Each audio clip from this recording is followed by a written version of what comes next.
Welcome to the Las Vegas Opens 2026.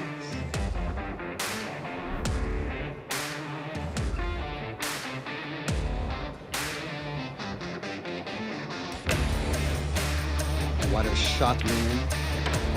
Perfect.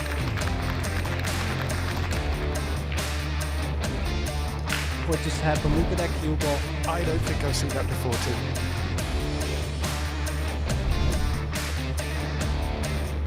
No way.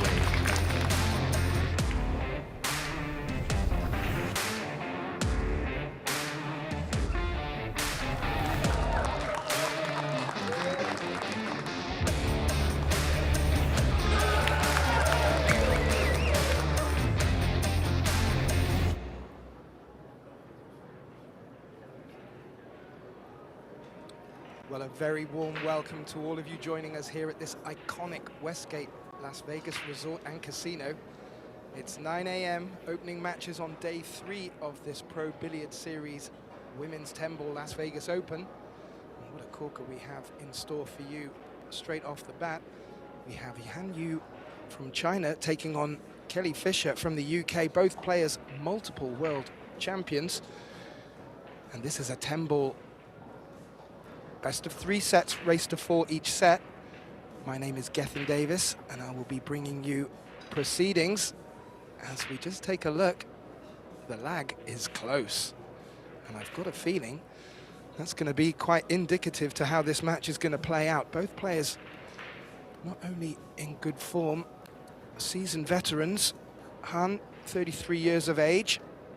I'm not too sure on the current Fargo rating. It's a bit difficult to pull that up, but she has been sitting quite nicely at the 771 figure. Kelly, 47 years of age, and she's sitting at 749, so these, not much to put between the two players. We have had an absolute thrilling opening 2 days, and on the opening day of the women's event, we were blessed with 2 shootouts on the same table, one after the other. A shootout between Christina Takachi and Harin Lee, which Christina did win.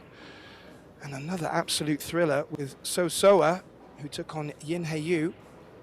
Again, going to a shootout. And, well, I've no lails left from yesterday, so I'm not too sure how we will be able to manage here. But I'm sure we will. Playing on the other tables, and on the stream tables, table 2, we have On Yi Young taking on Tu Che Wei, and on table 3, Christina Takachi takes on the Canadian Brittany Bryant. But we bring you back to the start of our match. Kelly Fisher to break.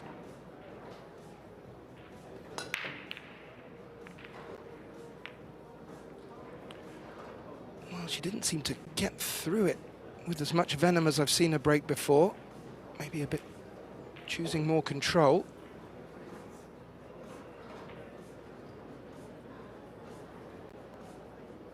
And, well, not made any balls, but not really left Han with a good look at this one.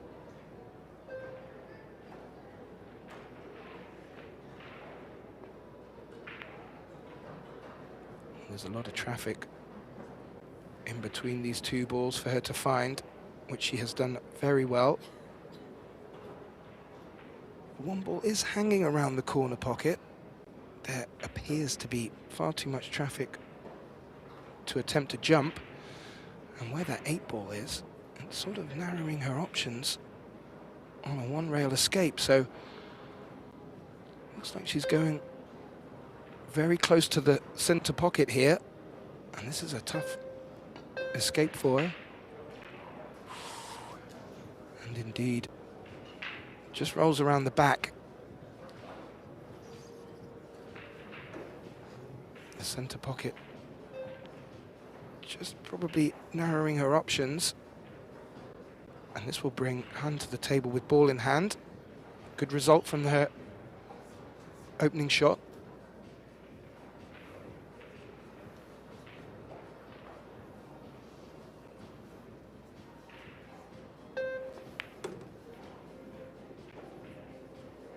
She may have just popped that cue ball a bit further off the cushion than she'd liked.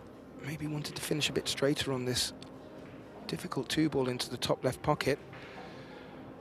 She's eyeing it up, so clearly wants to take this on. There are options for safe.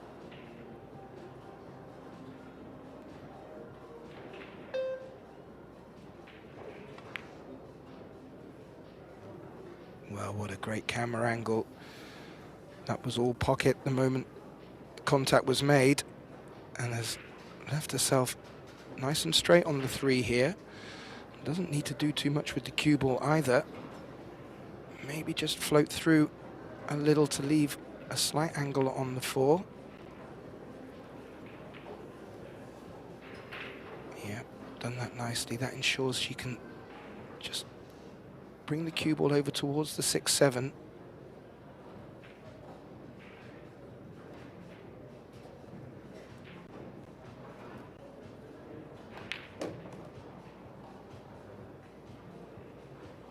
I mentioned Han, 33 years old. She's been playing since 6 years of age. So 27 years under her belt.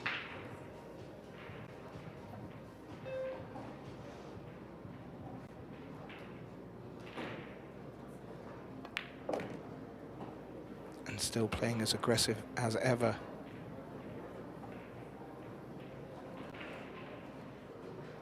Maybe falling a little bit short, but fully expected to tuck this one away. And where the 7 is suited for position on the 8, you'd fancy her favourite for this opening rack.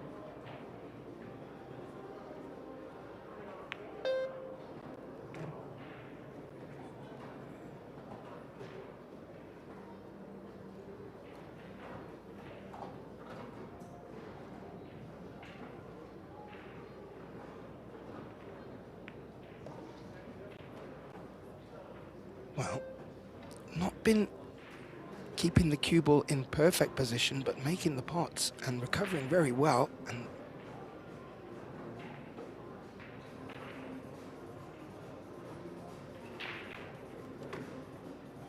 has made this clearance look rather easy.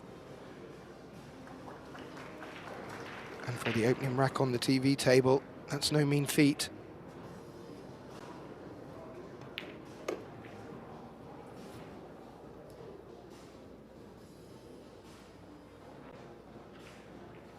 So this 10 to take the opening rack in our opening set. Han of China, Han Yu of China takes the opening rack. And winner breaks format. These are short races to 4, but what we have found is that momentum has a lot more opportunity to swing, and with the hand rack has been making for some interesting situations off the break.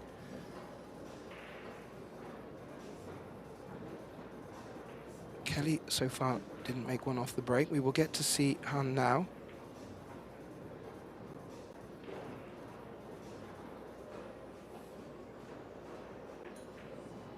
As we see the crowd filling up here at the Westgate Las Vegas Resort.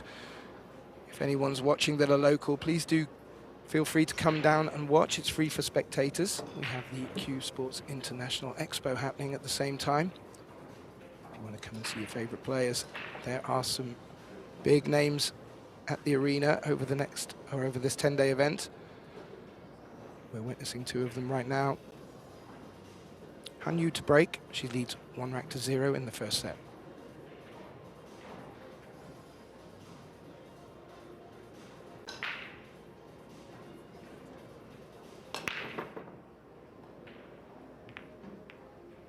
Ooh, an unlucky knock on the cue ball. Avoids the scratch. Real good control of the cue ball here. Watch that cue ball just stick, freeze in center table. The 5 ball threatened to knock it into the pocket, but that will bring Kelly Fisher back to the table.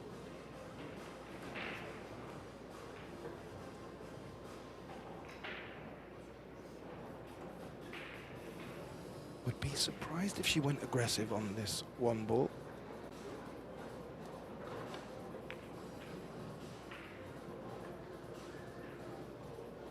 Looking to bring the 7 into play, has done that with a good cue ball on the cushion. So role reversal in the second rack. Both players dry breaks, and both opponents putting their opponent in a bit of trouble.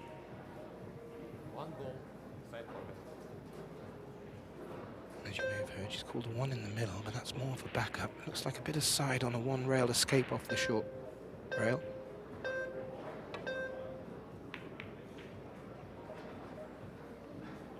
She played that very well and has been rewarded. Doesn't look like Kelly can see an edge, so she's going for the 1 rail escape and has called the 1 in the middle pocket. She may get close here.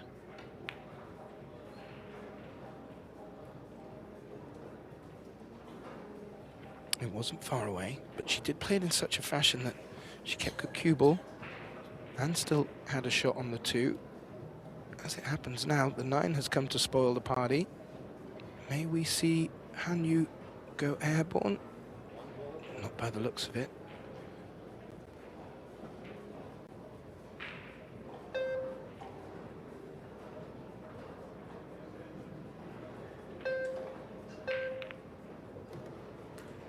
Great shot.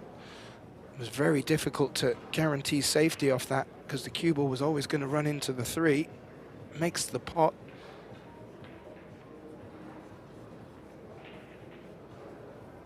Not such a good look on this blue 2.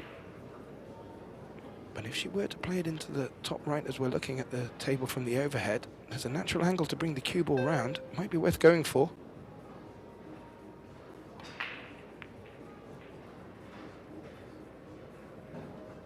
Centre pocket, how is the cue ball? Ooh. What a great pot. Always leaving a little bit to chance with the cue ball running round the rails. Avoided the scratch. But cannot see the 3, so she'll be jumping this.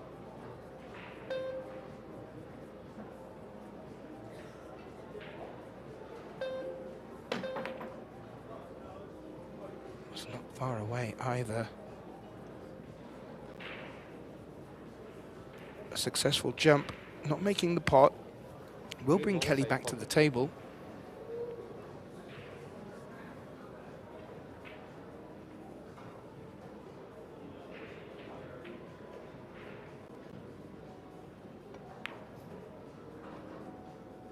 Oh, well, that was a difficult pot in the center. Don't be under any illusions. These Predator arc tables are not forgiving at all. Kelly taking it on,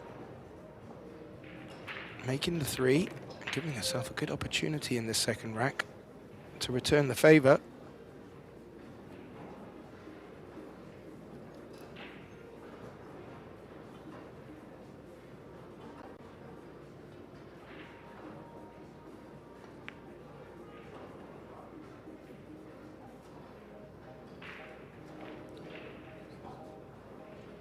She's played that very nicely.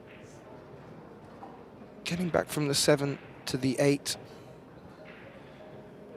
is her main aim after this shot, so just paying a little bit of close attention to where she wants to leave the cue ball for her next shot.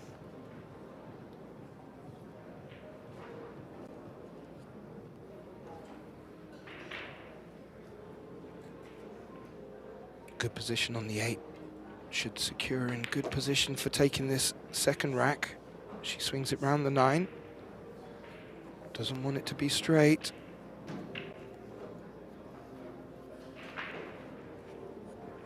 Has a little angle to work with. Kelly Fisher, nickname Quick Fire. I mentioned both our players are multi-world champions. Kelly has managed to do it in not only US pool, but also snooker and UK billiards. So very talented, and still has that eye.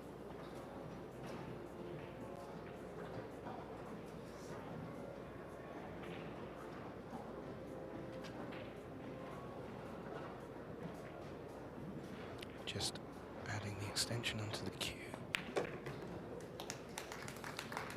And there we have it. Kelly Fisher in good fashion brings the scoreline back to 1 apiece.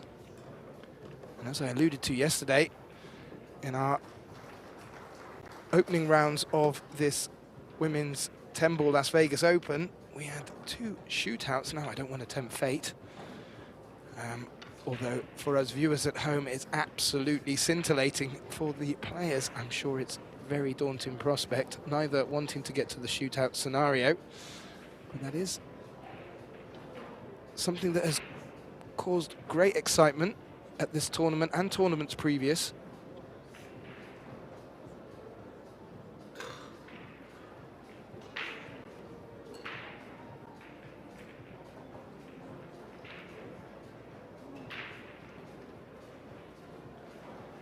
And that would be winner breaks, kept to break. Would like to make balls off the break. Both players so far 1 dry break each. Cue ball center table.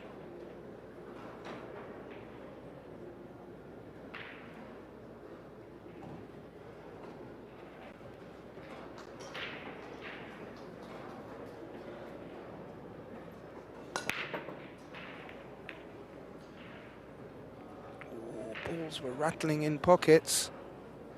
But it looks like it's dry again, and a little scratch on the back of the head for Kelly.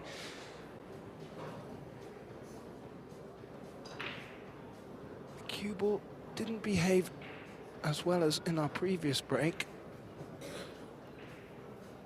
And what it has done is it's left Han Yu with a good look at this one, with a good opportunity for shape on the 2.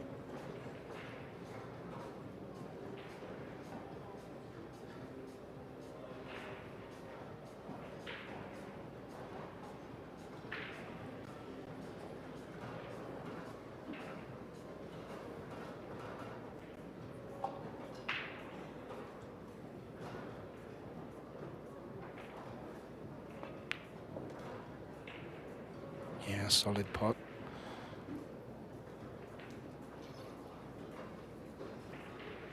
And as we look from the overhead, that 5 ball appears to pass the 7, but the 6 does not. However, where the 5 is, it would lend itself for you being able to keep the cue ball low side of it.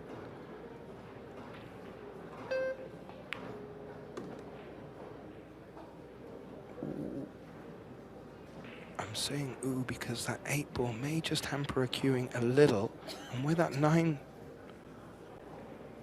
ball is, she may need to bump into it, which can just affect where the cue ball's going. Or she can just get a cue alongside it.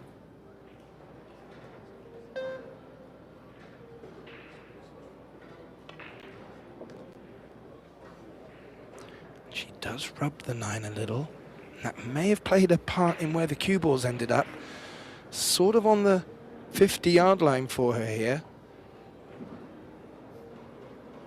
But playing this at pocket speed, she should may be able to come off the long rail near the 6 ball and come in between the 6 and the 5.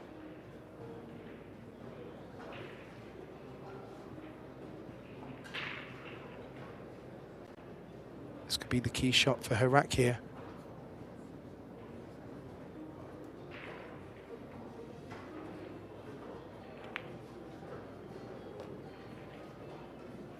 She kept it high of the 6, but avoided it. And that will do very nicely.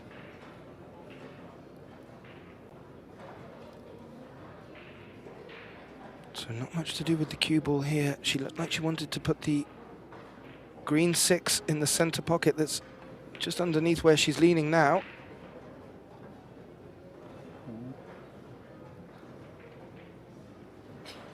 Shouldn't matter that she's left the cue ball on the cushion, but it always just hampers cueing slightly.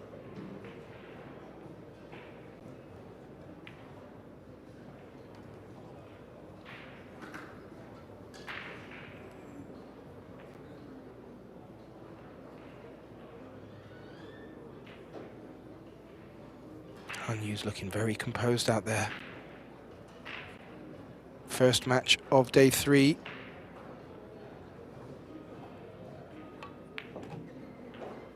Usually a big buzz happening around, players arriving, kicking off their matches.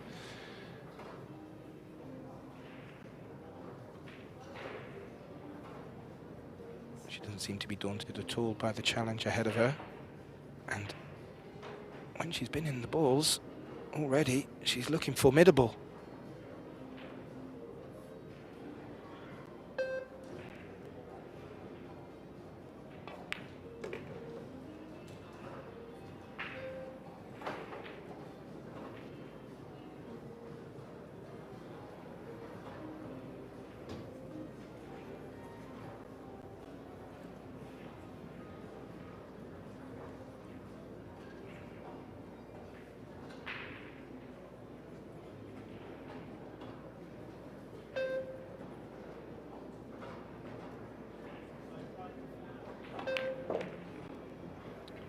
I don't know if you were watching the shot clock there. She timed her stroke just before the shot clock started to beep. The players, both players under a 30-second shot clock. They get 1 extension per rack.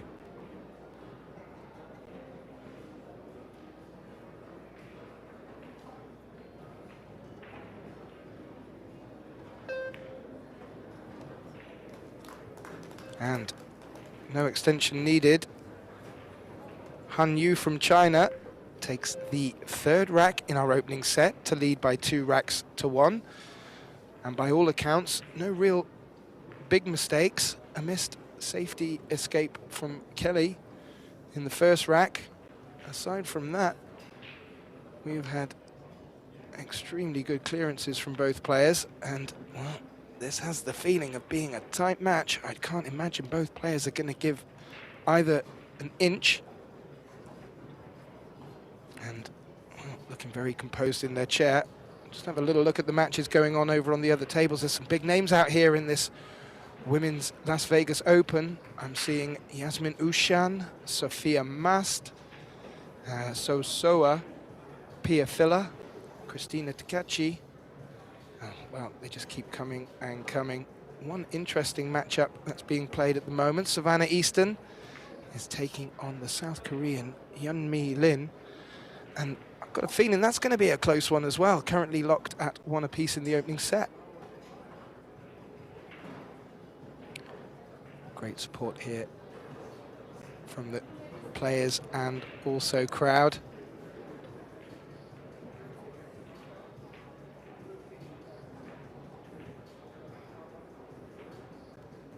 And as I mentioned, we've had some great matches already. We're only in day 3. Coming up tomorrow, well, we have an absolute treat for you. I'll explain a little bit more after this rack, but it's the straight bull face-off that kicks off local time at 7 p.m. tomorrow. I'll give you a little bit more information on that in due course. Han Yu to break. She leads 2 racks to 1, opening set.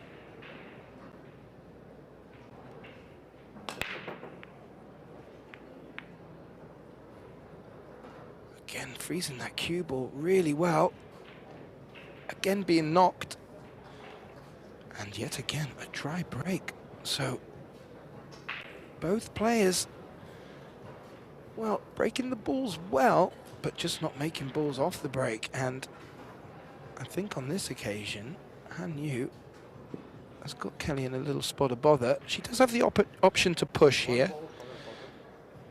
But where that 1 ball is, there's not really many options. So she's calling it, she's going for it. And she may just be trying to jump over the edge of this 9 ball. Tricky shot. In fact, she didn't. She looked to swerve it around the 9. And it just caught a little bit too much. You see there, she just picked up a bit more than she anticipated, but has got a great result. Good distance between the balls and a tight cue ball on the cushion.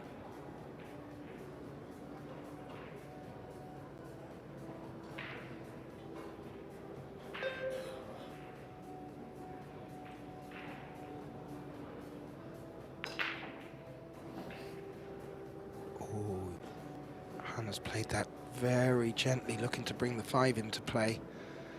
That was such a difficult shot from that distance, and it's just come up a little bit short. We saw Kelly take a pot similar to this on into the middle pocket. That would be brave in this position.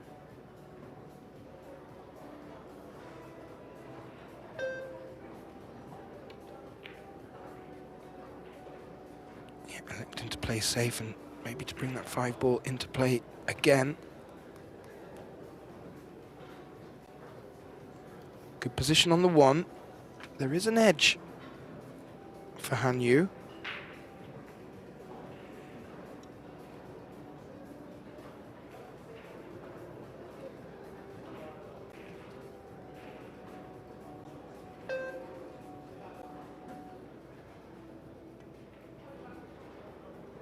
And again, as with our previous shot, she's elected to play it gently, and what a great touch from Han there.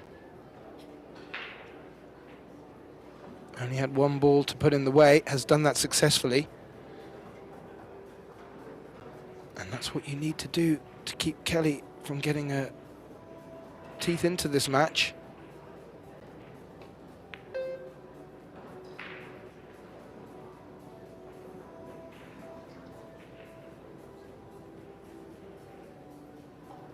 Played nicely. she could find herself in a little bit more trouble here if Han can pick out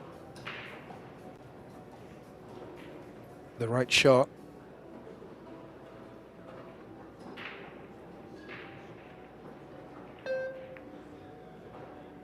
Ooh, it nearly looked like it was going to be very, very locked with that one ball behind that cluster of 8-10. However, she got a bit thick and it's popped back out.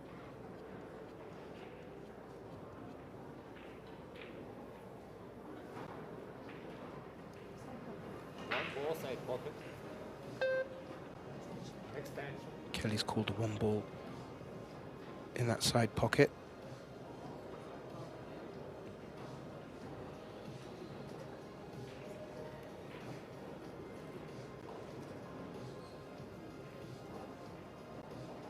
As you can see from that angle, there's not much to aim for with these tight cut pockets on the prototype tables, and yeah, it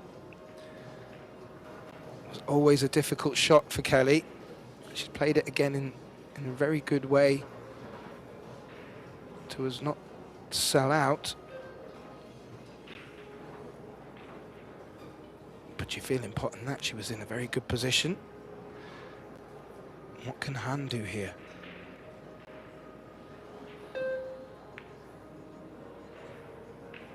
Oh, she's played that beautifully.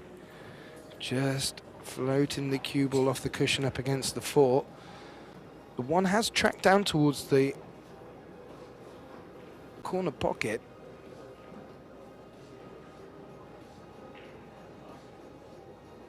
But getting the cue ball so close to that 4 really limits Fischer's options here.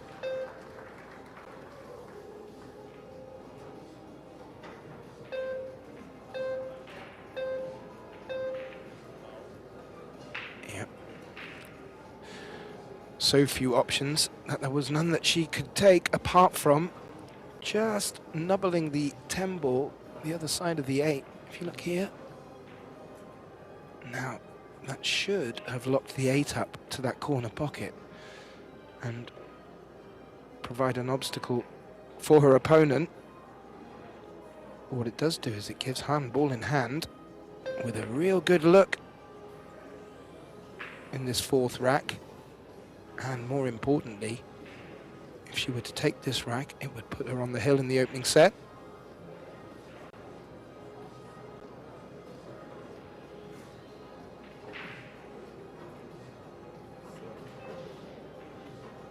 Needs to move the cue ball a little bit here to get round for the 3.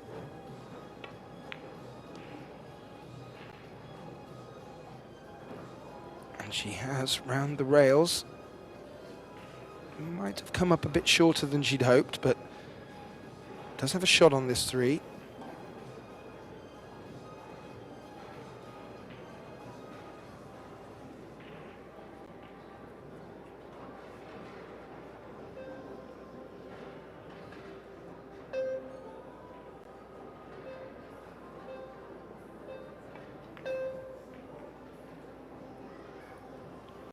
That was such a thin and difficult cut for her.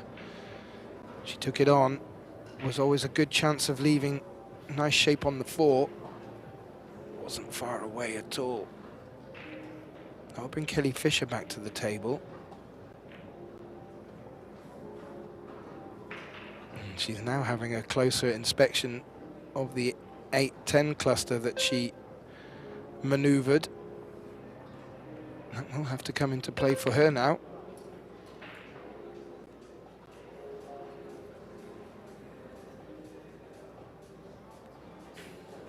Well, it will not be done off the 4 ball. The 8 does go into, as we're looking on the overhead, the top right pocket. That might be her only option. More importantly, she's going to find a way to the 6 off the 5.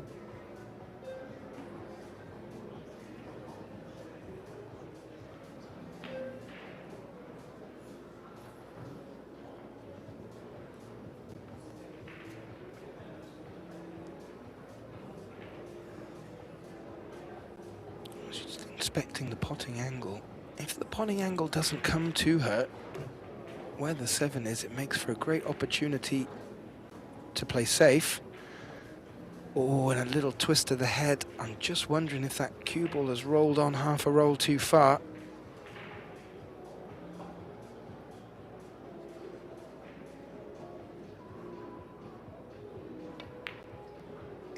Yep, it had indeed. So the pot was not on. And as I alluded to, where that 6 was positioned to the 7 did lend itself for a good opportunity at a safety. But as with a similar shot from Han, Kelly Fisher's knocked her opponent up tight.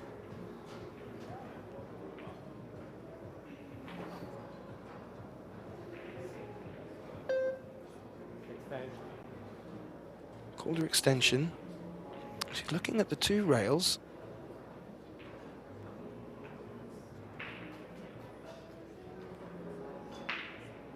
And if she does come around the 2 rails and maybe catch the 3rd rail as well before contact, there's a good chance that that 6 could drop. Didn't hear a caller pocket.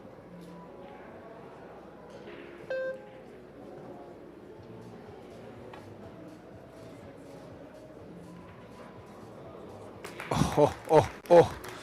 Well, I hope she did call it, because she's made it, and actually made it look rather easy. What a great shot. That will certainly be one for the highlight reels. Here we go, look at this. Didn't need the 3rd rail. Oh. That is a great shot. Unlucky on her positioning for the 7.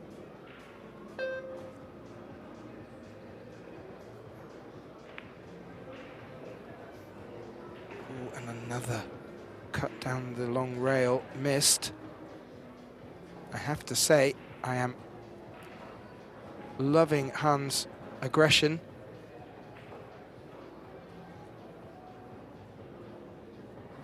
She doesn't really want to give Kelly any momentum.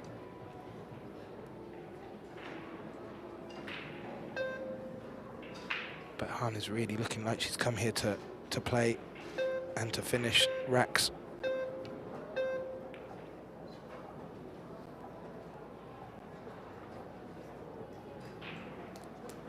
That's a nice reply from Kelly Fisher there.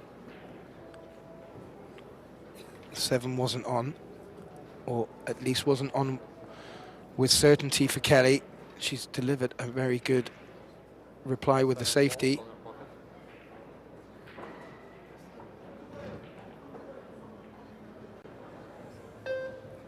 Jump bank.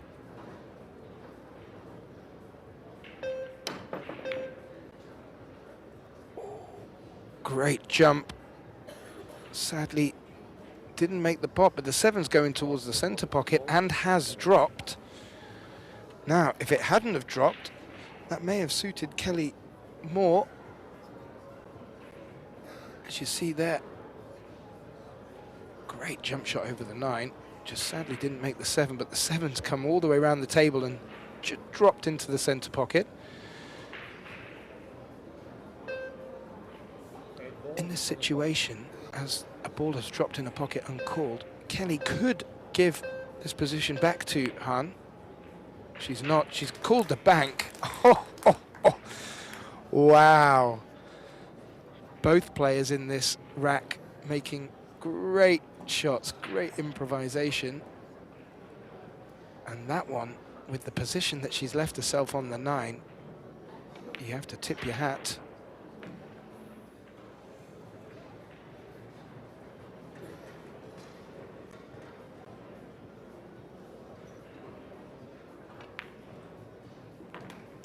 Yeah, great stuff, and a great reply from Kelly Fisher, refusing to let her opponent, Han Yu, get to the hill at that stage, and was a good chance for her. Both players making great escapes, stroke pots. However, the scoreline back to 2 apiece as we get a little sneak view at the stats.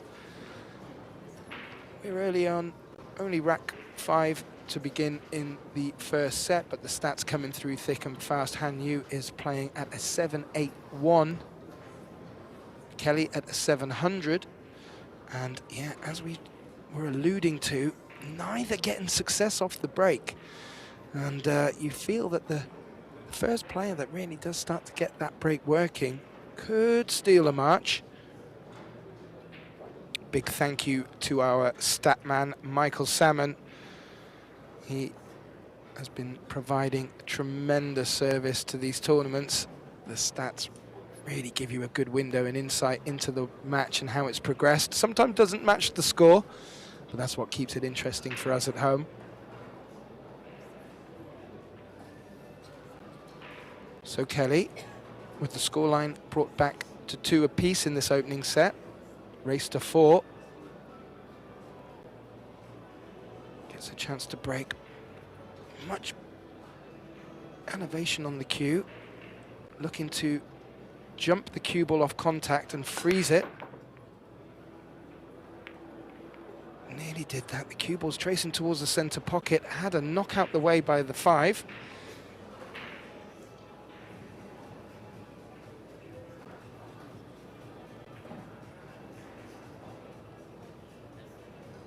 And try break. Wasn't immediately obvious as I was keeping my eye on the cue ball.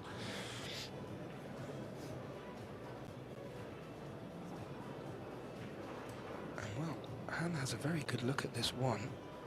I'm not too sure with the cue ball up against the cushion if she can get shape on the 2.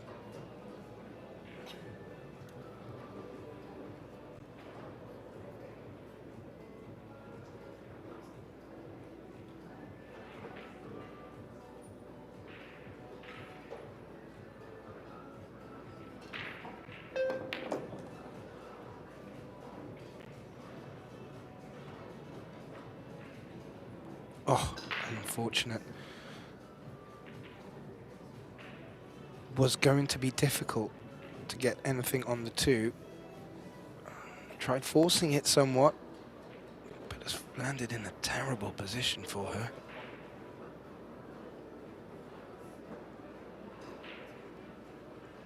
I think she called the 2 in the center pocket by the 9.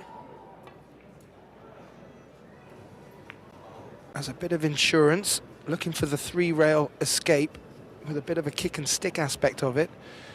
Sadly missed the 2. Always a tough shot, as you see there.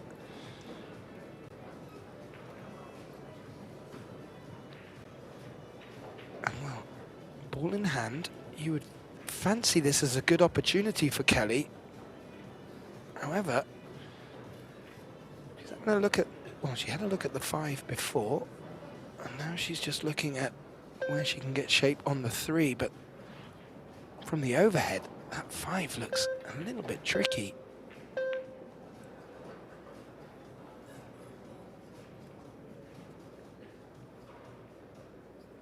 So, didn't fancy bringing the cue ball up the table for position on the 3.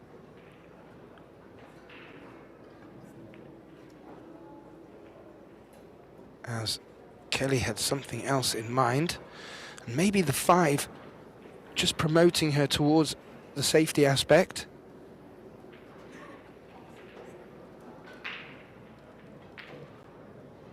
Yeah, she knew as soon as she got contact that that cue ball wasn't going to come behind the ball, and that's left not only an open shot on this red 3 ball, but it certainly goes to the top right. Whether there's value in going for it, because the 4 is all the way back at the other end of the table. Oh.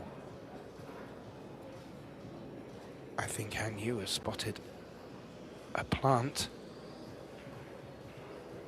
3-6, top left.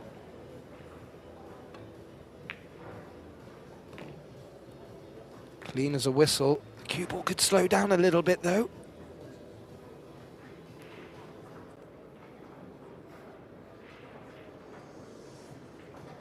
Very nice shot, and quite smart in the sense of it was going to be very difficult taking on the 3 to get position on the 4. Playing it this way gives her a better cue ball.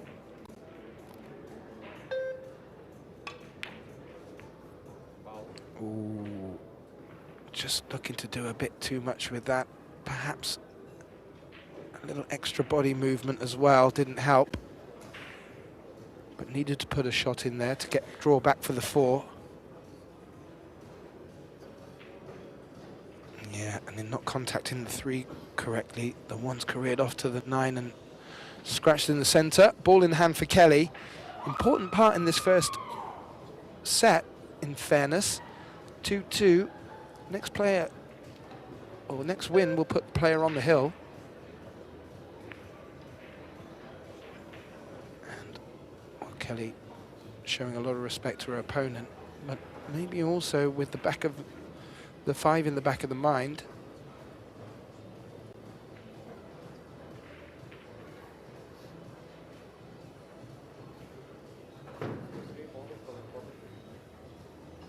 The only problem is, even with ball in hand, there's nothing near the 5 ball that would help develop it. Oh, that's a good hit from Yuhan. It has left the 3 in play, but it hasn't given Kelly ball in hand. Looks quite straight too. Might make positioning for the 4. Not impossible, but certainly make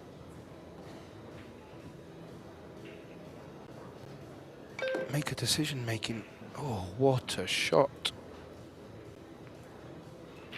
Will be unfortunate if that 8 stays in the way.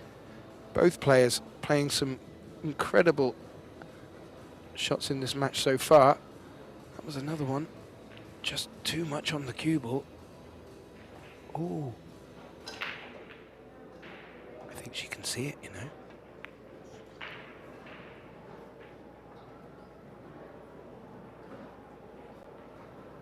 Well, could see an edge. Looking for good cue ball up on that short rail. Not far off, but we've seen Han Yu make some great pots so far already.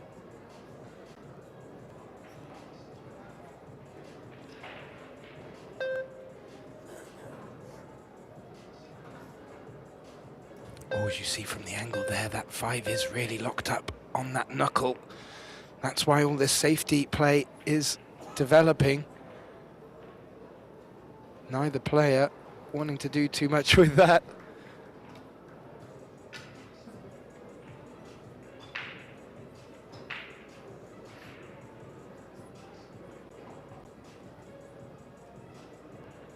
Yeah, didn't want to connect with the 10, but has done. Nothing really lost from that position.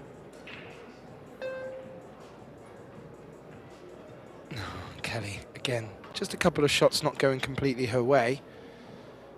There is a shot here now for Han.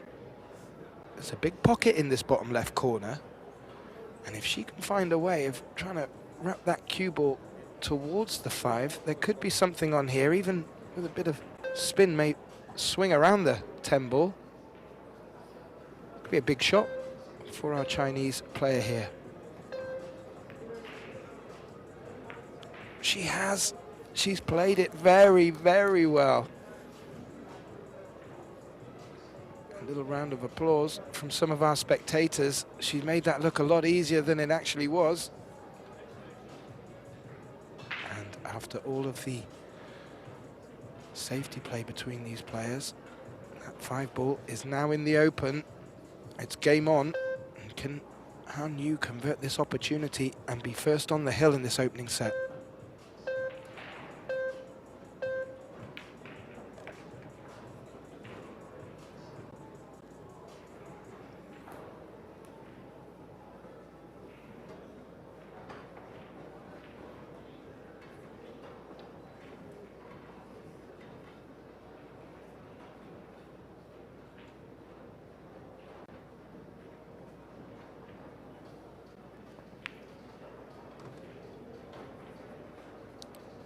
Nicely done. Leaves a very good angle on the 8. Will not need to force this cue ball at all. Just needs to get it set off in the right direction. There is a centre pocket there, which you can always play in the back of your mind. maybe she'll come low of it, if that's the case, if that's the concern.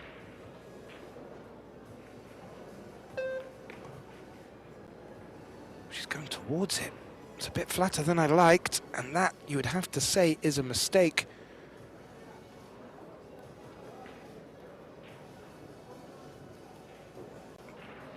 Bit halfway between either position there.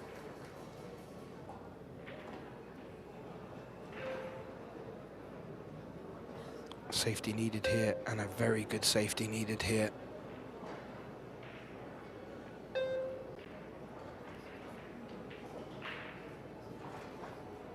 Oh, wasn't far away from getting the snooker either, but part one achieved. 9-ball, not locked, but quite tight against the long rail. That does cut down options. We've seen Kelly make an absolute blinding bank shot in this match, in this rack so far.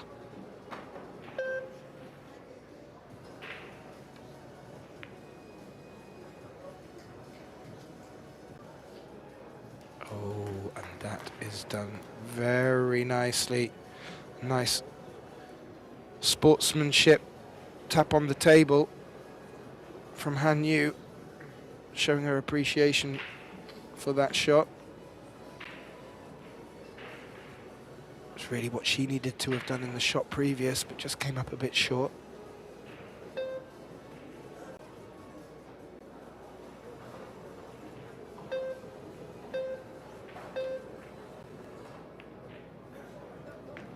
Oh, and that's the second one she's made in a similar fashion. Nearly scratches. Watch this cue ball as well. Makes the pot, 2 rail escape. Oh, and that cue ball nearly scratched. But what it has done is it's just popped out into a lovely position for Han Yu here. And wow, first to take the hill in this opening set. Both players having a good chance of getting there first. And well, Kelly must have sat in her chair thinking she was coming back to the table after that safety shot. But for the second time in that rack, Han Yu comes out with a highlight reel shot and takes the 5th rack to lead 3-2 on the hill in this opening set. Best of 3 sets. Just a little look around the arena on table 2. Being streamed right now is On Yang from Hong Kong. She takes on Chu Che Wei. And on table 3, which you can also find on Pro Billiards TV, Christina Takachi is taking on the Canadian Brittany Bryan. And many other matches underway. Jasmine Ushan is currently leading 1-0 against Sue Orr. Sophia Mast is still locked at 1 rack apiece with Shui Ching Chang. That must be an absolute thriller. So breaking for the first set, Han Yu.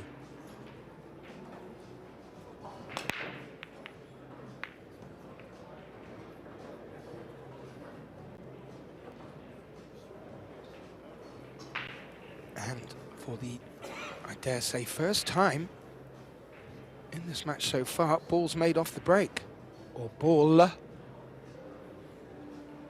8-ball snuck into the center pocket. The 1 was threatening too. What it has done is it sat out lovely for Han Yu here. She will be reaching.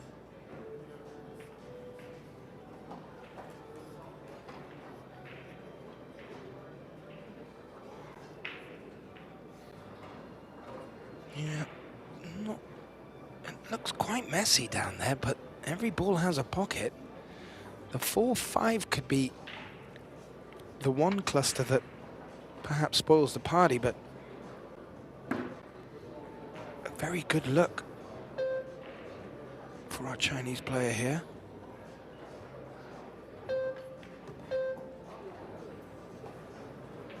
Avoids the 6, runs into the 10. Oh, just the wrong side of the blue 2 to keep the cue ball naturally down that end of the table for the 3. So Han just having a look if she can just push the cue ball halfway up the table and leave shape on the 3. Might have to turn down this 2. She has, and instead has played a fantastic safety. Both Kelly Fisher and Han Yu, her safety game has been exquisite, and well, Han Yu's escape game has been absolutely exquisite. So great performances already, and we're only in the first set.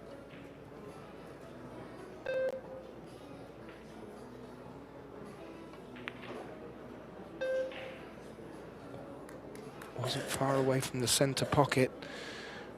Had safety in the back of her mind as well.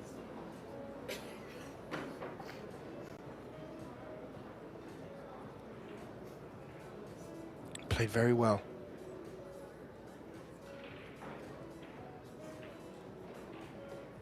So there's a lot of traffic up where Han is. Will she take an edge and bring the cue ball up there? No. She's played these type of shots a few times and again has come up a bit short. She's had a few successes from it, but very difficult to judge with such distances involved. And on this occasion, she may have left Kelly Fisher with a shot on this. And good angle to bring the cue ball up for the red 3, as you can see up in the right hand of the screen. Needs to avoid the center pocket, Kelly. Yeah. Had 2 options there. She could have played for the cue ball to roll up towards the 7, which would have been very tricky, or play it to come back across the table towards the 10-6 for a better shape on the 3, but that would promote the center pocket, and oh, would you believe it, ball in hand for Han Yu. Great opportunity to take this opening set.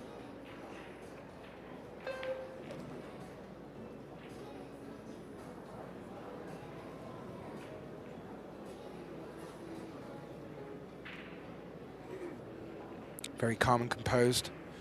Great shot setup. Sometimes just step into the shot clock, but doesn't seem to phase her at all.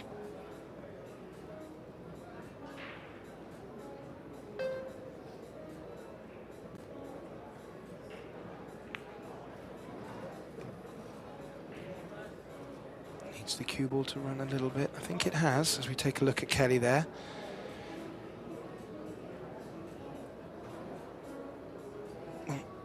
Many mistakes from either player, and that scratch from Kelly, not something we're used to from her.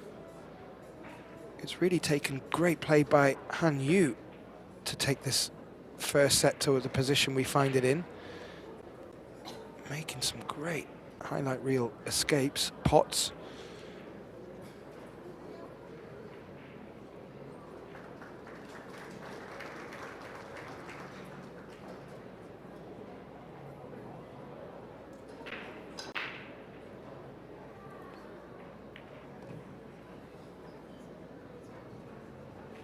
And 7-9. And we could see Han Yu taking this opening set at this opportunity here. Taking her time. Good discipline.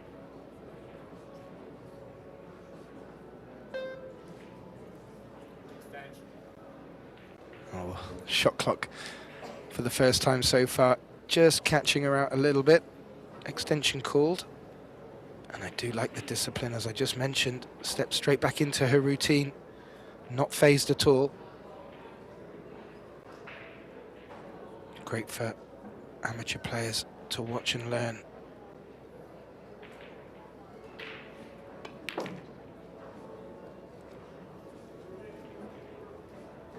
And she's played that really well. Very difficult to get the cue ball across. A lot of power in that shot. you just see Han twinkle toeing it over to grab her extension. She does not have the luxury of the extension this time. Should just float across the table. Maybe put the 10 in the same pocket.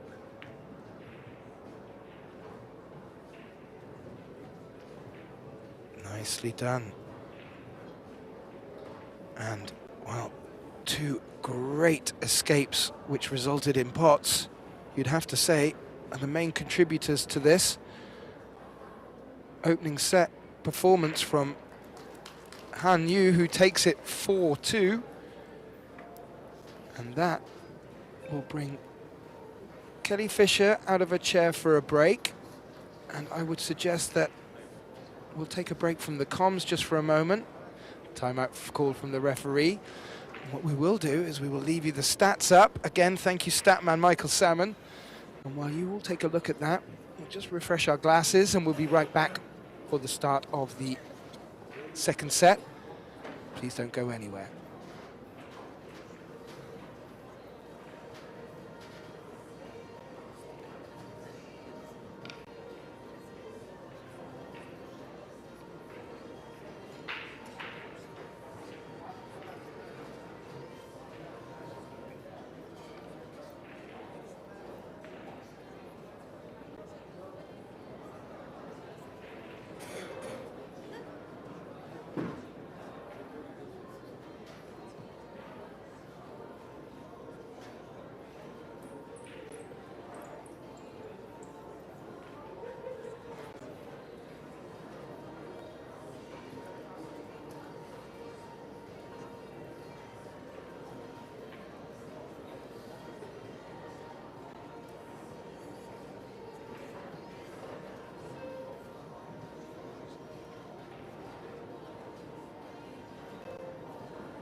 Well, a warm welcome back ladies and gentlemen, to our opening match on day 3 on the main TV table between Han Yu of China, Kelly Fisher of the UK. For those of you just joining us, the score is 1-0 to Han Yu. She took the opening set 4 racks to 2. On our other stream tables at the moment, on table 2, we have On Yi Eng. She takes on Chu Che Wei. Again, another winners round 1 match. Also, Christina Takachi on table 3 being streamed. She takes on Brittany Bryant of Canada. Also, following on from these matches, we'll move into the losers bracket in the women's event. And on this table, we should have Rubilan Amit taking on Katarzyna Veselovska. On TV table 2, we will have Silviana Liu versus Rapero Garcia. And if you want to keep an eye on the schedules, scores, fixtures, because we have many events going on over these 10 days, please do visit probilliardseries.com and you can fast click into each event. We have the Las Vegas Men's Open, the Women's Open, and well, let me tell you about a little sneaky peeky. Tomorrow at 7 p.m. we have a straight pool face-off between John Schmidt and Darren Appleton, a race to 150. And that should be fun. I'm sure that's going to be played in some great spirit. And also on Sunday, and this is one you want to set your alarm clocks for, we have the Mixed Doubles Turbo, a quick-fire 18 shootout, 10-ball, $40,000 pot.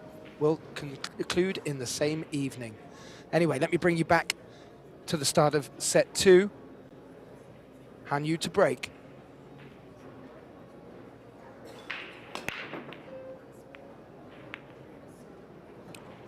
Oh, Han getting success again in her last break and final break of the first set. She made a ball.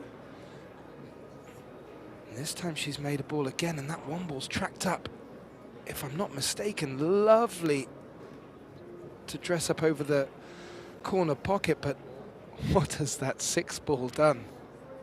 Has it come in the way to hamper the party?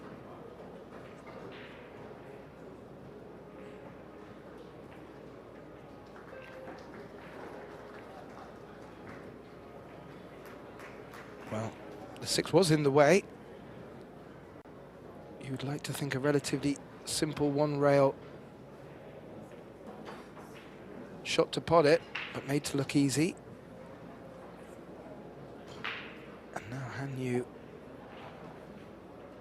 has to get from the blue 2 to that purple 4 just underneath the left elbow there. Same color as her glove.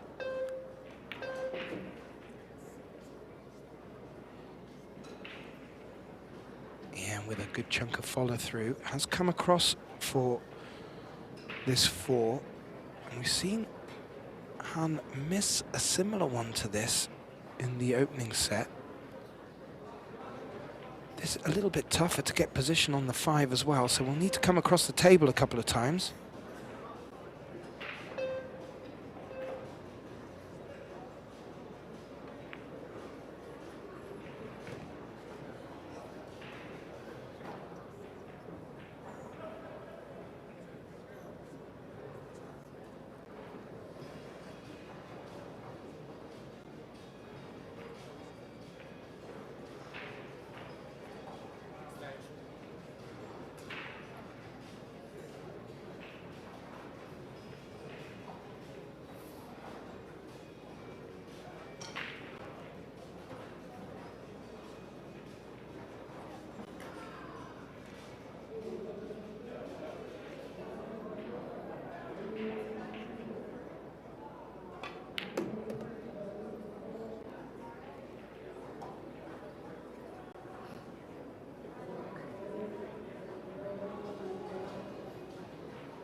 feel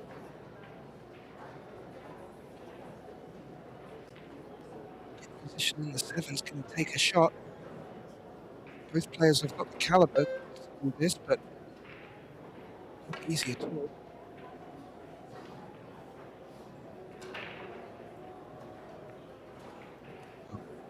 Raise of the hand from Kelly there. Got away with it somewhat. Needed to put a big shot on that. That just makes these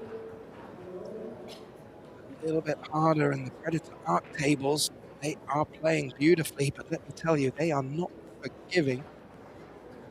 Brings Hum back to the table.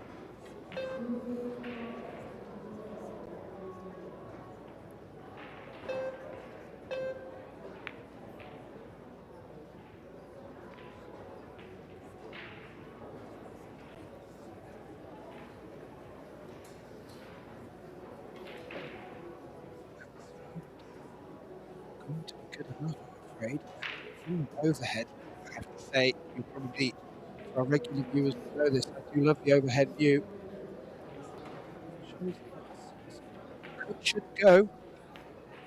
Kelly electing against it due to the difficulty of position on the 7 and shot to it. And could come the same route that the 6 just took with the 1 rail. 2 rail down that corner, it's cut off. So hand coming up the top of the table here. 1, 2, 3, 4 rails perhaps. She's had 2 highlight reel shots already in the opening set. 1, 2.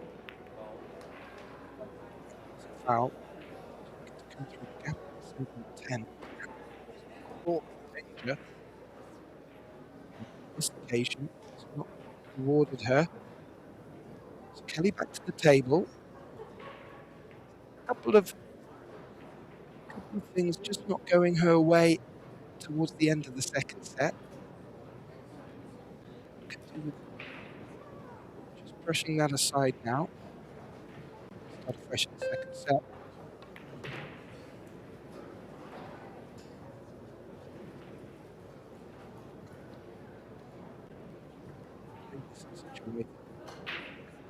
Just stop shots, maybe a little screw back from the 7 here.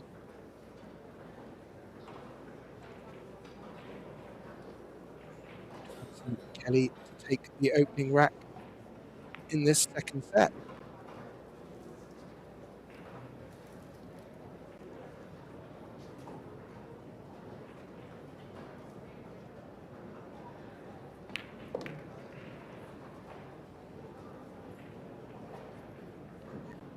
It's 10.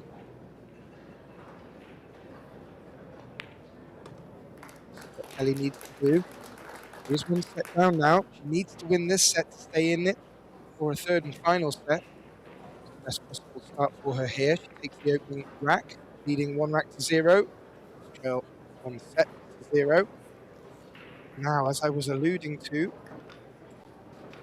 what alarm clock, ladies and gentlemen, for tomorrow, 7 p.m. Vegas time.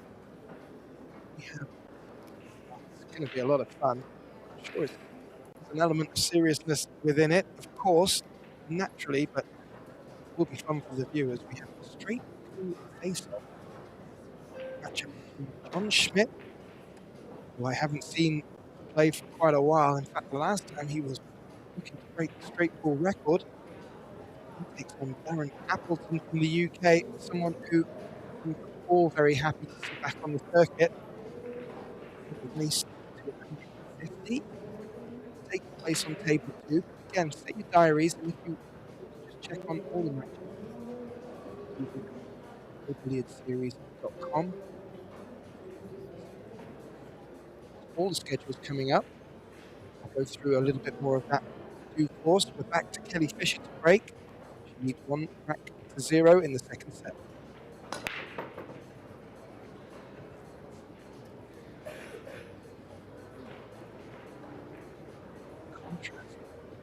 Opponent. Fireball break. Say, well, I'm sure I can rely back on my step man, Michael Salmon. Maybe all break yet.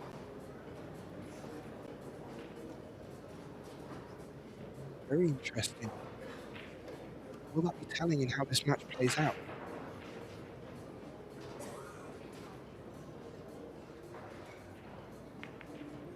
A combo called 1-8 combo missed. Never easy. And had probably an element of wanting to leave position on the one in the back of her mind.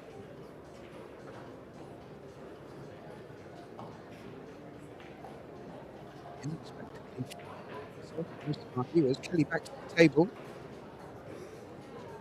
Any submission?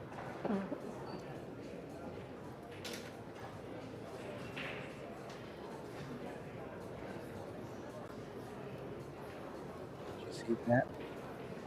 Well, Kelly's not come over as much maybe as she would have liked. Shaping the three is going to be interesting. She may have to leave a longer shot. She's done, avoiding the four nicely, but coming over a bit further again than I believe she would have hoped. Just wants to make sure of what we do too. She expects to be on the three.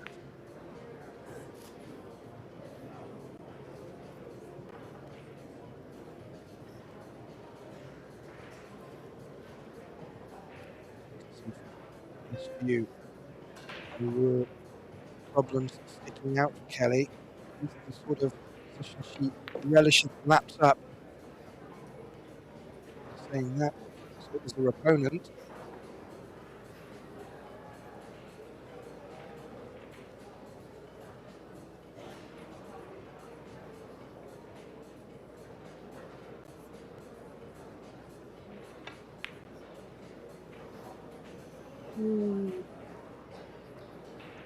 And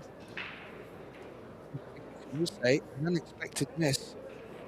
Both of our players, you're expecting them to pot when they're at the table. They certainly have been so far. Where's the four? No.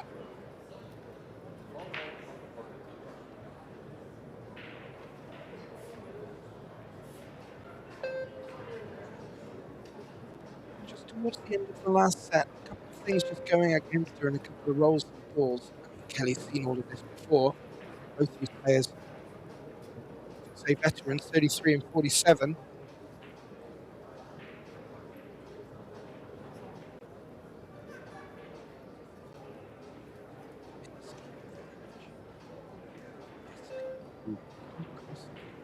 Especially if it gives you a taste of this second set.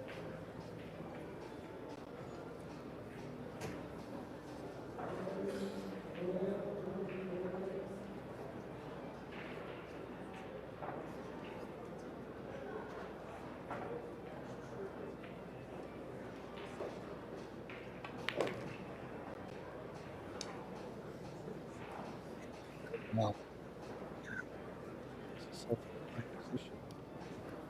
Bring the scoreline back to level in the second set. And mistake by Kelly. Rare mistake from either of these players, in fairness. Pounced on.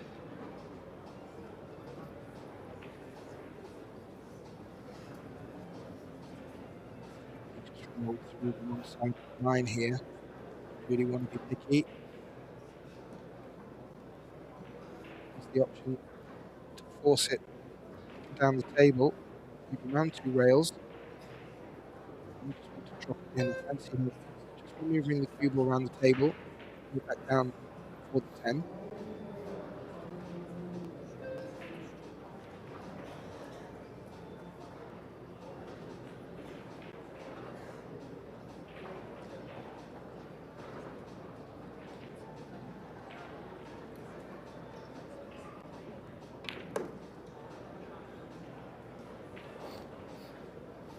Avoid the jaws, has done. Great shot.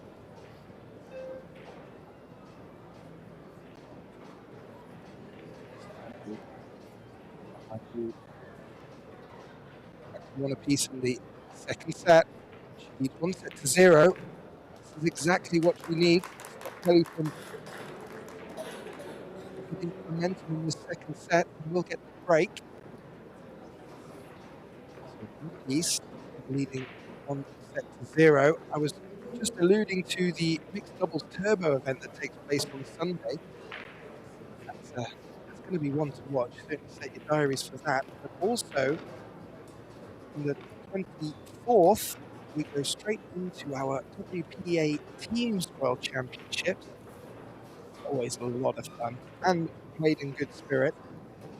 And alongside that, Las Vegas Junior Open. That's the one I'm really looking forward to. Come and have a look at the young guns coming up next. We have the likes of some junior players playing in the adult senior ranks. They are a force to be reckoned with, fearless. So set your diaries for that as well. Again, ProBilliardSeries.com, all the fixtures and fittings. And as I mentioned at the beginning, we're playing in the Westgate Las Vegas Resort and Casino. I have to say, I've been there. It is quintessentially original Las Vegas, old school. Just get that feel of how Vegas was originally. When they opened, it's the biggest hotel in the world, 1969. Still going strong. Quite huge break. One rack apiece in the second set. Ooh. Well, unfamiliar mistake from Han there. Cue ball has decided to pop off to the shop. Their ball in hand off the break for Kelly. What can Kelly do with this opportunity? Good spread on the balls. Made balls off the break as well. She get the cue ball on the table. She can find position. Take this third rack. However, possession back to Kelly. Kelly still not getting what she's asking for.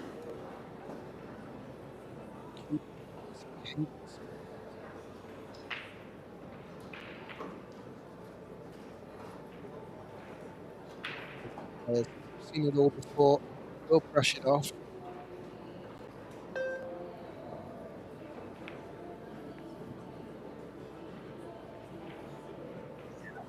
Led Kelly to preferring a safety shot, which she played very well. And quick with the call. She's called the 2 in the corner pocket. 1 or 2 rails for this shot. 2 rails preferred. So Q will start to track up towards the 3.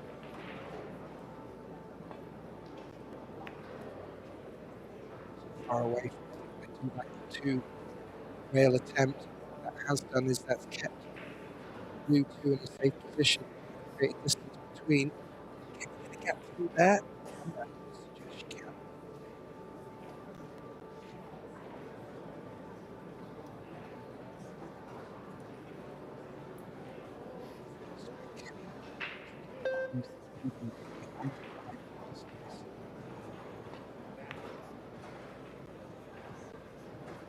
Didn't get the cover. 2 ball is tracking towards the corner and has sunk. Whether or not Kelly calls for it, she will have the next shot. I cannot imagine if she didn't call it that Hannah's going to take this next shot on. Completely locked on the 3. She's seen the replay. She's had a quick check. Here you go, Kelly. This one's yours. 5.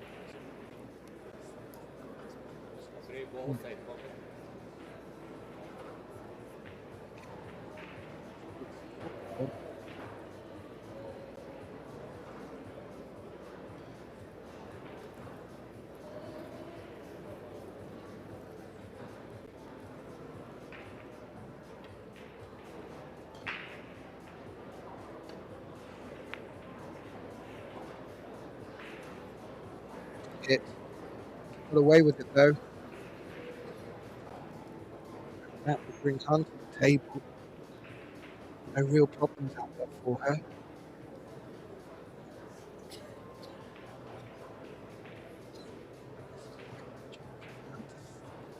back out in the lead in this second set.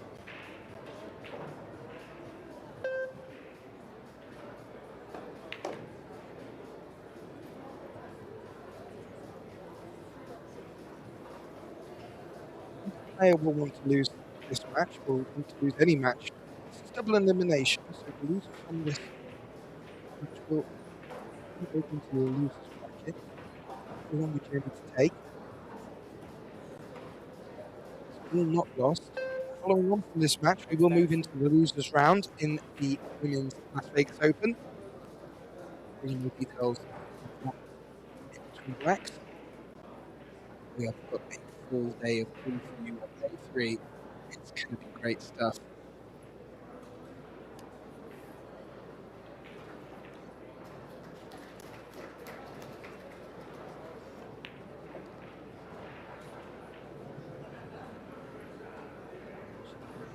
Nicely. Just finishing the right side of this 5. He hampered by the 8, but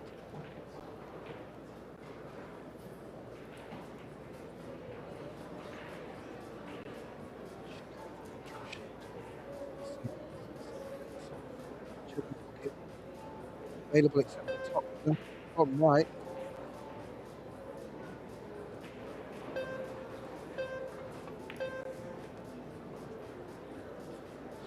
Back a bit. And very nicely through the gap. Stuff here from Kamui.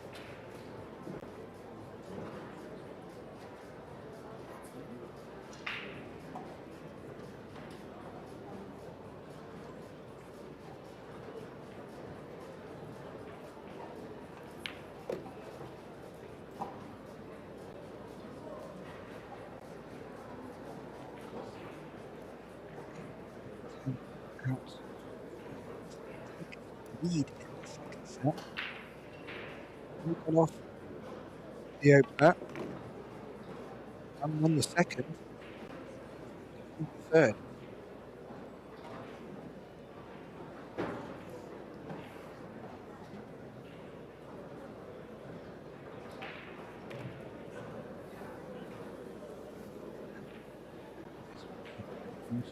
Two lead in the second set.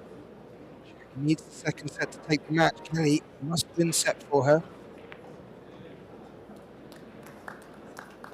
Rather nicely. Kamui takes the third. Leads now 2 racks to 1. Just a little update on some of the other tables. Jasmine Ushan,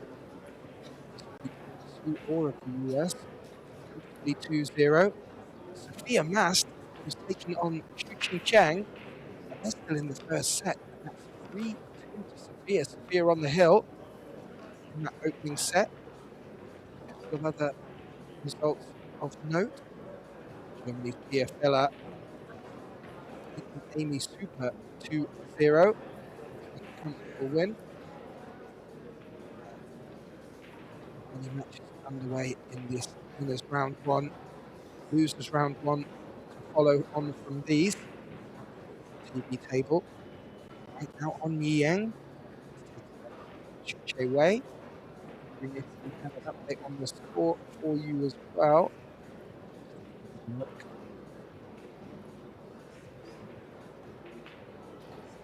It's currently 3 apiece in the second set, with Chuche Wei taking the open set. Very close fought there as well. Bring it back in this match between Hanyu and Kelly Fisher. Hanyu are taking the opening set. She now breaks, leading 2-1 in the second set. She's been making balls now off the break in this second set, not in the first. Keep control.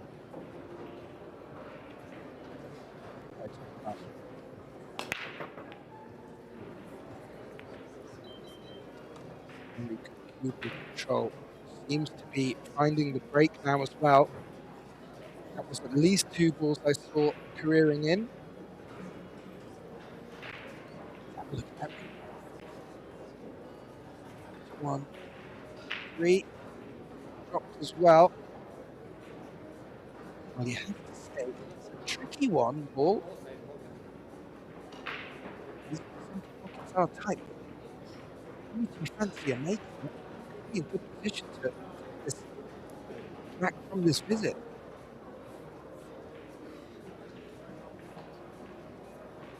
See in the background, lots of spectators will be loving this as much as we are.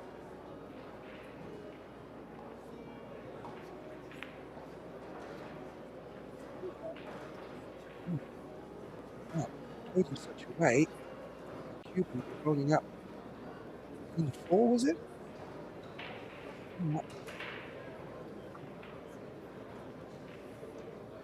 In such a way, very clever shot that if missed, would likely leave Kelly in trouble and also left the shape on the blue too. So forcing Kelly to go airborne with the jump stick.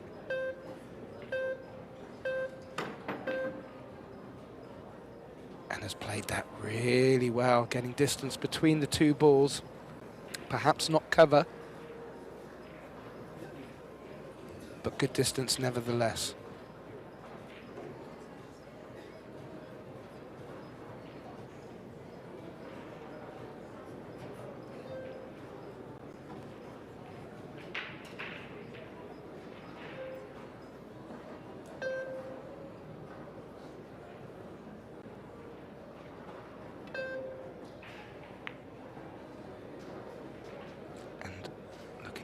Containing safety with the hope of the 10 ball providing blockage, and I think she has. Referee just indicating that that 1 ball has frozen up against the cushion. The reason for that is because after contacting a ball, a rail must be hit unless you've potted it.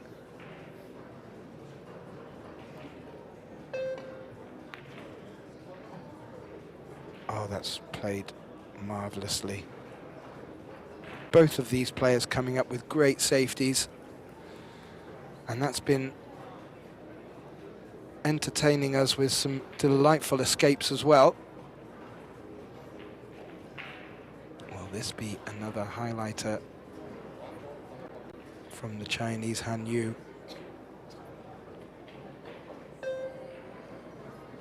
We have had 2 already, and that was in the opening set. I'm sure she'd like to make it 3. She's looking at the 1 rail and would ideally like to contact the 2nd rail and 1 ball at the same time.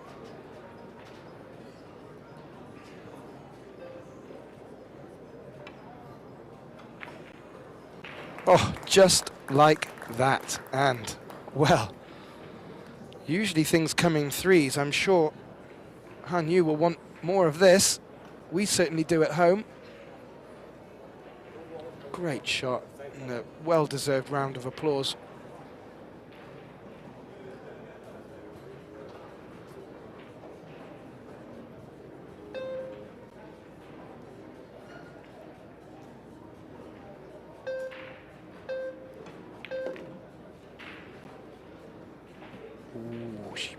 Didn't pot the 2 cleanly, and that's just nudged the 6 away from the centre pocket. I'm not sure that will provide too much of a problem for Han, but just something to consider when she takes this 4 on, because the 6 is the next ball.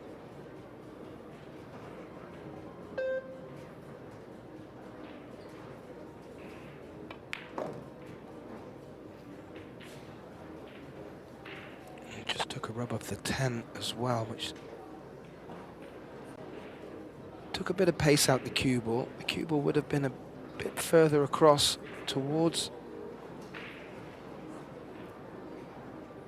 the potting line of the 6 as it is.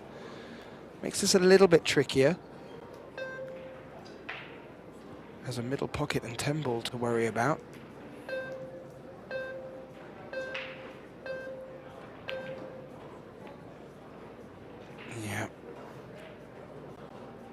Wasn't an easy shot to start with. Needing to hold position for the 7 just made it that little bit trickier, and we don't see many misses from either players. And on this occasion, Kelly comes back to the table with actually a really good look at keeping this scoreline tight. She'd love to bring this back to 2 apiece in the second set.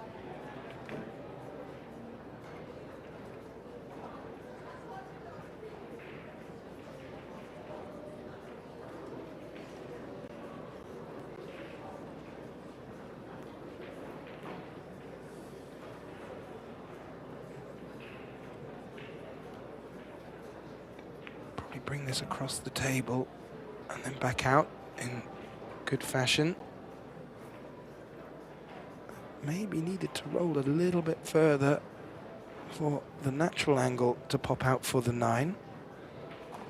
So she just needs to pick a different spot here.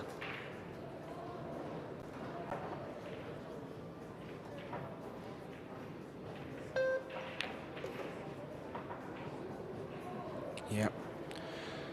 Came over the other side of the 9. And these last remaining balls to bring Kelly Fisher of the UK back to 2-2 in this second and must-win set for her.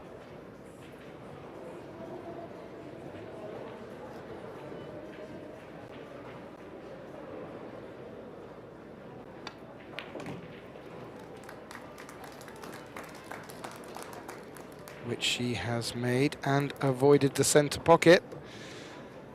And that brings the scoreline back to 2-2. So we may still have some twists and turns yet in this match, as I mentioned yesterday. And if you want to go back and look on the Pro Billiard TV YouTube channel, there are some beauties of matches out there for you in the opening round of the women's event. One highlight, Christina Tkachi going to the shootout against Harin Lee. And also Soa going into a shootout with Yin Hei Yu. Absolutely enthralling stuff yesterday. Really set the bar for this Las Vegas Women's Open. And gladly, Han, you and Kelly are delivering as well. This is an absolute corker of a match. Not much to choose between them, but I would say them 3 spectacular shots from Han Yu, each escaping from a very good snooker that Kelly put her in, could be the difference in this game, and well deserved if so. We're only in the second set though, let's not get ahead of ourselves. Kelly Fisher to break. Not been getting her break to work. Han in the last few has been.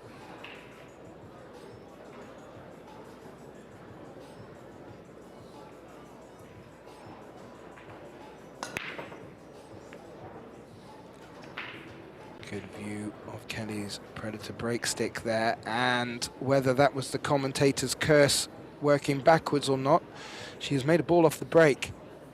Let's have a look where the one was going. The one took a good nudge from the 4 ball, and in doing so has left a shot on the 2.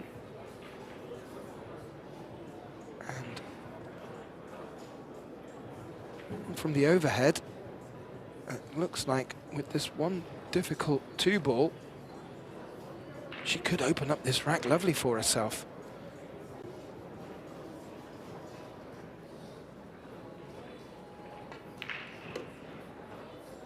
Oh, clean as a whistle, and shape on the 3.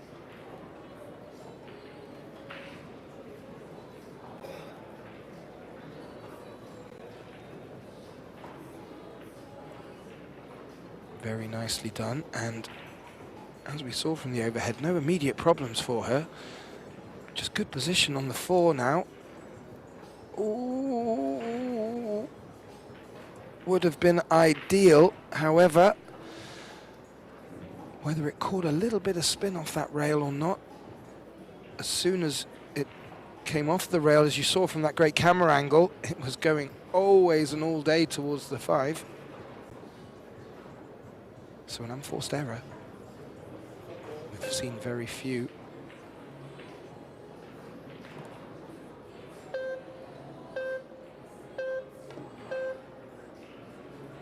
She's missed it, ladies and gentlemen, she's missed it.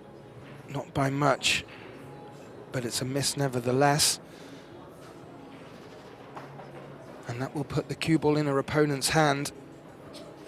Yeah. Just not getting completely comfortable out there, Kelly. Cue ball running away from her a little bit. Position shots not happening.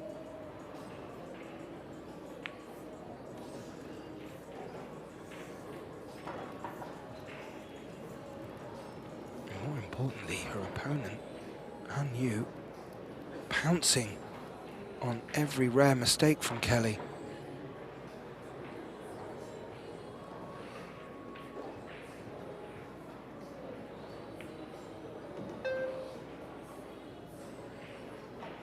Floating down nicely for the 6. It's locked against the 10, but has a clear pathway to the bottom right corner. Where she has finished, though,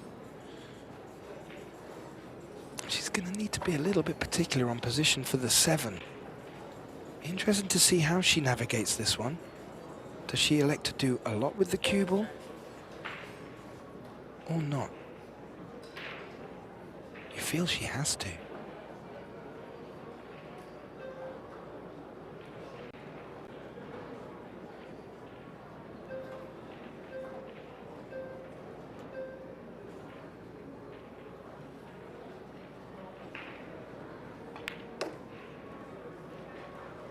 Oh, played extremely well. Took a good deflection off the 10. Knew that was going to be the case, so put a little bit more venom in it, and that really has opened her up for a great opportunity to get on the hill in the second set.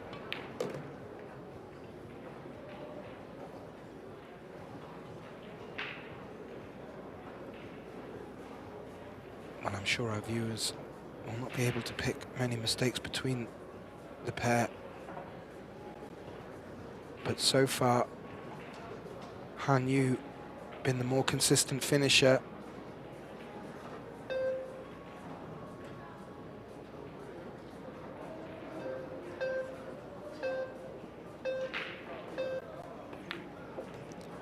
I was worried I said that too soon. The commentator's curse, but no.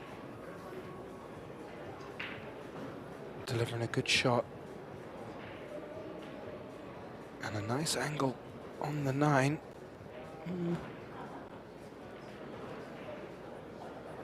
May have been a bit nicer, but fully expected to bring the cue ball up for the 10 here. And this a great opportunity, like I said, to get on the hill.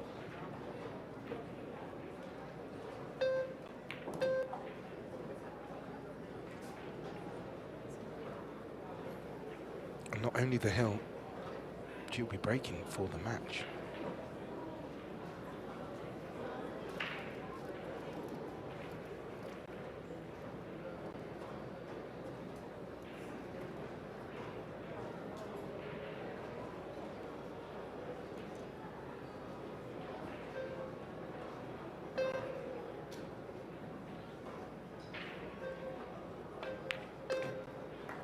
Great view of the concentration on Han's face there as she delivers and executes a great pot on the 10, and that will bring her into the lead yet again, and more importantly on the hill in this second set. She already leads by 1-0, and we will see her breaking for the match. Kelly now in a must-win situation. Double elimination. So it will be a step into the losers bracket for whoever does not win this match. And following on from this, we will start the losers round in the women's division. And on table 1, this table, we will have Rubilan Amit taking on Katarzyna Veselovska. And on table 2, Silviana Liu takes on Rapera Garcia.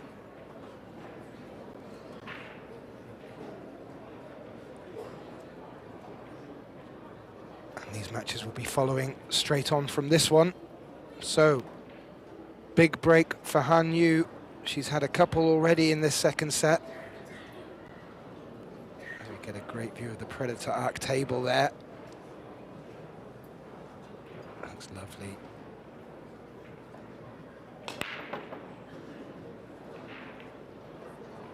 Again, freezing that cue ball and making balls.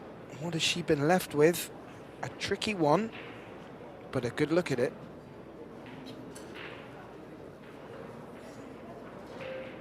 You see there, the 1 ball throws, the 8 ball slides into the side pocket. And a complete contrast to our opening set with the breaks. And it's given both players a little bit more of a look in. So far, Han getting the better of play.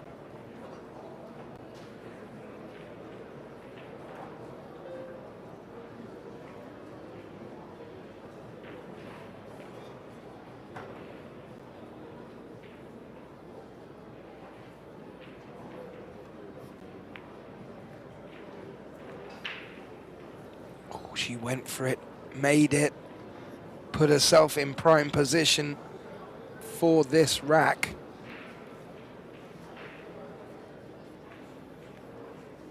How important will that 1 ball be for her here?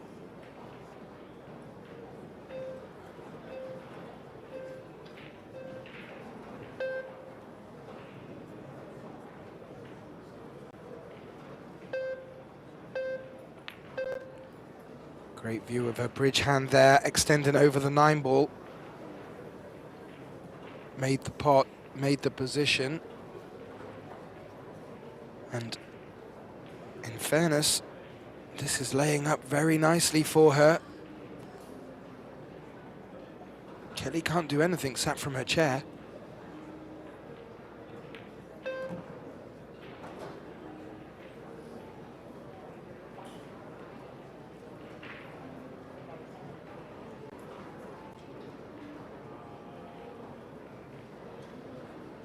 Not skipping a beat with her composure.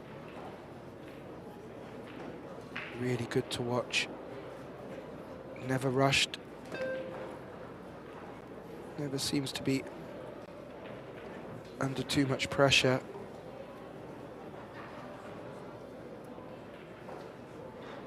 And while she started off this match in aggressive form, that 1 ball in this rack backed that up.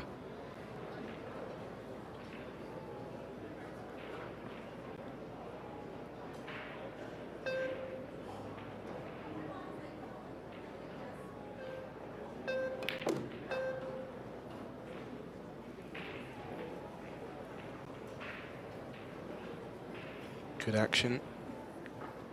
Cue ball with a nice angle on this 6. Doesn't need to do much aside letting the cue ball roll up.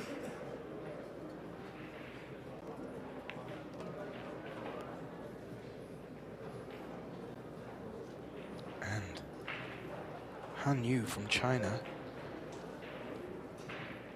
finds herself 3 balls from progressing to the winner's 2nd round.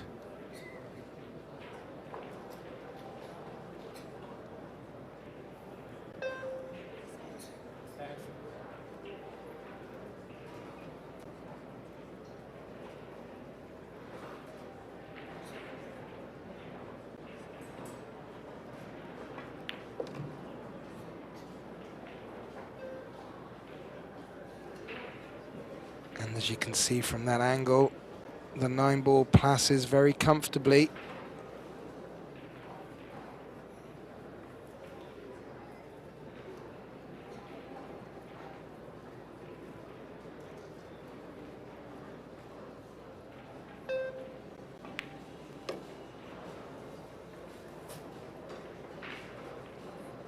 And Kelly watching on from the chair. She will be back in the losers bracket.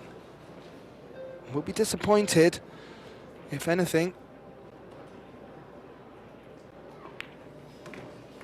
A couple of positional shot errors, which gave Han a good look in, but let's not take anything away from the Chinese player.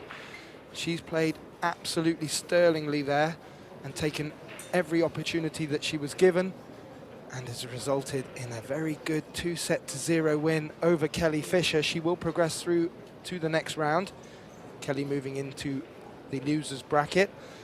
And for our viewers, please do not go anywhere. We will be back very shortly. Well, I say very shortly, in the next 10 minutes for the start of the losers bracket in the Women's Las Vegas Open. On this table, Rubilan Aramith will be taking on Katarzyna Veselovska. And on table 2, Silviana Liu, Rapera Garcia. Big thank you to our production team. A big thank you all for joining us. We will be back very shortly. Do not go anywhere. My name is Gethin Davis.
knew that one. I didn't know that. I thought.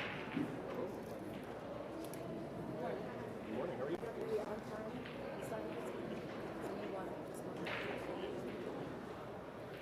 Right up at the front.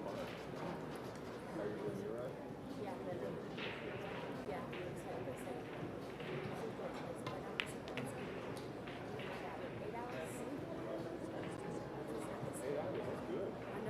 So make sure you send that receipt.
Yes, and then we'll be ready to go. All right.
Change the settings on my camera right now.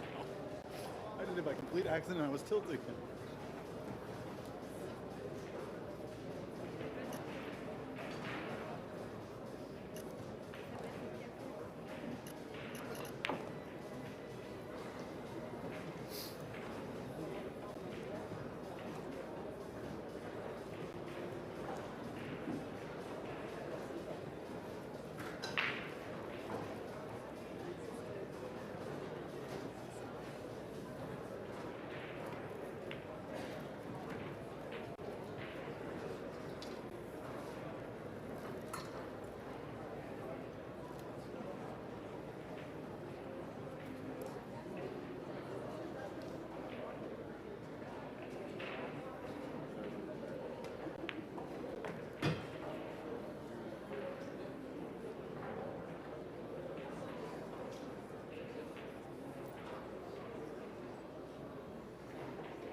Sure. Okay, yeah. Will you show me tricks? I've done it a few times, but nothing impressive. Some cool shots, and the thing maybe you can like I always see this.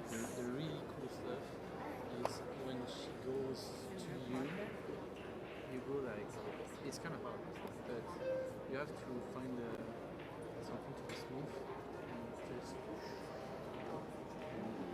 when she kick, dive zoom in the bottom. Okay, that's kind of hard because it's shaking a lot, but if you need, you can clip this. So, no, this is for the pan actually. Normally you clip this and it's not moving anymore. So you can just, like, no pan, only tilt, and this is smooth. Okay? And you just add the zoom in. That's good. That's really good. Understand? It almost looks like it's not like an illusion. Yeah, something like this. And there's something too like more like a dolly zoom. You go. Welcome to the Las Vegas Opens 2026.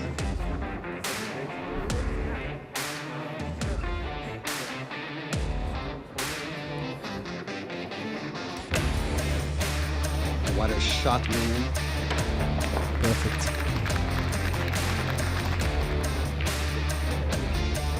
What just happened? Look at that cue ball. I don't think I've seen that before, too.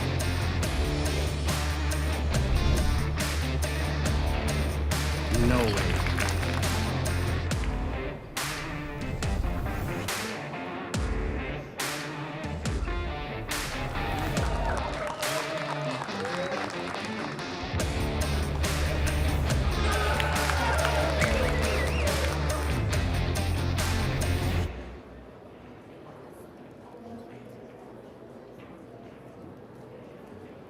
Well, a very warm welcome to all of you joining us at this iconic Westgate Las Vegas Resort and Casino.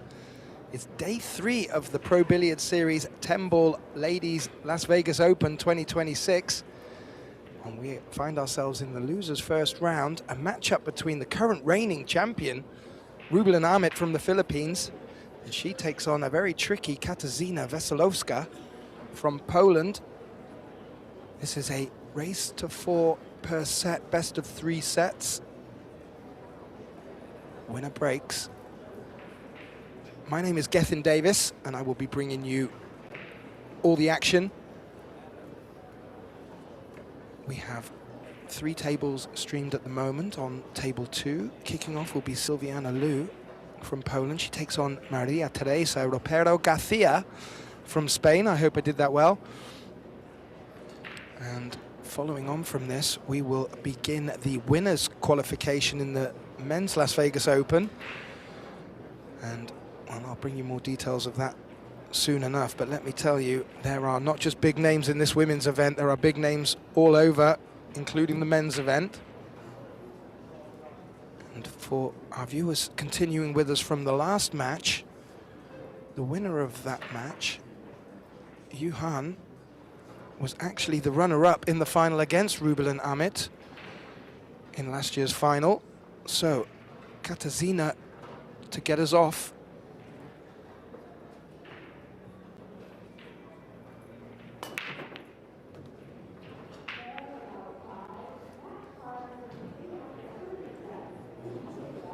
Well, that's a very useful opening break.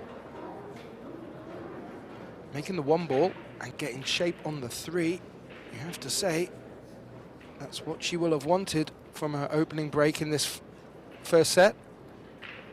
Clean as a whistle into the center pocket. Great early signs for the Polish player here.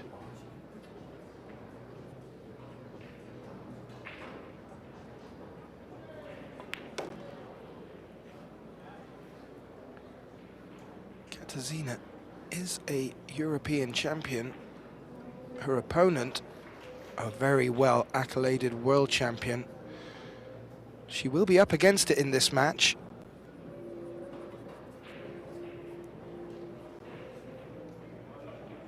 but we've seen her on the European circuit, and she is a very tough cookie. Was in danger of just running a little bit out of position on this 3. Hasn't, and is now in with a very good look at this set. Now, where she's finished on this 4, she could choose to come back down through the gap of the 8-9, but there's a small window there. I wonder how she'll choose to position this cue ball.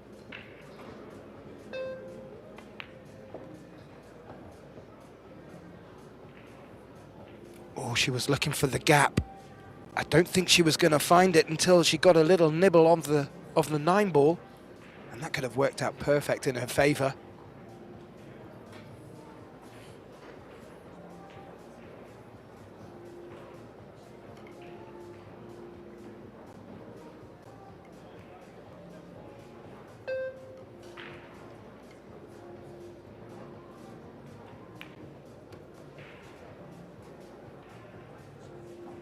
Yeah, she's played that well as well. Good pace. If she was overrunning that, could have run behind the 8 ball, so really sending a message across to her opponent straight out the gate. It's fantastic stuff.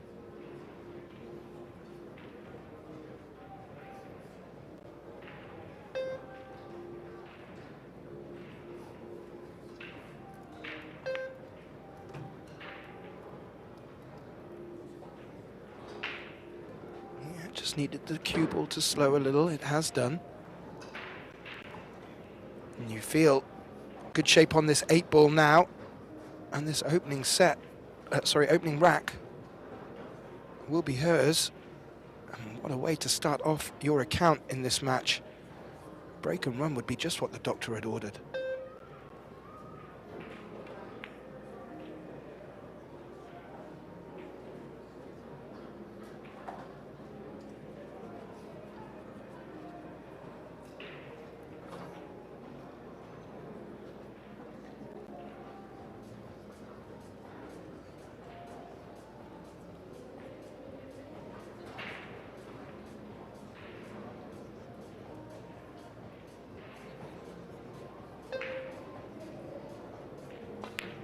This 8 ball played confidently. Leaves a thin cut on the 9 though.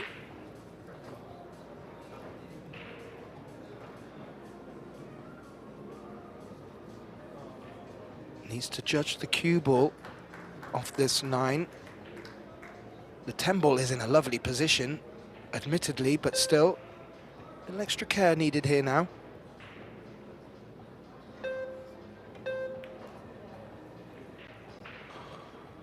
Ooh, a little care indeed was needed and wasn't given. As we look at the replay, it was tough. The 9 ball was just over the top side of the pocket. You did fancy her for it, especially after the way she got herself into that position, and what a gift for Rubel and Aramith here. And, well, she was sat in her chair facing the prospect of a break and dish against her, but yet finds herself at the table with a relatively simple out and takes the first rack somewhat against the run of play. And that will bring Aramith to the table, and we'll get to have a little look at her break as well. As I mentioned, she is the current champion, won here last year. Played absolutely impeccably. It was a joy to watch that match. She'll be looking to go deep in this one. However, as I mentioned, we're in the losers round now, so this is sudden death. This is must-win stuff to stay in the tournament. And with these quick-fire sets, races to 4, we have really had some fireworks. Yesterday, having 2 shootouts in the Women's Open in a row. Uncanny stuff, and was exciting as ever. Wonder what we'll be in store for today. Rubel and Amit to break, leading 1 rack to 0 opening set.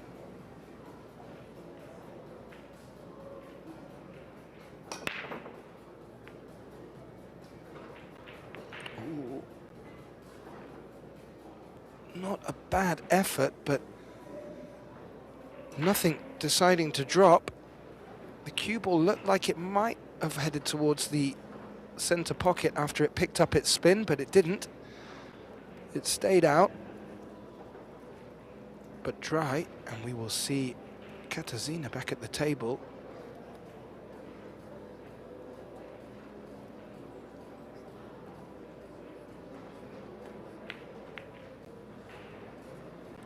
Needed to avoid the double kiss, hasn't. Got away with it somewhat. There was no real value in attacking that 1 ball because the 2 is in a gnarly spot next to the 9 there. And from this great angle, looks like it may not even slide past it into that, or the bottom left corner as we're looking at the table from here.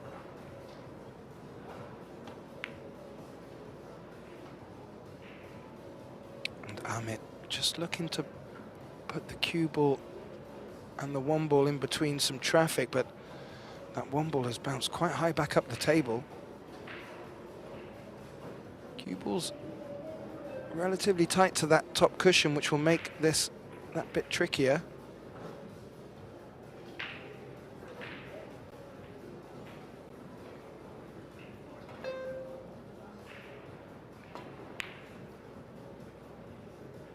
Well, as you saw from that camera angle, just missing.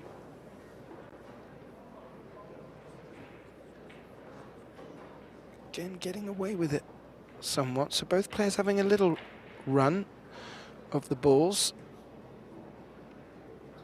Right in the second rack. I would expect Rubelin to want to put her opponent in some bigger trouble than she's had so far. Ah, and has played that exquisitely. Bringing the cue ball round the angles and floated up behind the 9. Behind the 8, sorry, and close enough to the 8 that that will take out the opportunity to jump. So tricky escape for Katarzyna here.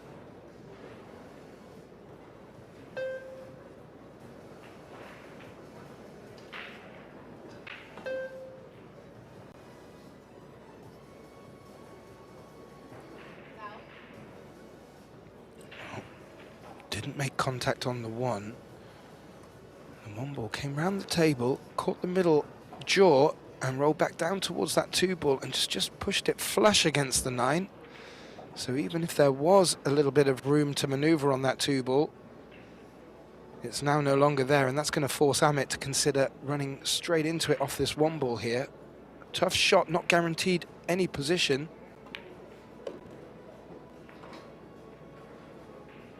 However, she has played that perfectly. And, if anything, guaranteed herself position.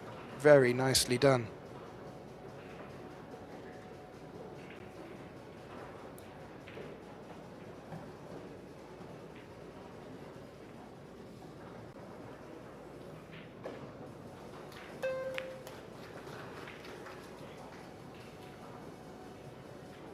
Yeah. The red 3 had both corner pockets available, which made her decision-making a little bit easier there. Still needed to make the pot, but in good shape to get position on the 4 here, and this rack is opening up very nicely for her.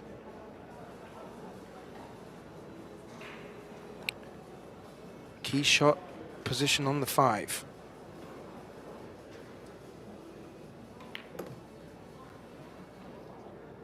Oh, she played that delightfully as well. These are great opening signs from a Filipino here.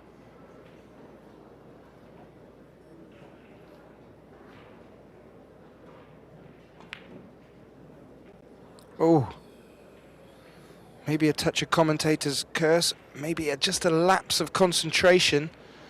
But let me tell you, ladies and gentlemen, these Predator Arc tables have very unforgiving center pockets. And you start attacking them with a bit of pace, and they're liable to be spat out like that. has ended up in not a bad spot for her opponent. But again, made a double kiss on her last effort and has run into the 10 on this one, and that's going to leave Aramith with a real good look at this 5-ball into the centre pocket.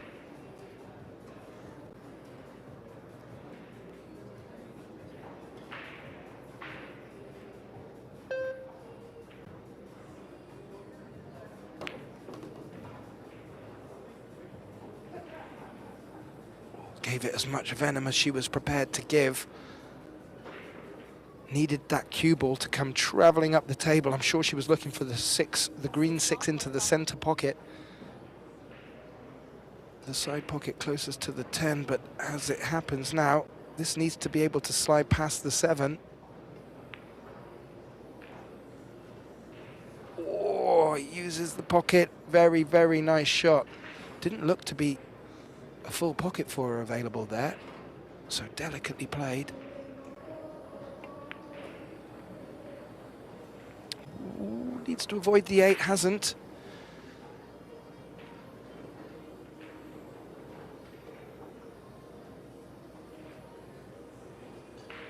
Oh, where does that put her?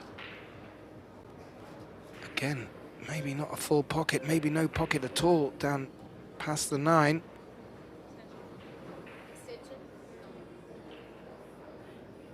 As you just heard, she's called her extension. Both players under a 30-second shot clock.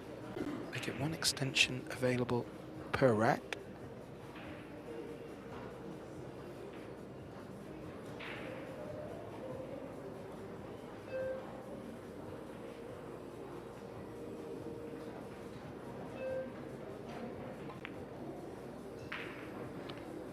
Clearly no path past the 9, and would have ideally liked the 8-ball as close to the short rail as possible, but needed to hit the short rail, otherwise it would have been a foul. Which she's done, and now, well, Katarzyna with a good look at this 8. She's been sat in the chair for a bit.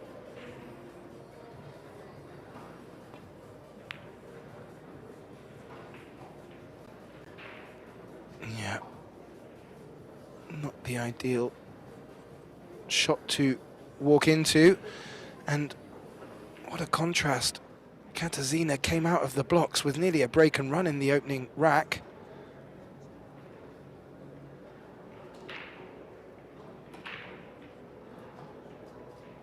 Now Aramith has this 8-ball with not guaranteed shape on the 9. Oh, and that 8-ball has rattled and it's kicked out a little bit, but this looks cuttable.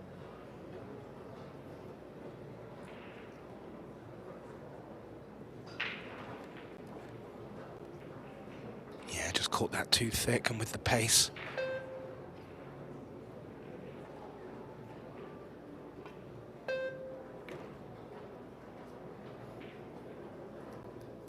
Well, missed that thin cut into the centre pocket. Makes this one, and more importantly, retains shape on the 9-ball.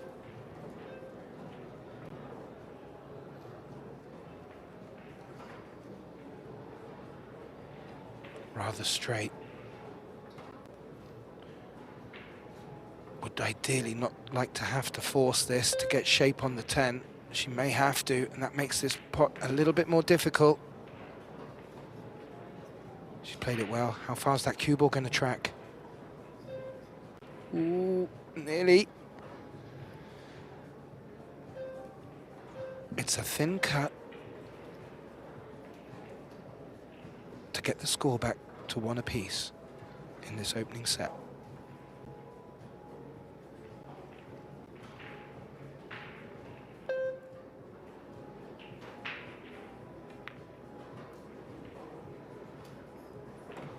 Well, it was a tough one. The cue balls come running back over to the same side as the table of the 10. And that's going to leave Arcos with a good look at this long 10 down the long rails. Needs to be precise. And it wasn't. It's caught the center, or rather side pocket jaw, and well, good cue ball. But another chance for Katarzyna here to bring the scoreline back to level.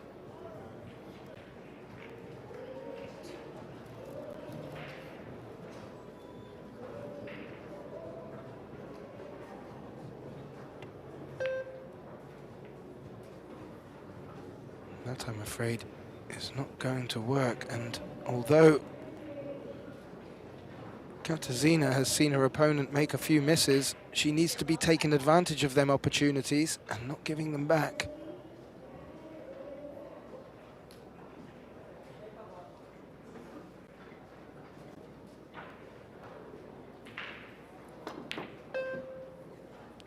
Ooh, was not far away from the bank.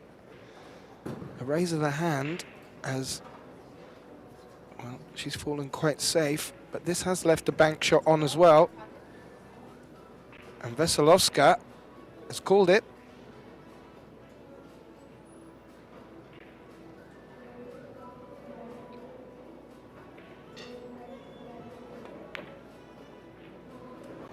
Oh, and again, not far away. The 10 ball has crept away from the corner pocket, but this is certainly potable, and a little smile from Arcos there. Both players just looking to get a better feel for the table and the reactions.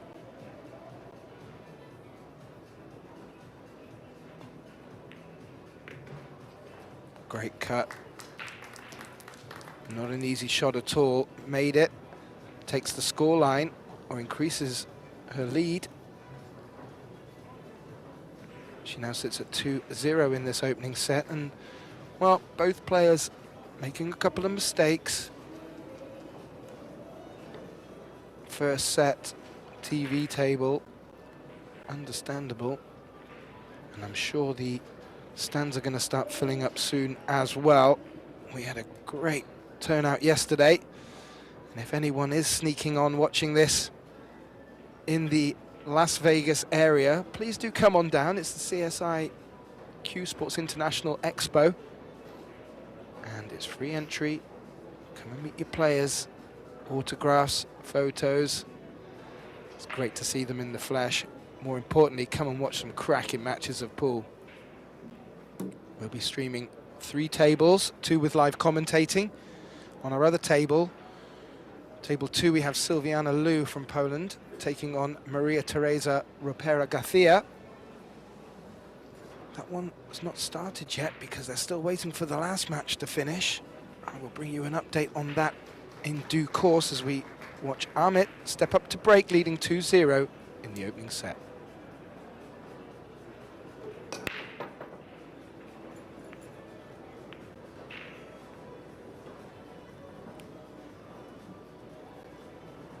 Dry break.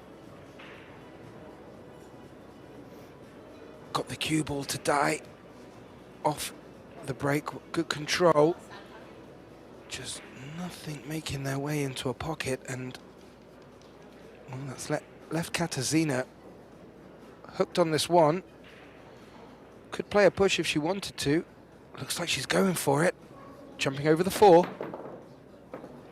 Oh, oh! Wow! The 1 ball went riding on the top of the rail.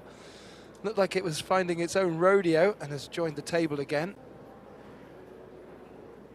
Not a foul. Legal jump shot. Would have ideally liked to have made the pot.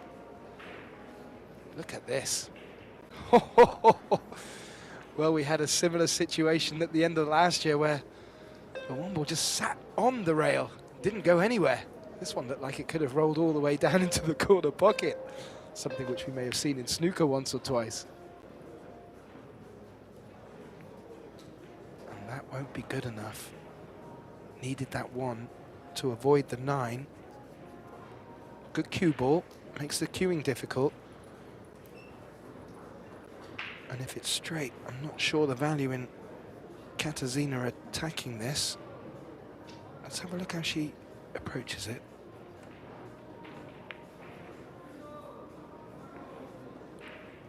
Yeah, and that was my fear.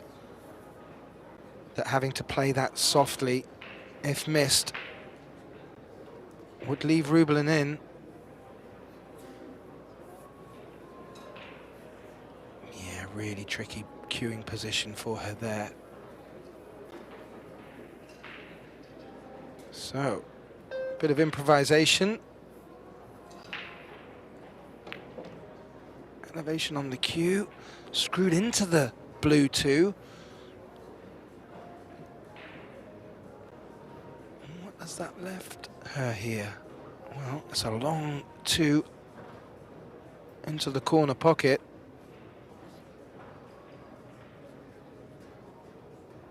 Should be good for position on the three if she makes it.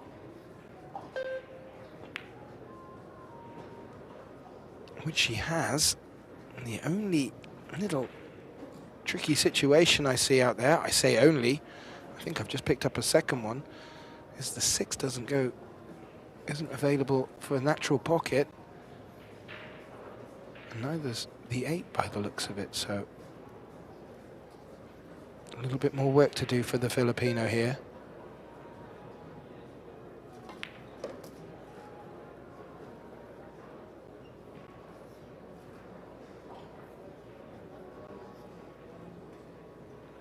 See where she's just dressed the cue on the table there.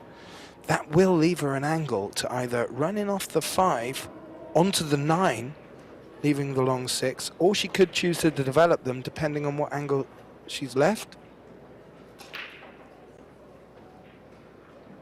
In fact, she preferred to go the other way, dropping this 5 ball into the center. I don't mind that either.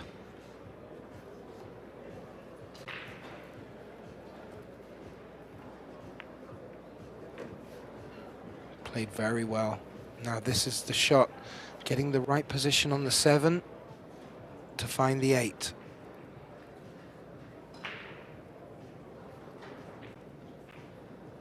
The 6 is not a gimme.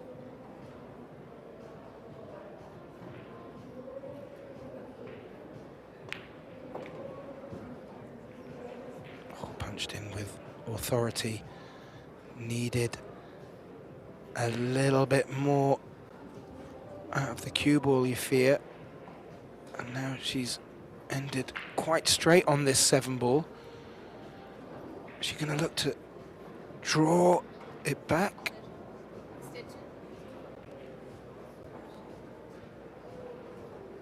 She's called her extension, and I think that means she's going to put an extension on her cue as well, just to be able to reach this 7. If she is straight, just wondering if she's thinking she... Oh, no. With the bridge there, very difficult to screw back. And with the bridge there, very difficult to even make the shot. And a miscue from Aramith there, a very rare mistake in that respect. She was reaching and her bridge hand was so far away from the end. Yeah. Needed to load up, needed to put a lot of topspin on that to have any chance of coming back for the 8. Well, what is Veselovska gonna do about this 8 ball?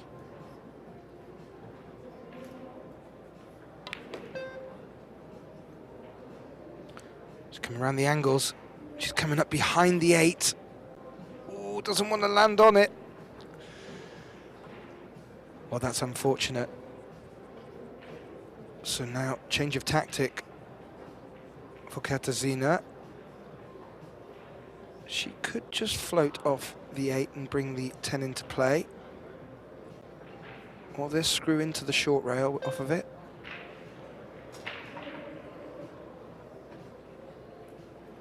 Would have ideally liked to have covered Rubelin. Very difficult to have achieved that.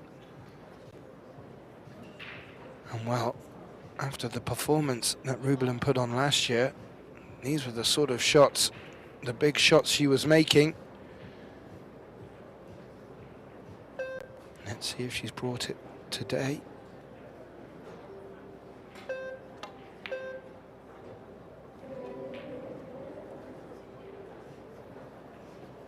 not made it. The 8 ball has tracked down somewhat. Now, Veselovska doesn't need to do too much. It's a thin cut, but in making it, should be in decent position on the 9, and then it's going to take a good shot to get back up for the 10, but it's another good opportunity for her here, and you really feel in this opening set she needs to start making some moves.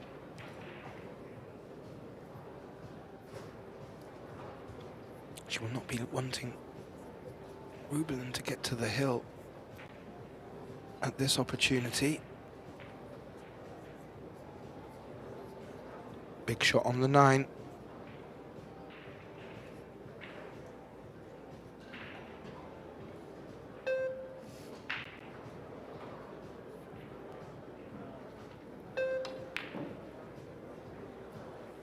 Oh, and again, what a great camera angle showing how tight these pockets are, and you put some venom into these Arcos 2 balls and they will come back out at you.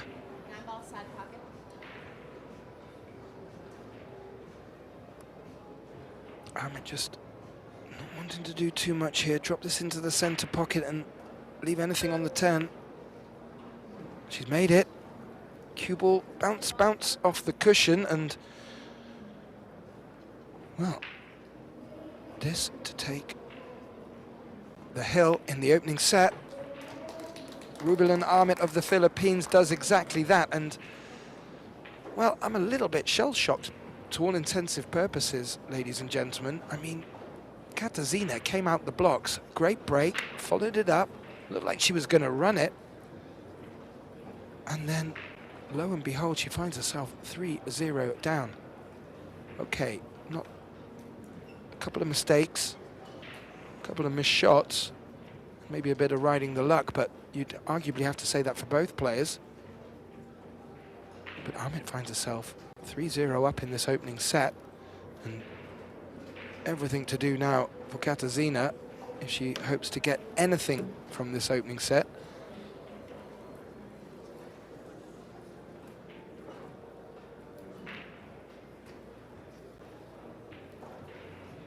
Again, breaking just off center. Watch for good control of the cue ball.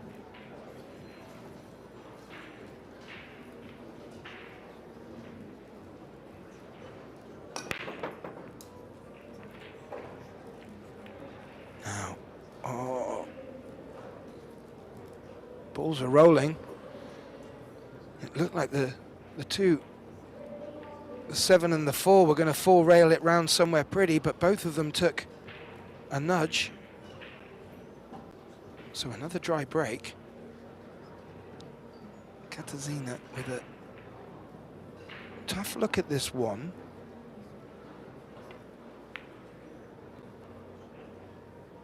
Plays a similar shot to one she attempted earlier, and this time avoids the double kiss, but arguably caught it a bit hard.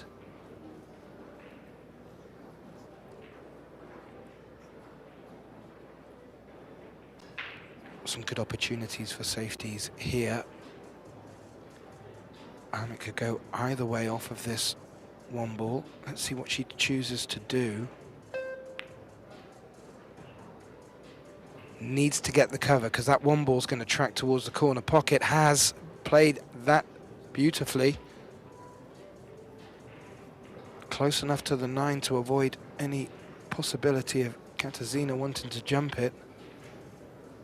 And now this has turned into a very tricky predicament.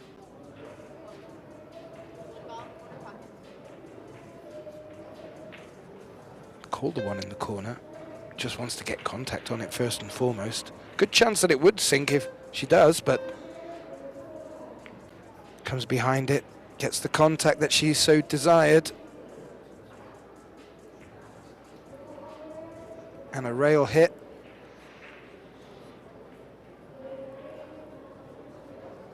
Oh yeah, there was also a rail hit earlier, initially after the contact, and although not safe, it's a very fine margin to that corner pocket. Thank you, Mr. Cameraman. That is not on.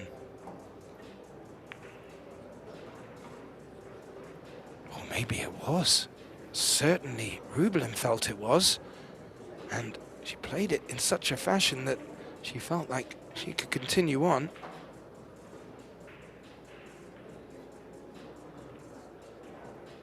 Ooh.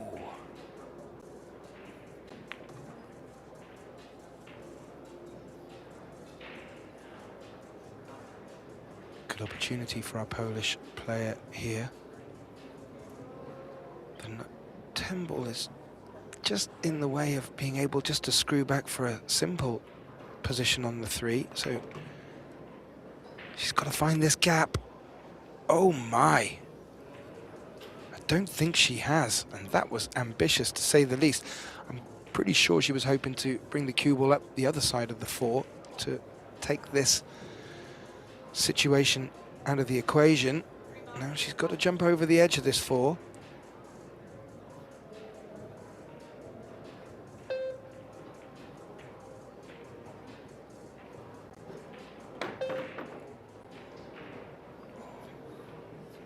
Makes a legal jump, does not pot the 3.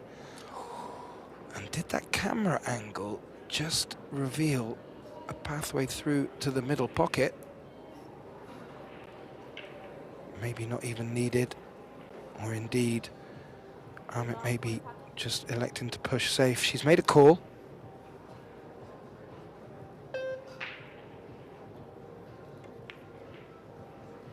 She's gone up for the top corner. She's walking straight away, confidently potted.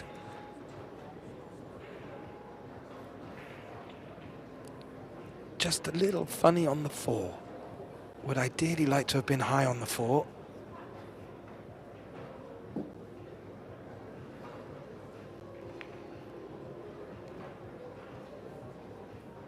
But played that well. Will still go for the 5 in the same pocket with a bit of a steeper angle.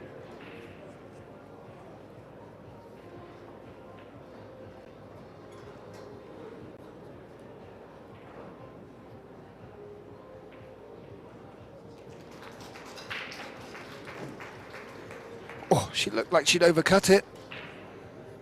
The 5 ball thought about it, but it's dropped, and this is looking rather good for Aramith here.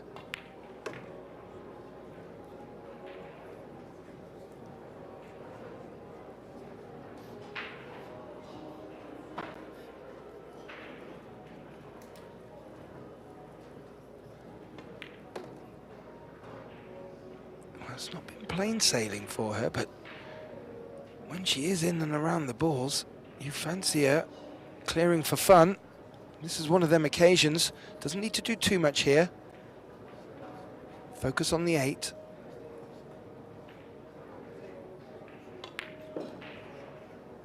Well, I say she didn't need to do too much. Thumps it in.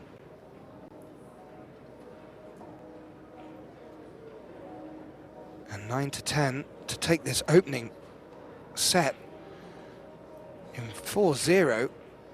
I wouldn't say the run of play would have suggested this scoreline. I'm sure our stat man will reveal all during the break. But yeah, Rubel and Aramith taking our opportunities, and more importantly, looking good for taking this opening set 4-0. And well, I have to say I'm a little surprised, especially the way Katarzyna Wesolowska came out of the blocks, winning the lag and nearly break and running.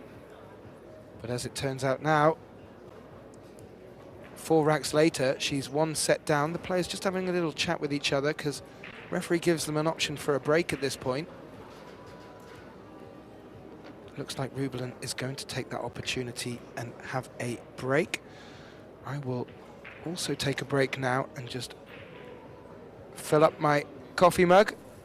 Be right back very shortly for the start of the second set. Please do not go anywhere.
Well, a very warm welcome back, ladies and gentlemen. You join us for the opening of the second set of this losers round match-up between Ruben Aramith and Katarzyna Wesolowska. This is the Pro Billiard Series 10-ball Women's Las Vegas Open 2026. Ruben taking the opening set quite comfortably, 4-0. And she gets us off to her count in the second set. My name is Gethin Davis.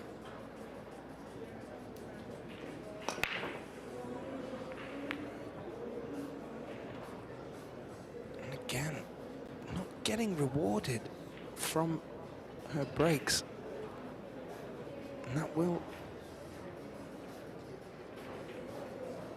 yeah. This time, not such good control of the cue ball either, but not making a ball either, and that will bring Katarzyna from a chair.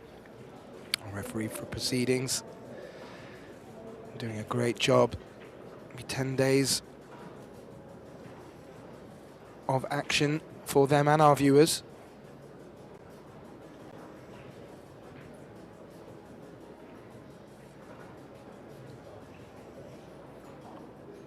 Well, Rubelin's just having a little look. Is she indicating she can see enough of the one ball to bank it?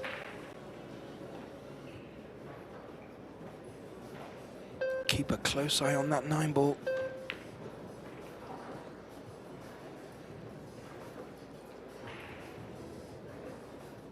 Well, that all happened a bit quick for me. I didn't hear anything from the referee, so a legal shot. But as a ball dropped, it gives Katarzyna the opportunity to either get back to the table or allow her opponent to continue, which is what she's done. She's put Aramith back in play. And as you can see from here, there's a lot of traffic in between.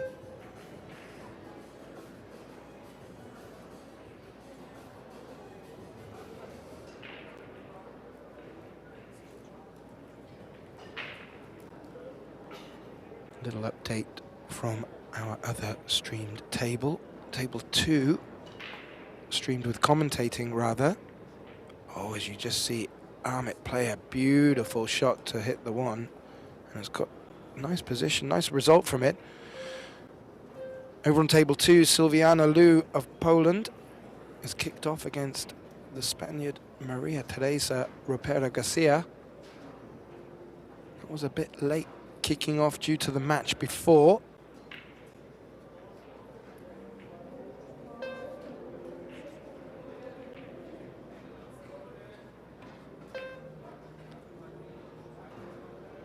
Yeah, difficult shot for Katarzyna.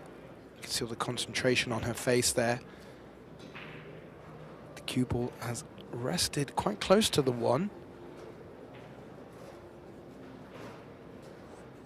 You get to see a lot of facial reactions from Aramith. She's bubbly character and very expressive in contrast to her opponent.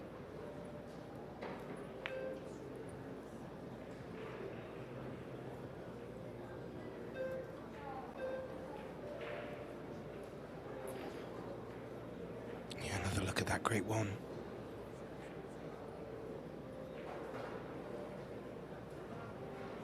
Just had a careful look at the position she needs to get for the 4.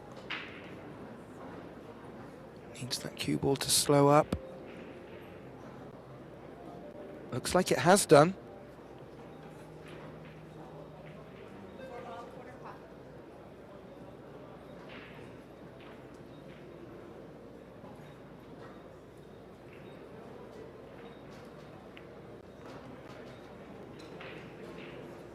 Yeah, needed to be delicate. Run into the 7. Left herself on the 5. May need to do a little bit of pushing with the cue ball here to get back round for the 6. Unless she can just screw it back up center table. Oh, she can. Great angle.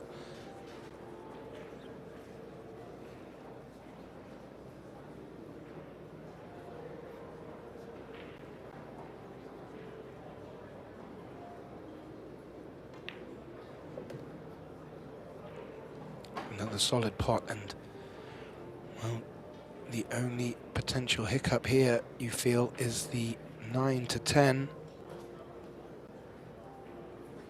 I'm sure Ruben's just having a little check around the table now and having a look at where she wants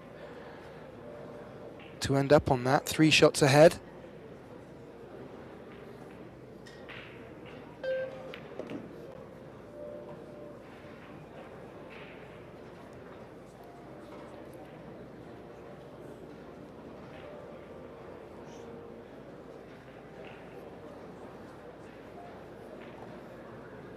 She's had a couple of looks at that 9 now. She does have an angle on this 8 to bring the cue ball back out center table. She played that very nicely. Now this is going to be all about pace on the cue ball and firing it up the table at the right angle. She goes, grabs her extension, calls her extension.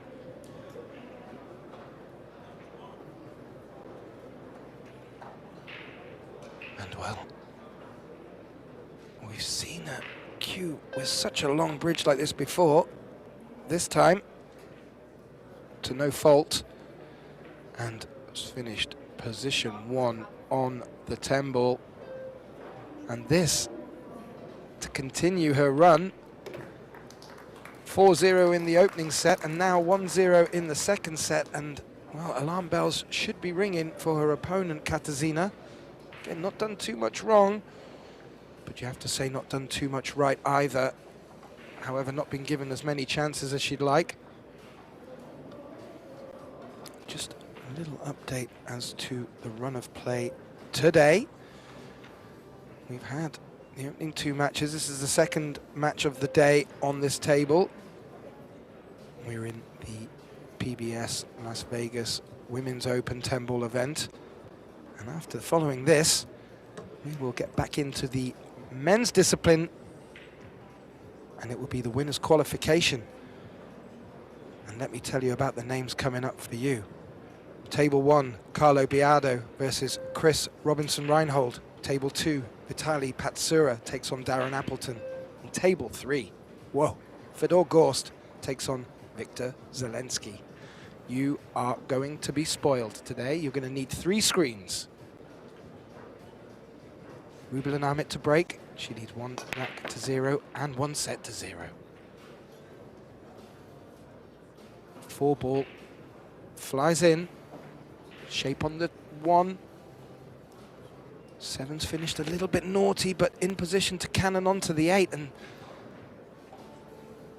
Aramith's brakes are working.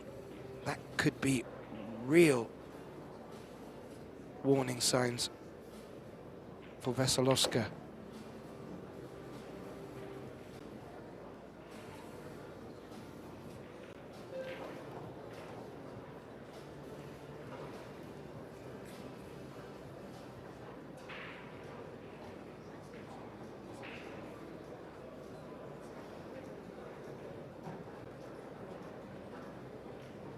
Yeah, she's just having another double check of that 3. The red 3 is locked against the cushion there.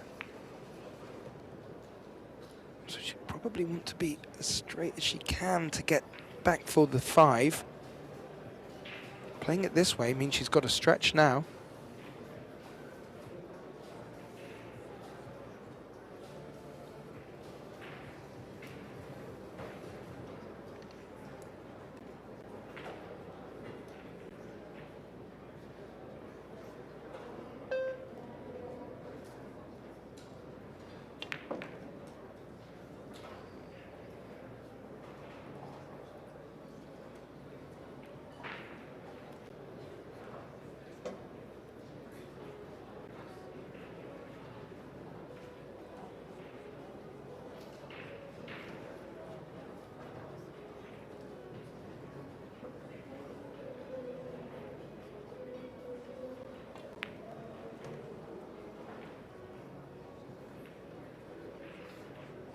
Yeah, nicely done.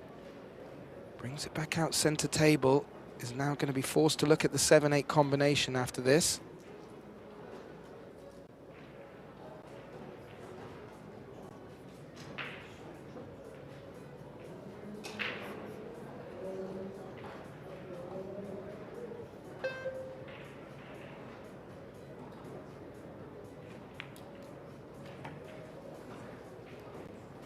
plays that very nicely. Gives her every opportunity to make this 7-8 combination, and also very good chance of leaving herself on the 7 afterwards, just like that. And wow, if there was an extra gear that Rublin was holding back on using, it would appear that she's starting to move into that gear now and giving Katarzyna no opportunity to get out of her chair.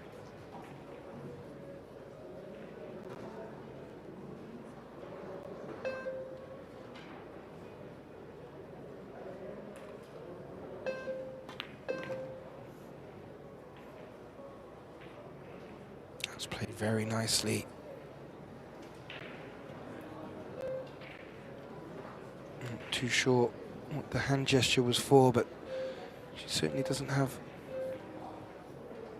She has a bit more gap to get the cue down lower on the ball with the centre pocket there by the looks of it. So floating this cue ball up for the 10 and to extend her lead further in the second set. Oh, the commentator's curse. She's rattled it, ladies and gentlemen. And that Arcos 2-9 ball refusing to drop. Yeah, just asked a bit too much of that pocket. It's quite deep in there, so Veselowska needs to be careful how she approaches this. Cushion first. Very nice. And this will be her opportunity to get her first point on the board.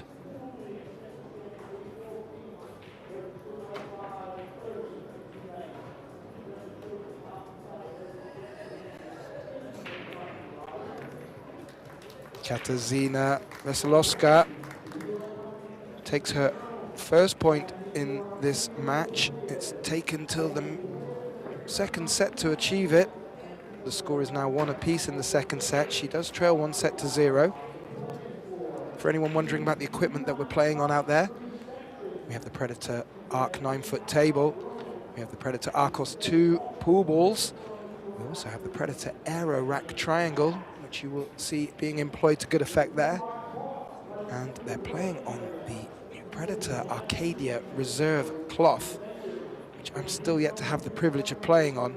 It looks beautiful. I've been hearing great reports back from the players.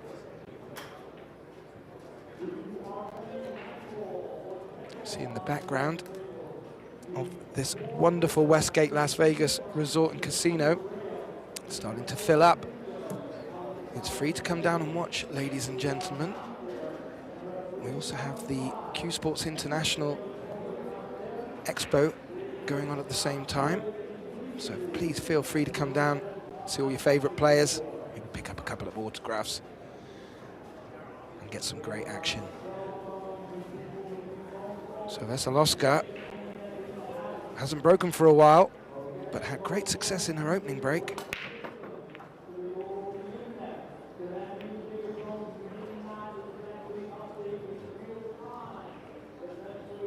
Unfortunately, not on this occasion. Again, play great cue ball control. Watch this. Cue ball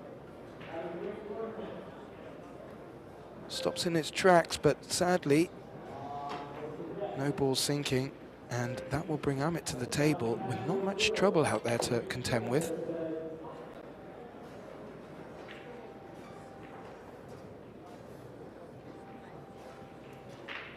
I said not much trouble. I did not pick up on the 5 ball covering the 2. My apologies. That will force her into a combination. She made one in the last rack. Didn't take that one on. I don't blame her. I don't think position was guaranteed either, so just in case Katarzyna was going to start building momentum, this is a very good opportunity to maybe prevent that from happening. However, she's called the 8 ball.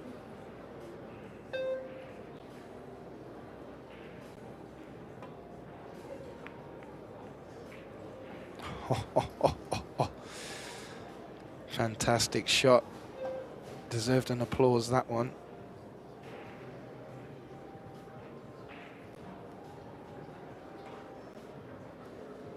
Yeah, fantastic. Katarzyna looking to play another safety, but that 2-ball does not need to leak out. I'm just looking at the body language from Katarzyna. I think Amit can see this, you know.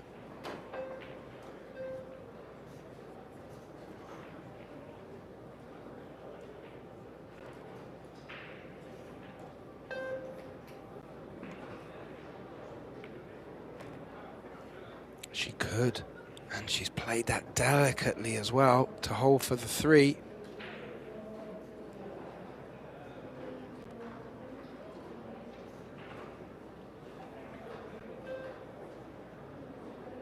Oh, needs to be careful bridging over that purple 4-ball. Our referee keeping a close eye on that.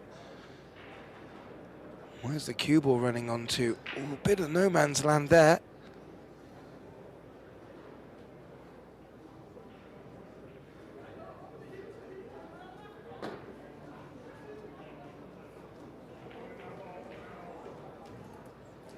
So, no obvious route to pot.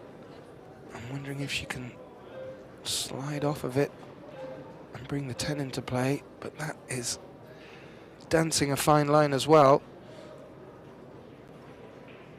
She's called her extension.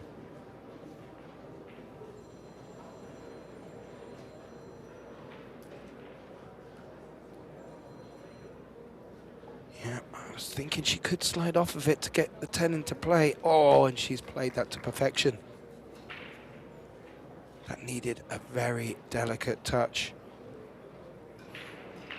Showing great respect to her opponent. Really giving Katarzyna nothing to get her teeth into either.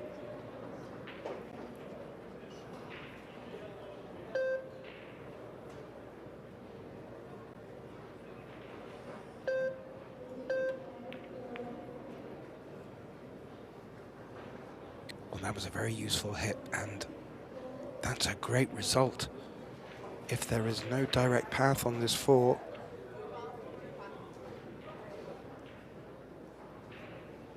well, I have to say, Filipino does not hang around in making her calls straight out the bat.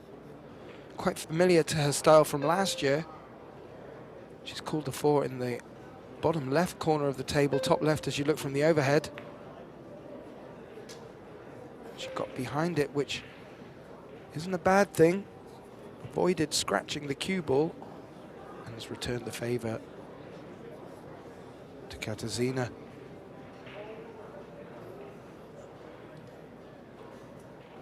Yeah, as you see from the replay there, that cue ball was tracking towards the corner pocket. Always a chance of the scratch playing shots that way. She's going airborne.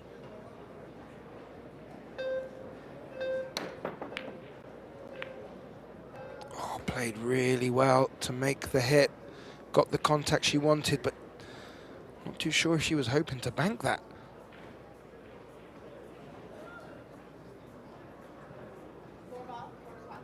Very good jump. Got the cue ball settled before it made contact.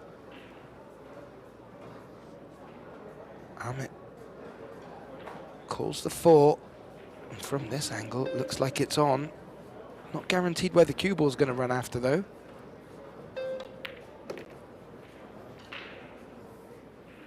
Ooh, and more importantly, there's no guarantee what the 10 ball's going to do once it starts moving. That might have not finished too bad for the long 5 up the rail.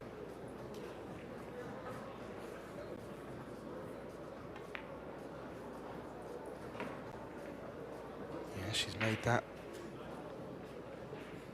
Now, well, yeah, she's just looking if she can try and hit this 6 thick and freeze the cue ball there or thereabouts. Wouldn't want to take too many liberties on these centre pockets, which she hasn't. Needs to slow down. Ooh. Little tap on the table to encourage it somewhat. Bit of voodoo magic out there, working to great effect. And now Aramith 3 balls away from regaining the lead in this second set.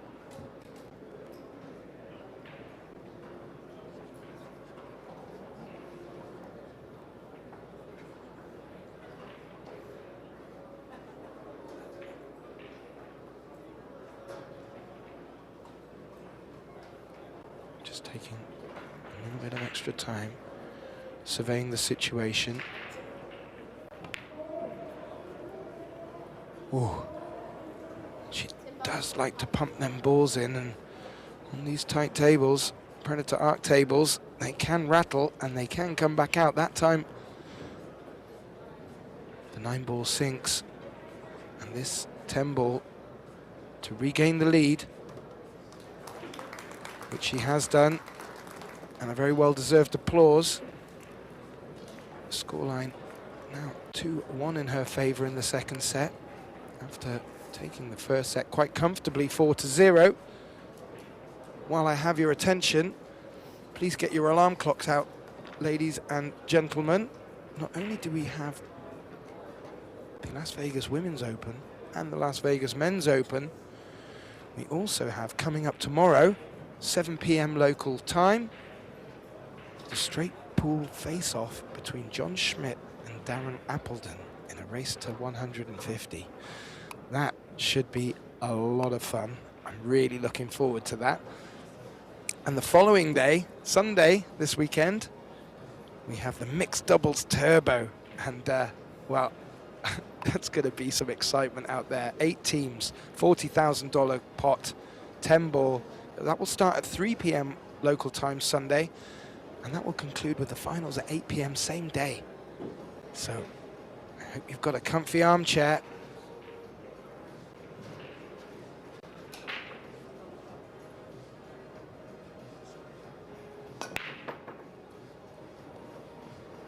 Ooh, where's the cue ball going? Oh, again, the cue ball running makes the 1, but also makes the cue ball, and that will bring Katarzyna out her chair with ball in hand.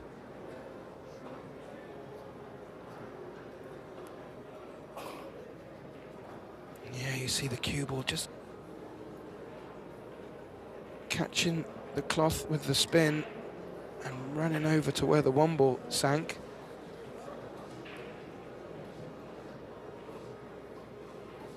Looks like Katarzyna's taking on the 2-7 combination. Quite like that.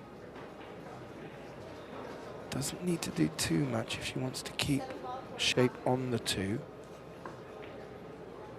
And looking around the table, once the 4 is potted, it could all open up. Oh! She makes the combination, but the cue ball just run on a little bit further than she has anticipated, and I'm not too sure that cut is on. There certainly is the cross bank, which might not be a bad option. She can then screw past the 3, but may go safe. Oh, went for the extreme cut. Oh, I want to see this one on the replay, ladies and gentlemen. I'm not too sure the cut was on, but the cue ball looked like it was running back up towards and maybe have potted it again. Look at that. Yeah, that was very tight. And look at the cue ball. Ooh, ooh. Oh, that's fallen horribly for Aramith there. So a little bit of luck for the pole.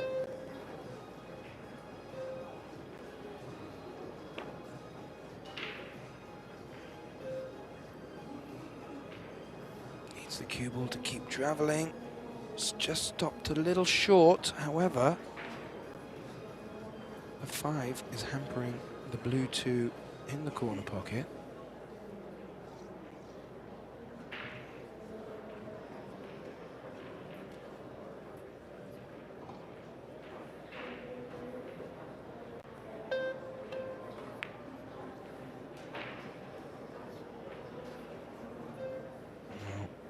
She was hoping that the cue ball was going to slide past the 5. It hasn't, which has left the cue ball hang out a little. good shot on this too could reward Rubelin.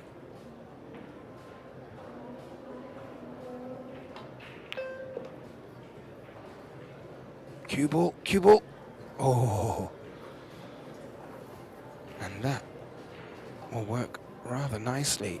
Good shape on the 4 here, and you could see Aramith put herself in contention of getting on the hill at this opportunity. Oh, no sooner said than another unfortunate miss into these tight centre pockets, and maybe that was just a little slab of complacency after realizing the position she'd made for herself after that great 2. But she has not left Katarzyna anything. In fact, she's left her in a real spot of bother here. She can come around the back end of the 9 and 6, around the angles.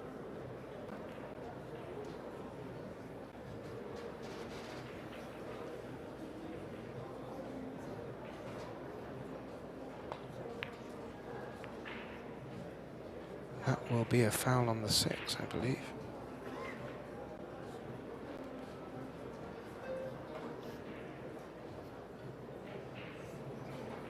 Let's have a look again. Yeah, contacts the 6 first. That's not going to do. And while I have your attention, I did mention that we have Saturday and Sunday, the straight pool face-off, followed by the mixed doubles turbo. But then after the finals day on the 23rd, we will begin the WPA Teams World Championships and also the Las Vegas Junior Open. And that's the one I'm really excited about. Get to see the young guns who are coming up the ranks from every part of the globe. And there is some formidable talent out there, all being brought to you over the course of this 10 days here at the Westgate Las Vegas Resort and Casino. So Aramith has this 4.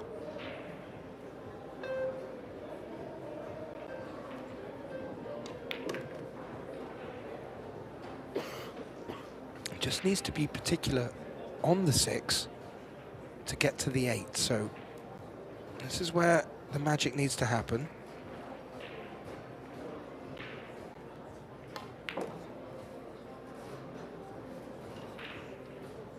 Again, flirting with the center pocket to great effect. And this is a very, very nice angle for her here. Wants to bring the cue ball back over towards the center pocket at the bottom of our screen. Oh.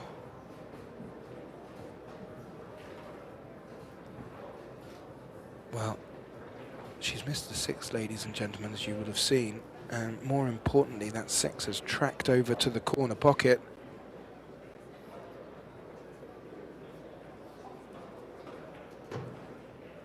And that could be the opportunity for Katarzyna to get back in this match, certainly back in this second set. Ooh, needed the cue ball to just get a bit more premise off that first cushion. It flattened out a bit. Now that 10 ball is going to be moving.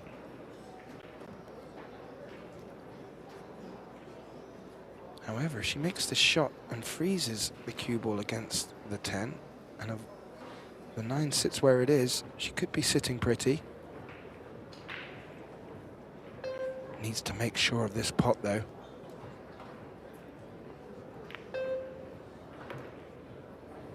Oh, played it at pocket pace, which certainly helped that drop. However, the position on the 9 has been compromised after running into the 10. So Veselowska not getting everything her own way, even at this stage.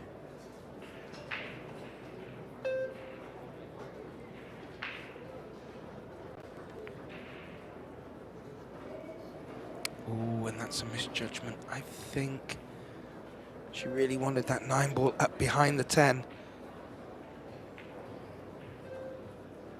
A closer inspection from Aramith suggests now that that 9 is on. This is going to need a little bit of care.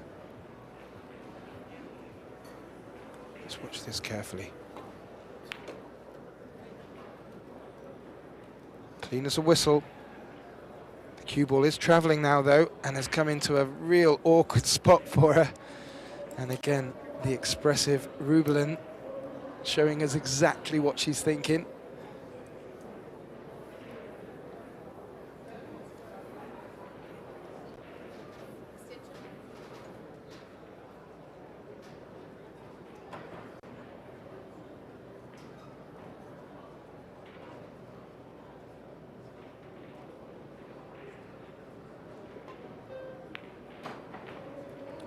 She took the cut on, she fancied it. Didn't make it.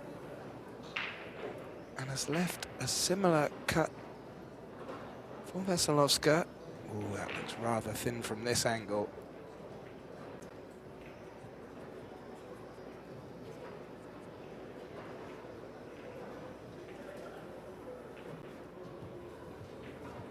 Quite a pivotal point in this second set for Katarzyna. If she loses this one, her opponent gets to the hill. She wins this one. She keeps it 2 apiece. Where's that 10? Oh no! Wasn't far away at all. On another day that may have dropped, but today that will give Aramith a chance of getting on to the hill. And 1 rack away from taking this match.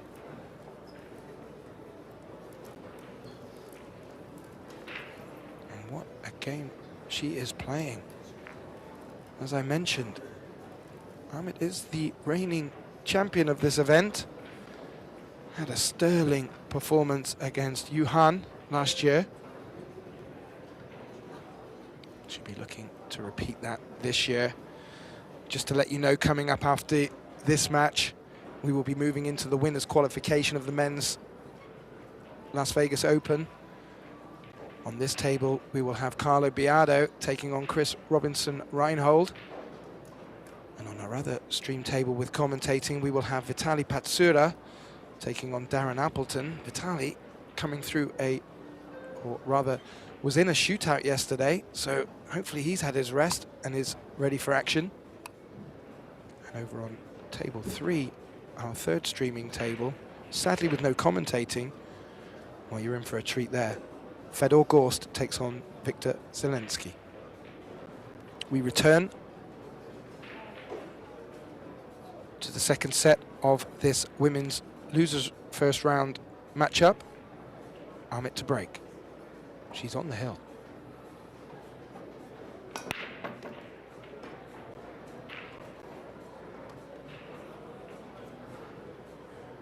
Well, what a time to start making balls off the break.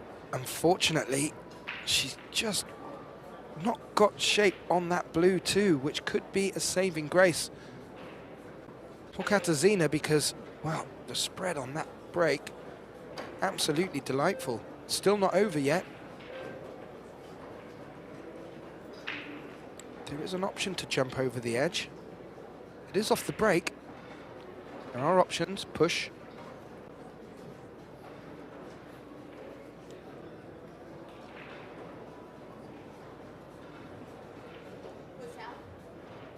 I think she's looking to push into a position that she prefers and then giving the opportunity to Veselovska to either take it on or not.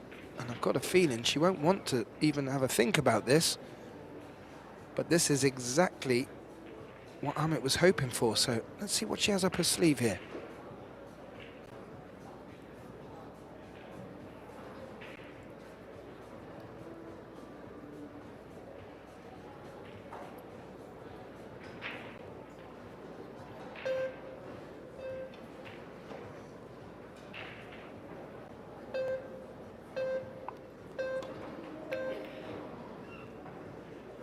Oh, she wasn't far away with what she was attempting there. However, as it's not worked out, Katarzyna's got a good look on this too, and as I mentioned, After that good break, there are no real problems out there.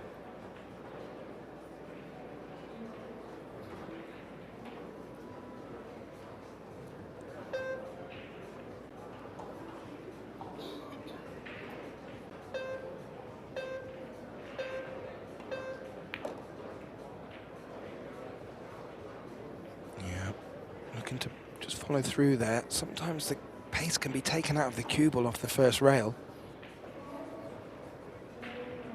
Left her with a nice looking long shot up into the corner pocket, but not much needed doing as the 5 ball is in quite a nice position there.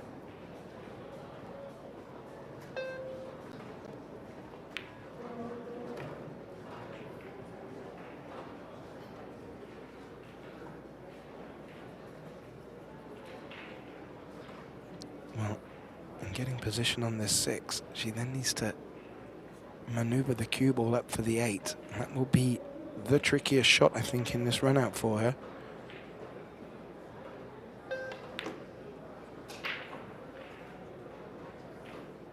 And a bounce, and that gives her an angle of sorts. The 8 isn't in the prettiest of positions. You feel if she can bring it all the way back to the short cushion, there's enough angle past the 9 to pot it into the corner pocket, but so precise with the cue ball for that.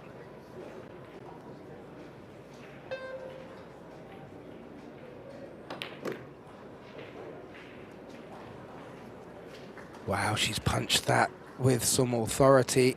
A few claps from the crowd. That is a fantastic shot. She's going to need to come up with another, though.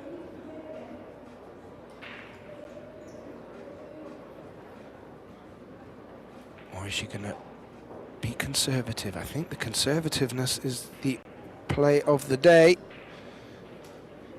There was the aggressive cut and bringing the cue ball around the table.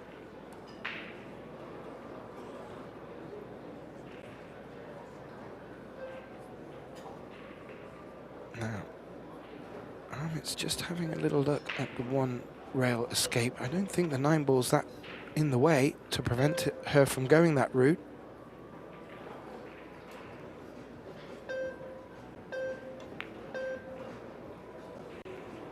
Oh, nearly made the 8 in the center, nearly made the cue ball in the corner.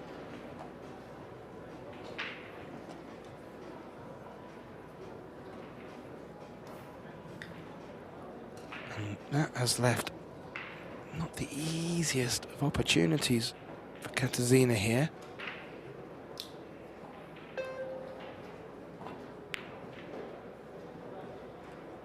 And she missed that by quite a way, truth be told. And she's not got away with it either. That will not be good enough, I'm afraid.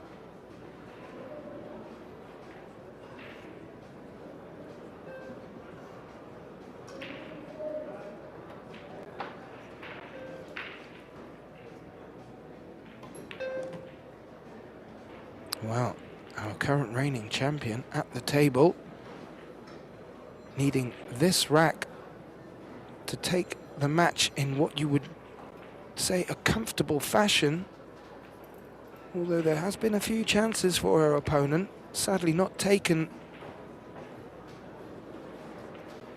And this will be Ruben Aramith, although in the losers bracket, to stay in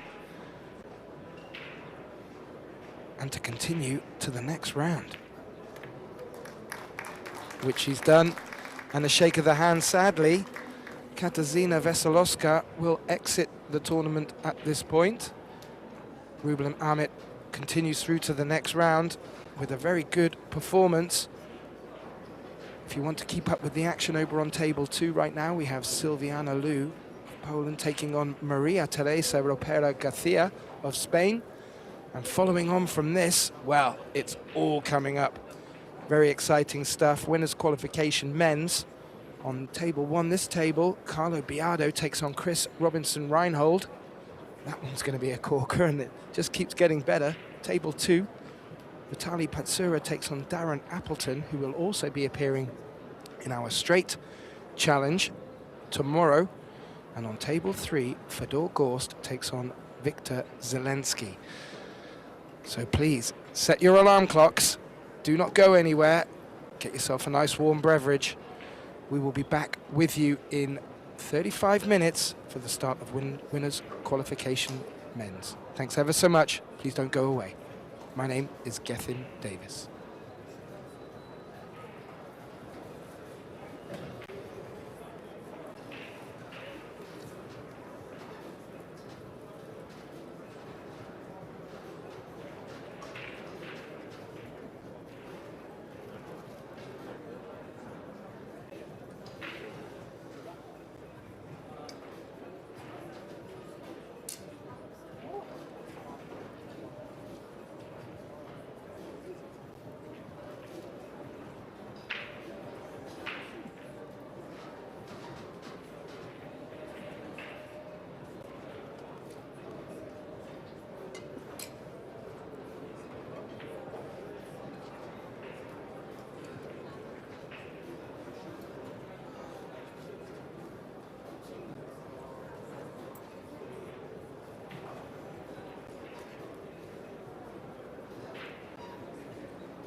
Devinez qui est parti.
All good, all good.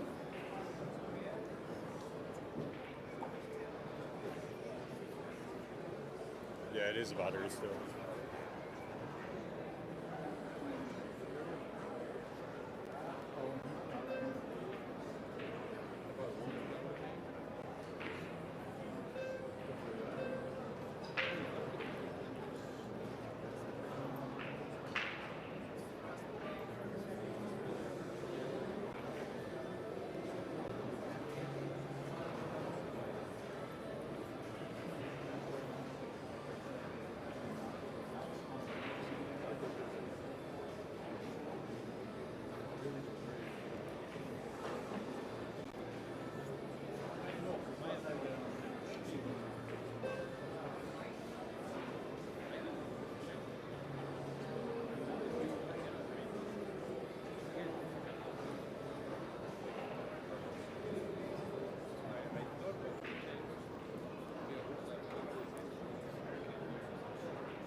Welcome to the Las Vegas Opens 2026.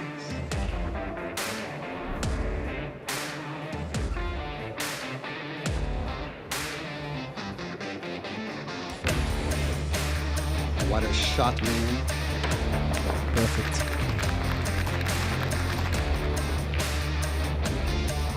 What just happened? Look at that cue ball.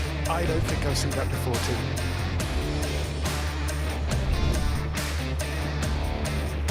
No way.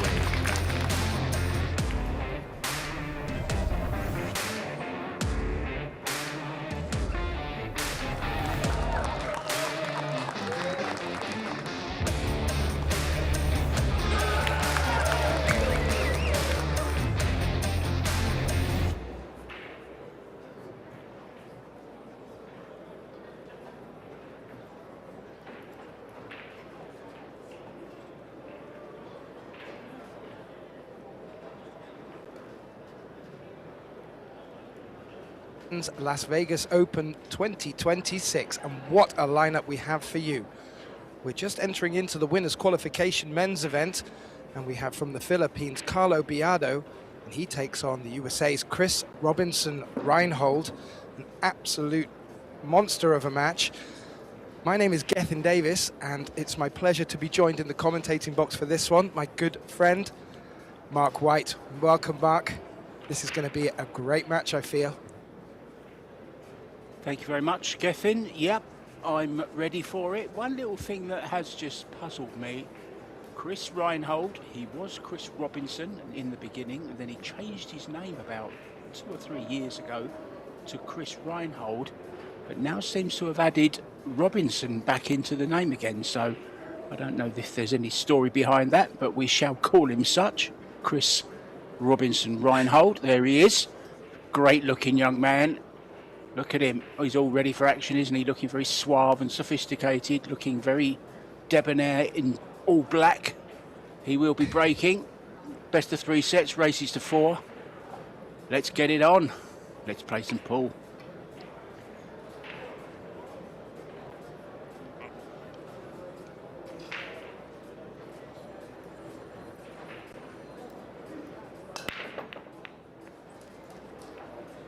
What a good strong break. The 3 ball is creeping towards that corner pocket. Oh, it doesn't want to drop though, and that will bring Carlo Biado back to the table. Carlo, he's running 10th in the world on the Fargo rating at 838. His opponent Chris not far behind on 760, so you would think Carlo would be the pick of this, but at this stage anything can happen, especially in this best of 3 set format, Mark.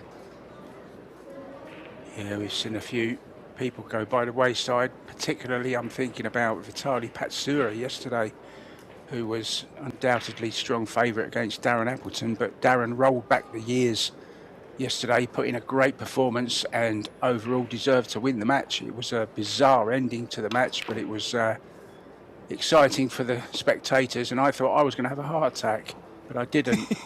Still here. Well, we also get to see Darren up tomorrow in our showcase straight pool showdown. I'm looking forward to that. Yeah, I love a bit of straight pool. Very skillful game. It's going to be a race to 150 against John Schmidt. We'll see how that one goes. John, of course, held the high run record for many years after taking it from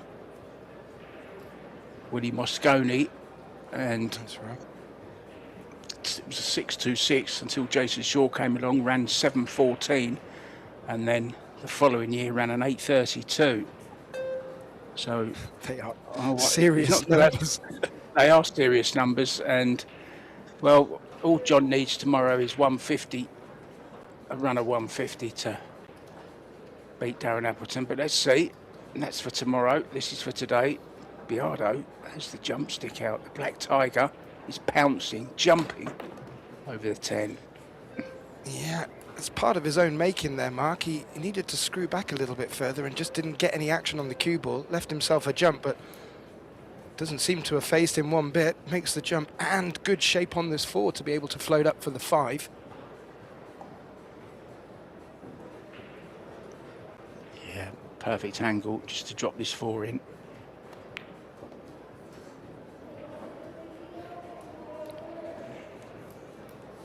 we've had some great matches already, and we're only on day 3. We've had some wonderful shootouts as well, which has kept my nails very short. And this format really playing into the fans and the viewers at home.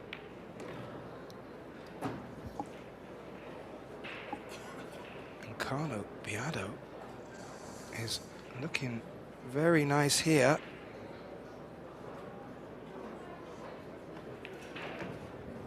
Even with the mishap of position.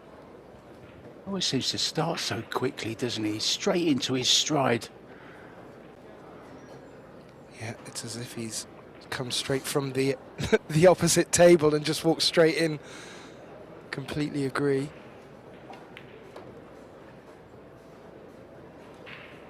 Lots of left-hand spin holding for the 9. This is okay. He'll just crash this into the top left. Geffen, hold off the side rail for the 10. It should be 1-0 to the Filipino.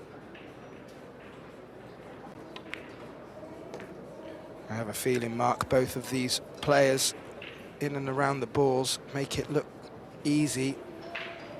We could be in for a quick match, but as we've seen, this format doesn't allow players to really run away with it, and with the hand rack, well, players aren't been getting it all their own way, and that's what I like. It really keeps that little bit of uncertainty rolling, and well, it's certainly entertaining them big crowds out there, Mark. Yeah, and there's plenty of other matches going on at the moment. We've got Kazakis up against Christopher Tevez. Very, very good player, Tevez. So that's going to be an interesting one. Kazakis has taken the first rack there. Jeremy Sose, listen to this, up against Shane Van Boning. That's out on table number 18. Viewers are allowed to just walk around and watch any match they like. Just have a little stroll, watch a bit of pool, move on to the next one. We've got Josh Filler up against Juan Carlos Exposito. Skylar Woodward against Tyler Steyer. That's a mouthful. They're just starting out as well. There's more to come. Let's get back to this one for now, though. Biado breaking in this winner breaks format. No real power, just smoothness. Yeah, smoothness and keeping good control of the cue ball, but nothing going down. And we'll see Chris back to the table with a good look at this one. Just having a look on the replay at the spread of the balls, and there's no real dramas out there for him to contend with. So a good opportunity to strike back here.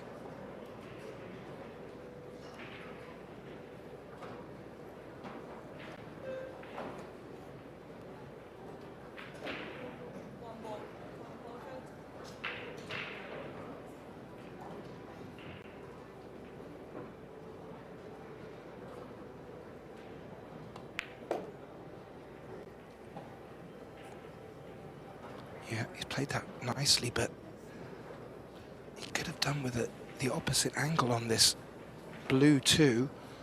Now might have to come up with a bit of a shot here. I don't know if he can force it through with a lot of right-hand side loaded up on the cue ball to then throw it down the table, but he's probably going to be pushing that cue ball left-hand side of the center pocket.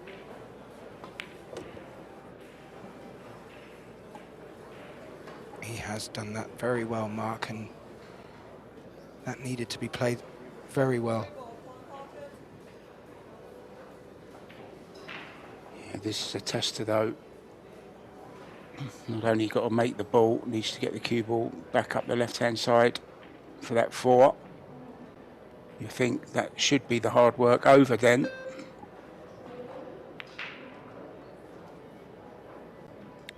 Yeah, I agree, and he's played that very well to get position on this purple 4. This would be a good response because, as you said, Carlo Biado has come out the blocks as if he hadn't even stopped.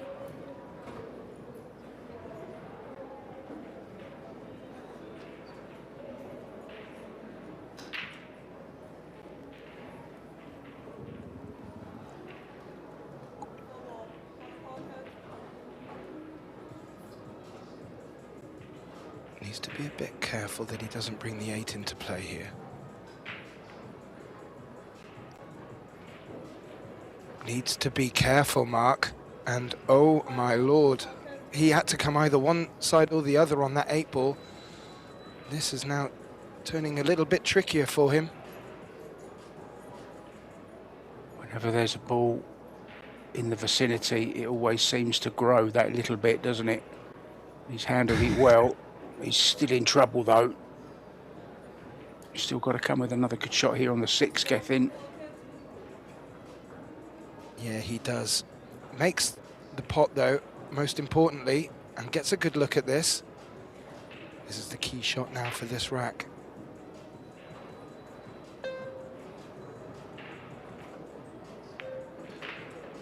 Beautiful.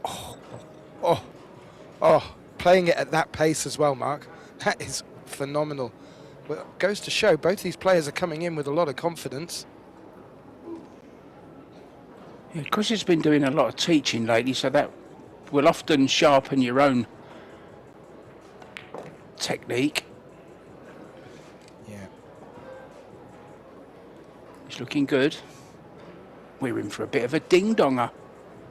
I think we are, Mark. He has finished a little straight on this, but looks like he could be able to just screw it back off the long rail where he's at now.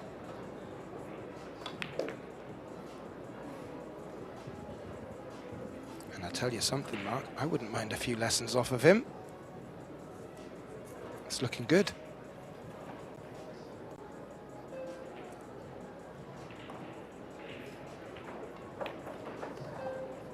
Stop shot on the 9, leaves him straight on this 10, and what a great reply.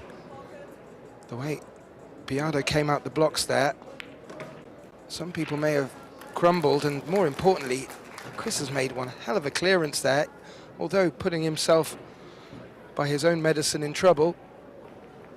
We get back to 1 apiece, and yep, this could be the humdinger, Mark. A couple of other matches going on. Dimitris Lukatis from Greece is up against Hayato Hijikata, and that's 2-0 at the moment to the Greek. Roland Garcia in an all-Filipino battle against his good friend Jovan Bustamante. They've just started out their 1-1. Bader Al-Wahadi up against Jason Shaw, the man himself, the straight ball champion.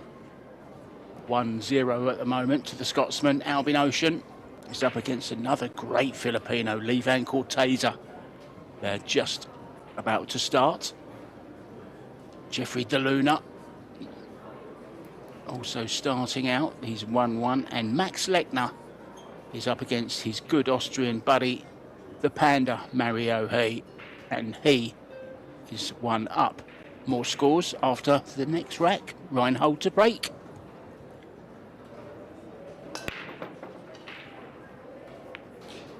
Saw on the match before, Mark, the reigning ladies champion progress through her match successfully. I've just noticed the reigning men's champion is also underway. We'll bring you some scores as you mentioned as it goes on. Dennis Graba, the man from Estonia.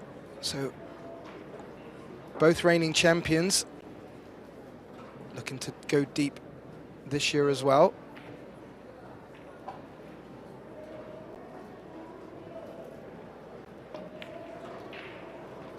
Another try break, Mark, and Biardo was left with a tough cut into the middle pocket, and he's missed it.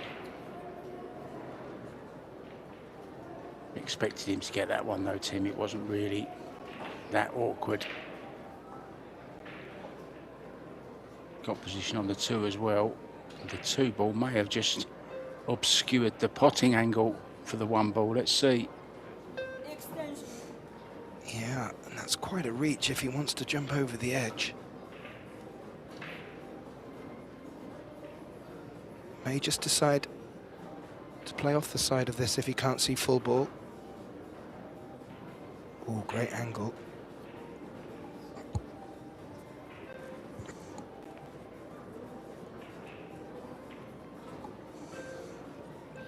Yeah, not a bad effort. He was looking to bring the 8 ball into play there, to cue ball's just come the wrong side of it. Hasn't left Carlo with much of a look here, but he would expect to leave Chris in a bit of trouble after this. Yeah, one of the best safety players in the game, one of the best kickers in the game as well. Carlo Biardo likes to get you in a lot of trouble. Yeah, he was looking to lock that cue ball tied up against the 5 there. As it's happened, it's left a bit more space for Chris to work with. I'm not too sure if the middle pocket is hampering him. It doesn't appear to. Played a lot of left-hand spin. Always played too much, and it's really widened off of the new rail. Just got a little bit too much left-hand spin on the cue ball. So ball in hand for Biardo should spell danger in this rack. It really grabbed, didn't it, Mark? Something to pay attention to as the match progresses. Yeah, missed it by quite some distance. Yeah, he's off and running now. Little draw for the 3. Leave himself about the same angle he's got now on the 3 would be nice to get back across for the 4. It's a bit of toing and froing here. Doesn't want to be too straight on this. Doesn't want to be straight. Gonna have to force this one. And in the match before this, we saw a few forced into the corner pockets without success. Not on this occasion. Solid as a rock. And a very nice position now on the 4. This is opening up very nicely for him, sir.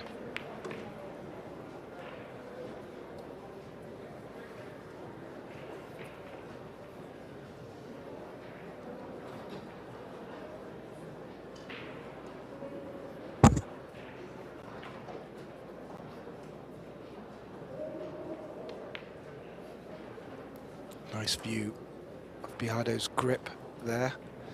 Nice and loose.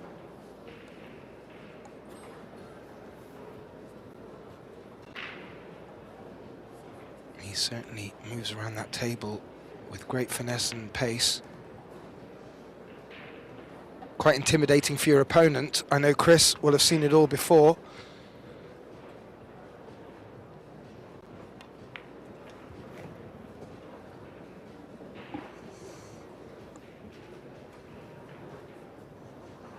And this is quick fire stuff, Mark. Yeah, they've both played a fair amount of these Pro Billiard series. I know Chris used to play in most of them, as did Carlo. Carlo has won one in Puerto Rico. Actually won the 10 ball in Vegas as well, didn't he? He did, yeah.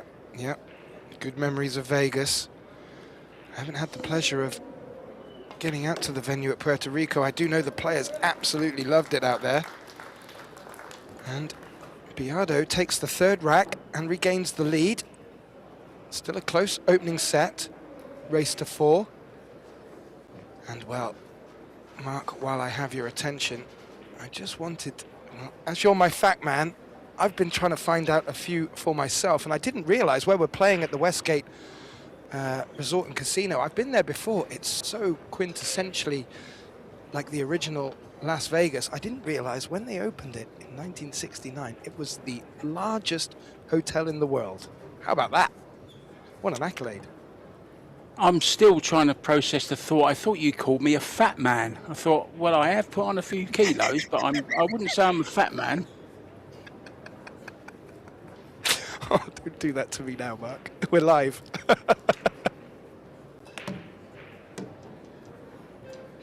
I think I may have... Racks the balls. We're ready, Tim. Tim, I'm going to start calling you Tim now because I was working all day yesterday with Tim. I think we've done about 4 or 5 matches yesterday, Tim and I. Geffin, I should say. There's Carlo with his very posh purple BK rush. Breaking from the centre again. Very attacking break.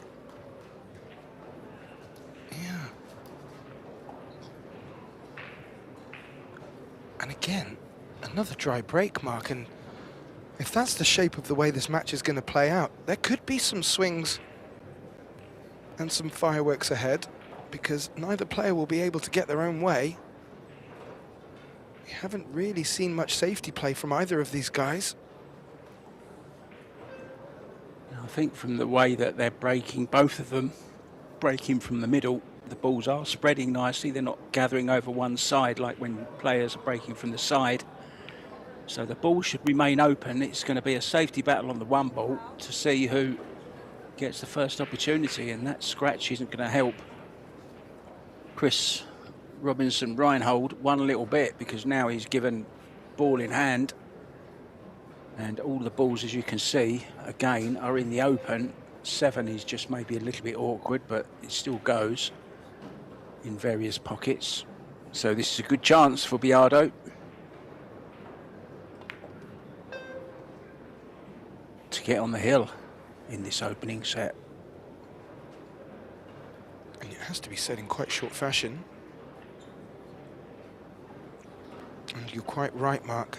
That 7 may be the only sticky spot for him. I noticed before he even opened up his account here, he just had a look over at it, so he's keenly aware. And he'll need to get there from the 6 as well.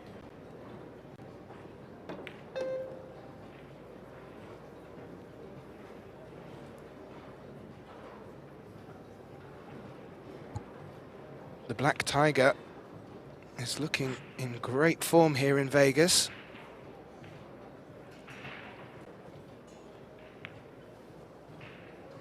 I have to say, Mark, we have all the big guns here at this event. It's an absolute pleasure to commentate for this just one-star name after another in both the women's and the men's discipline. And following on, we will also have World Juniors coming up. So the young guns will be beginning on Monday, I believe. So we are in for a treat here in Las Vegas. And if anyone is in the area and wants to come down and watch, it's free entry to spectators. It's part of the Q Sports International Expo. If you want to come down with your autograph books, please do come and watch some great matches as well. Biardo on the 5, looking to get this key shape on the 6 for the 7. And I'm not sure that's it, Mark. I'm not sure that is it. Well, he's not ideal, but it's still within his repertoire. Can just hold it if he wants, leave himself a slightly longer 7. I know he can get through to it.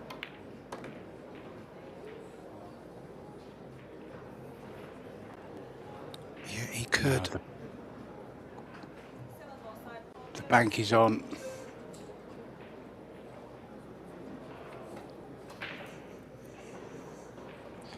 The bank is on, Mark, and there's a good chance he can swing the ball around 2 rails, maybe even 3 for the 8. So this is a good chance.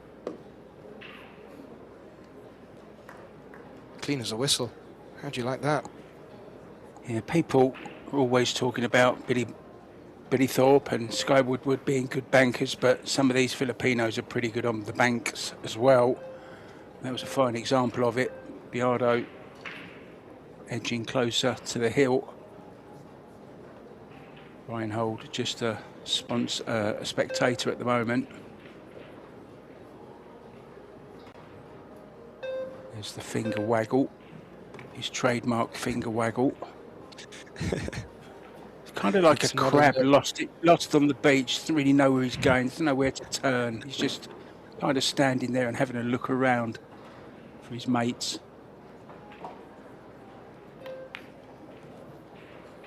That's a fantastic analogy. I love it.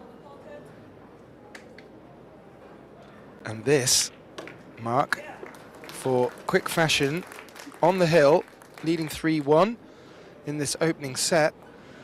And he's looking rather comfortable out there, and not much between him and Chris regarding mistakes, but Carlos taking every chance he's got. And this is on the hill. Also, Shane Van Boning has taken a 3-0 lead over Jeremy Sosay. Kazak is 2-1 up over Christopher Tevez.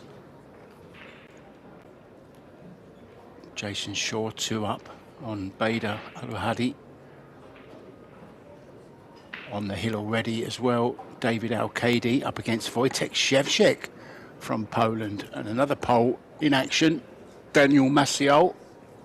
He's 2-1 up on Juan Fu from Hong Kong. And the Kaiser is in action as well, up against Marco Teutsch. The Kaiser in a little bit of trouble.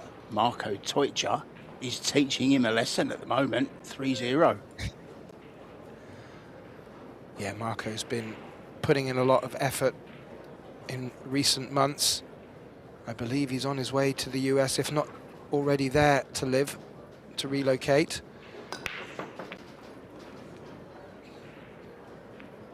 And he's up against it against the Kaiser, so must be playing very well. Do we have another? No, we don't have a dry break this time, but not a shot on the 1 mark. He's made the 9 in the side pocket, but that 1's just creeped up a little bit too far to be able to cut in, so... Oh, I think he can cut this. You think? Oh, it's aggressive. I like it. I like that call, Mark.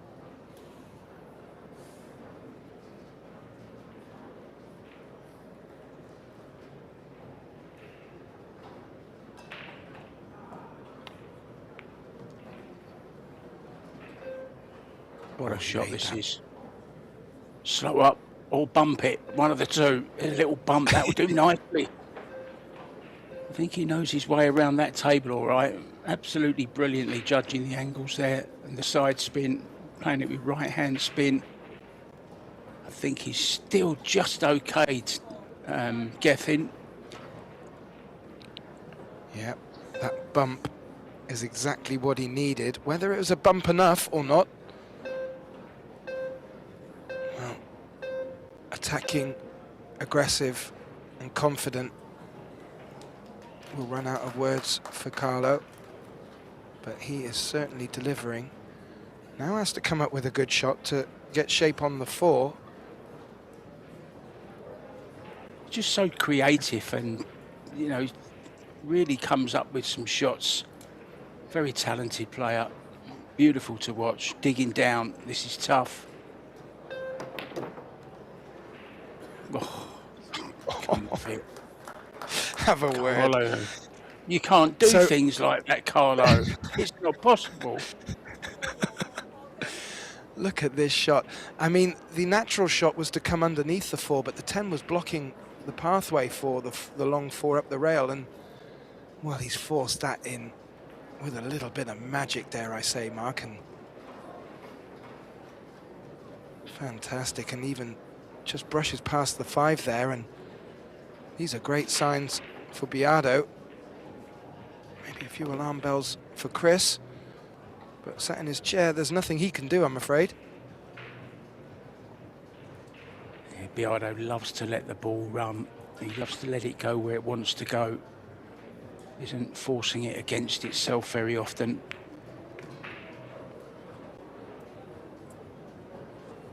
Yeah, wanted to be underneath the 7, has done just that. And now the cue ball will do all the hard work tracing up to the 8.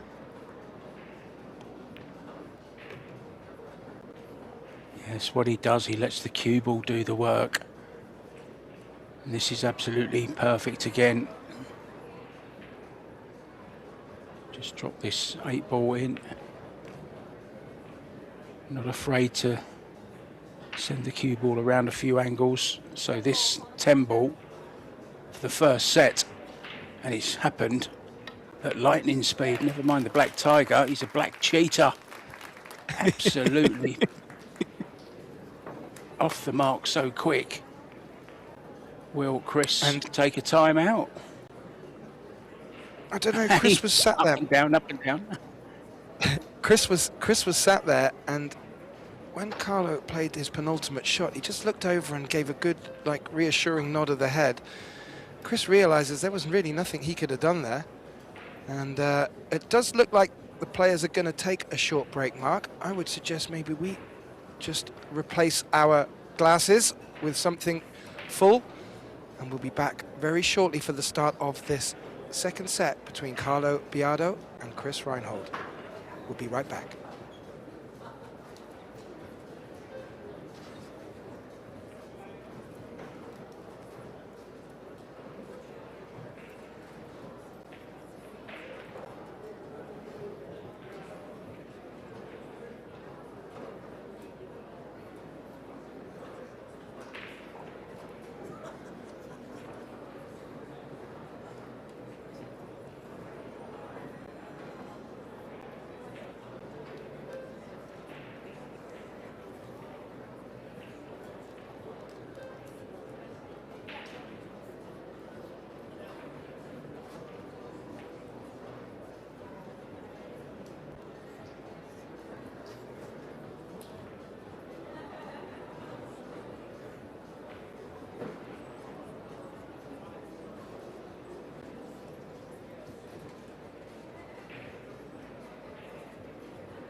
Well, a warm welcome back, ladies and gentlemen, to this winners qualification men's match here at the PBS Las Vegas Open 2026, a matchup between Carl Biado and Chris Robinson Reinhold.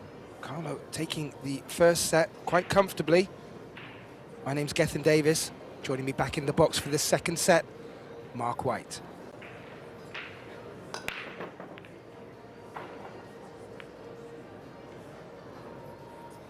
While we were gone, I had a quick look around as well.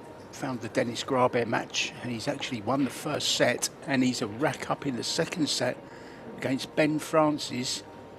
from Canada, from Calgary there. I've actually met Ben a couple of times, played him in a tournament which was raising money for him to get to the World Championships in Austria in 2023, and it was called Pie in the Face, and whoever lost literally got a pie in the face. Yeah, it was Now that horrible. It wasn't my favourite flavour, to be honest, but I had to eat it like a champion, or like a non-champion, I should say. Oh, that sounds fantastic. I wish I was a fly on the wall for that one. Yeah, it was actually streamed, and people were betting on, you know, whether I'd make a ball or whether Ben would make a ball, who was going to get the pie in the face, and I think he raised about $1,500, you know, just in an afternoons having fun. Ben, a great guy, runs a great pool room called Leather Pocket in Calgary. Not a bad player himself either, and finds himself a set down note to Dennis Grabek. Back to this one. What's going on, Gethin? Well, he wasn't far away from the escape in making that one. He has got away with it as well. I think there's a little edge for Chris to work with, but again, Carlo not far away from his 2-rail escape.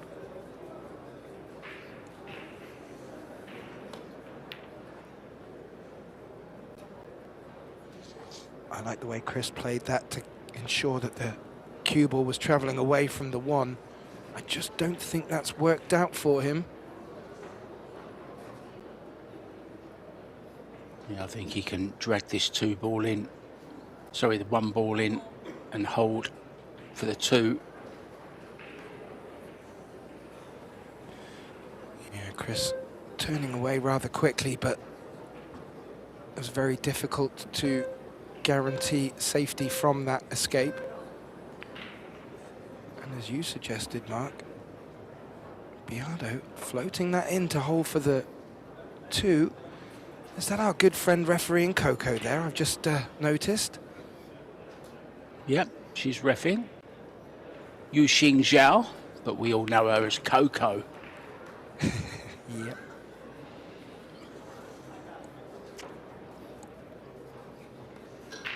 Yeah, good friend of the team. All referees providing a great service over this 10-day event. And these guys keeping the referees on their toes. Carlo just needs to slide past that 4, and yet again, he's done that perfectly, judging it to perfection. Now, he's taken a little extra look at the angle he needs to get for the 6, because it's quite close to the 9 there. So, ensuring he gets good shape on the 5.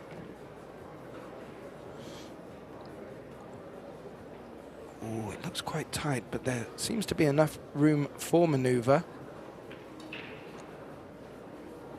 It's another great attribute, though, of Carlo Biardo. His cue ball, he always gets the right side of the ball. He's always in good line, making the next positional shot that much easier. He really is just a class act. We've seen him, we've said it before, won so many titles, US Open champion as well, World 10-ball champion. He really is the real deal, and he's one of the favourites no matter what tournament he enters. He's always one that you want to avoid in the draw. Yeah. Has he gone too far? His body language suggests so. It doesn't look too bad from here. He's just put the call to Coco for the corner bag, so maybe just looking to finesse a bit of side spin round the 9. He's done it, Mark. And if he didn't see the full pocket, he's made it look rather easy. And one good shot from the 7 to the 8. And Carlo will look to extend and push on from his opening set performance.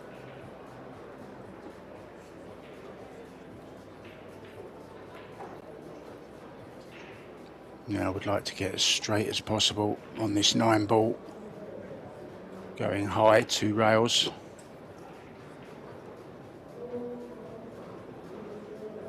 That's okay.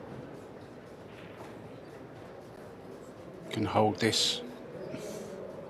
He can indeed.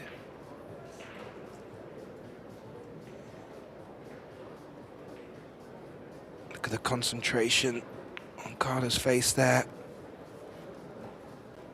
Good composure, very little body movement. Proving very well. And this to take the opener of the second set and to continue his good form on from the first set. A little look over at Chris there. Not much going wrong, but not enough going right, I'm afraid, Mark.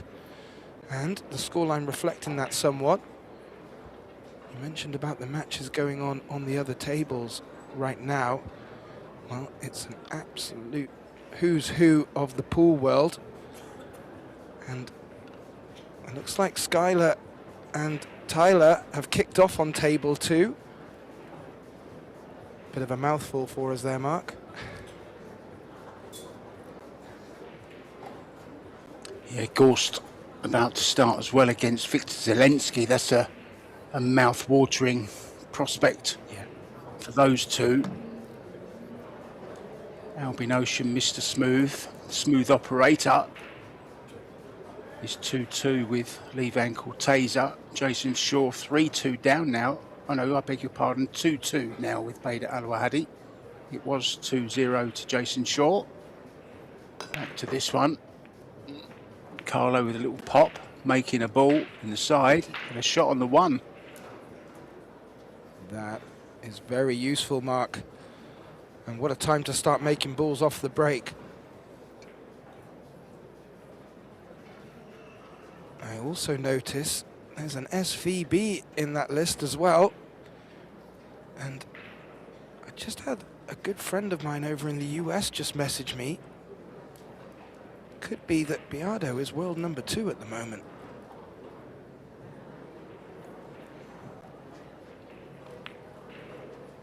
And that would certainly concrete what we're seeing here. He's now played into position for the 3-5 combination.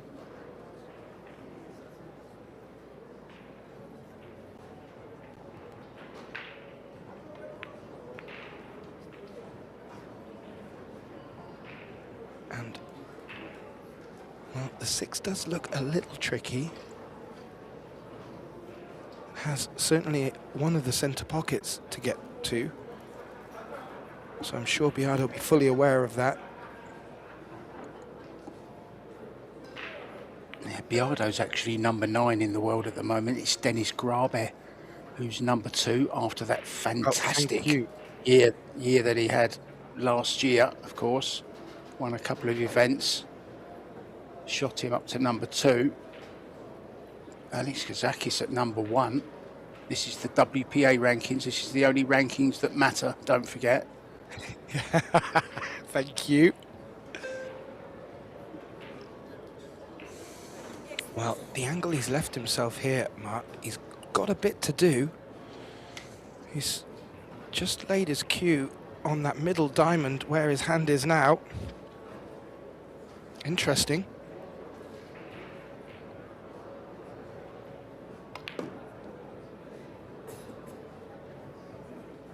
Oh, he might get a little nibble of the 7, and that could work even better.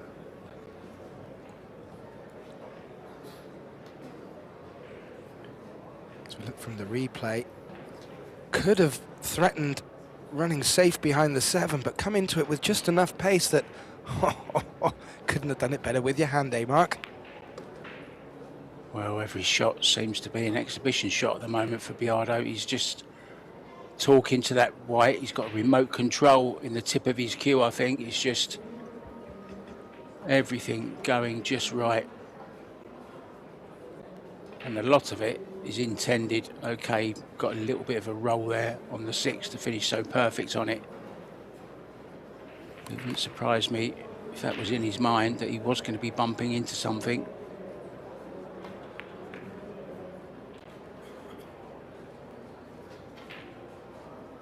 Just sheer class, this man. Round 3 rails to finish perfect on the 10 ball. Very nicely done. Flirts with the centre pocket, but no doubt. And this, to extend his lead in the second set, takes a 2-0 lead, and a bit of a smile between him and the ref as they wait for the balls to come to a close. And well, this is creating quite a hill now for Chris to climb, Mark. Yeah, not looking good for Chris Robinson Reinhold at all.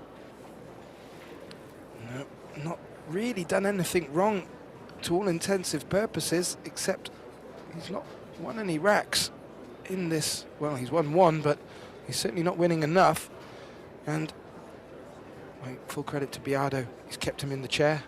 Can't do anything about that while you're sat in your chair. So great stuff, real top caliber quality from these players, as we expected from the start.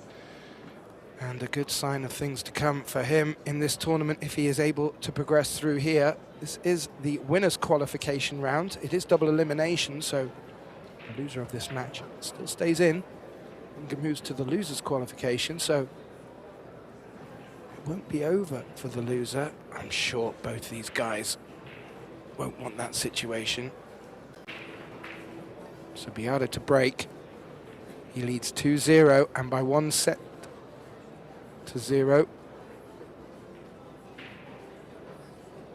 Made balls on the last one, Mark, and position on the one. How will this one pan out? Well, he's found a break, hasn't he? Because not hitting them hard, he made the one, a ball into the side, no problem. He's made another one into the corner, the 10 ball. Here comes the 2 ball. Go and get in there, 10 ball. I want that pocket, not you. More importantly, his control of the cue ball, hitting it at that pace is sublime. He's freezing the cue ball onto the spot. And that really does allow him, if pocketing off the break, a good opportunity to keep the run. But where's this cue ball going? Oh, it looked like it was going to go in, Mark. It hasn't, and has that 10 ball come to spoil the party?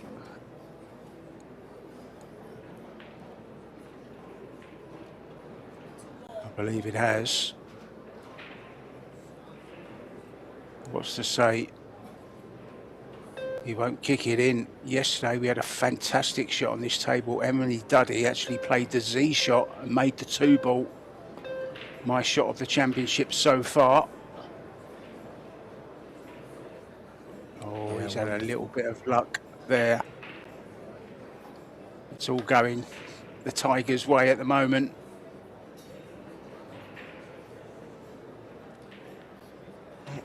Chris is having a good inspection. I'm not sure he can't see enough of this, and if he can, this has got to be considered one of his best opportunities so far, especially in this set. He's only won in this set. Had to swerve it. Yeah. To great effect. In doing so, wasn't able to guarantee position, but still has a really good look at this 4 as well. And if something's going to start happening, Mark, you really feel it's got to start happening now.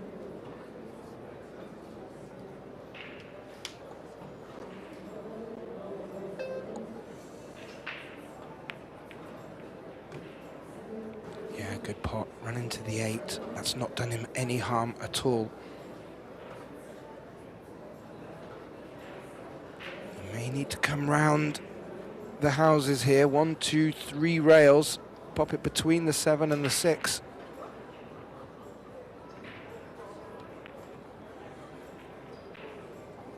Avoids the 7. Very nicely done.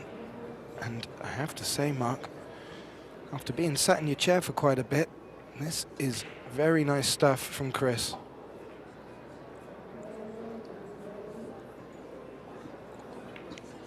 Yeah, needs to finish it now, though.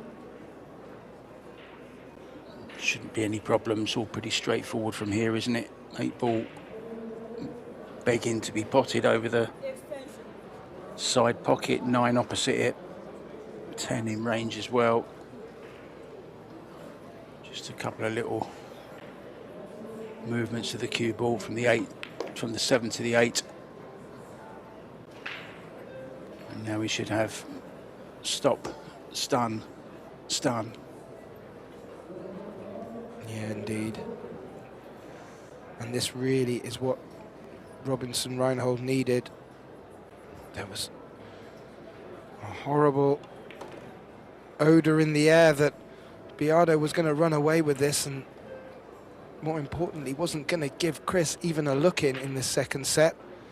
And this was the first one that he's been given. And well, it looks like he's 9 and a 10 away from taking it. Yeah, and all credit to him as well. He's been away from the table, hasn't really had much to go at. Played a nice little swerve on the 2 ball to give him this chance. And this is going to be his first rack on the board in this second set at 2-1. And more importantly, he's got the break back. So good stuff from Reinhold as well. Yeah, good stuff from... And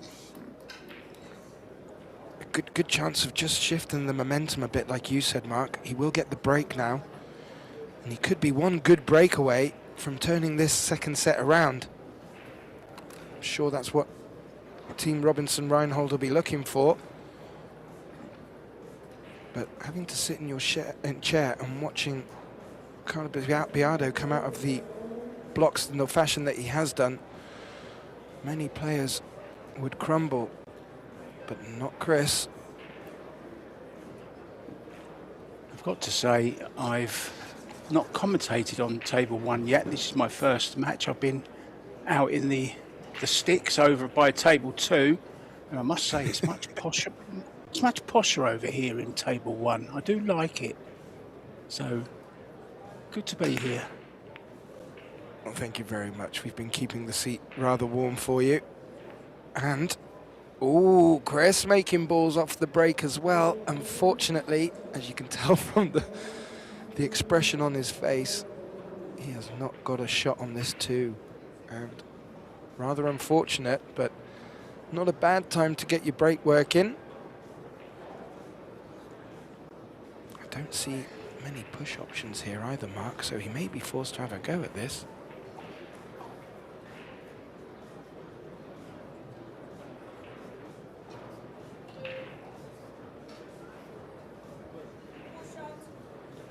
Oh, he's called the push.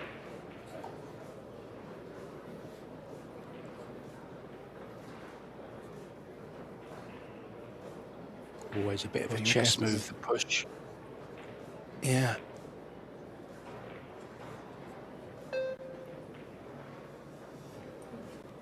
Okay, well, I'm not a big fan of that result. I do feel that Biardo just sliding off of this blue 2 could put Chris in a lot of trouble, but it looks like he's going the other way and playing the 2 back up the table. Yeah, this is the way to go. So many blockers over that side. He was always going to get the hook.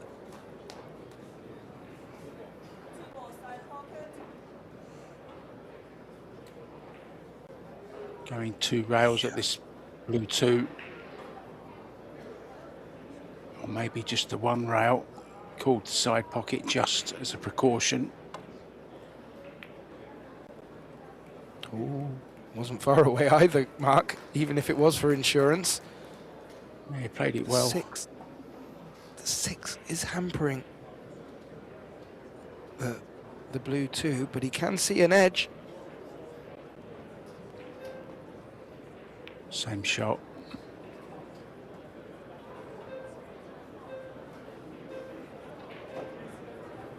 Yeah, not the same result, unfortunately, for Biardo, but not an easy shot for Chris either. So we could see Chris responding with another safety play here.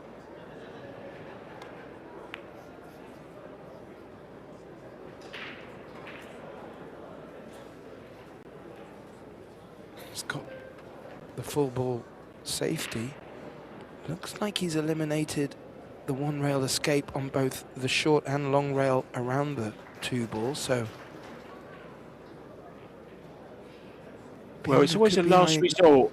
It's always a last resort, the jump cue with Carlo Biardo. He spends as long looking as he can at an escape via the rails, but he's decided in this case the air rushes out.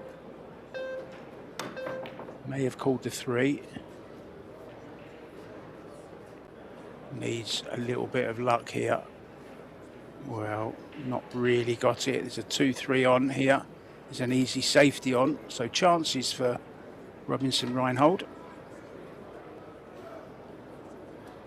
Yeah, and you feel, Mark, he needs to start getting that momentum running now. Otherwise, this may not even get to a third set.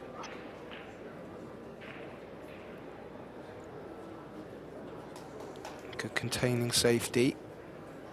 Not too sure if there's a little gap between the 8 and the 10 there.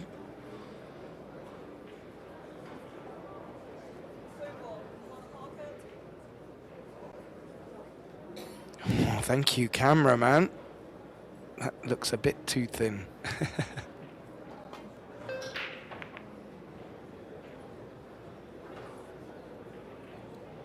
We'll make good contact.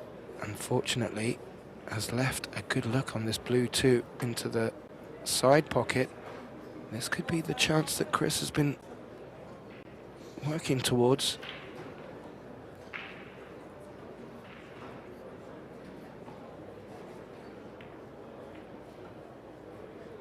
Just looking down at that 4 mark, it looks to pass the 5 from the overhead view as well.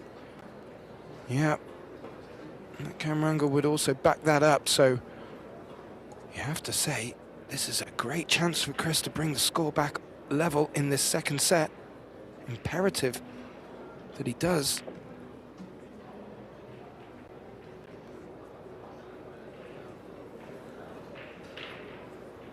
Ooh.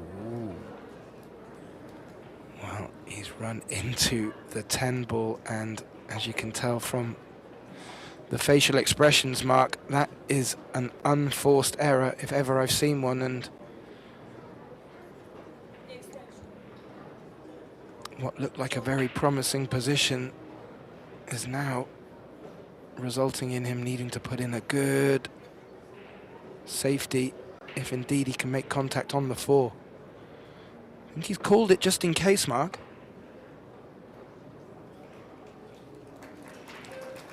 It's got him out of trouble for now, but this is too easy for Biardo.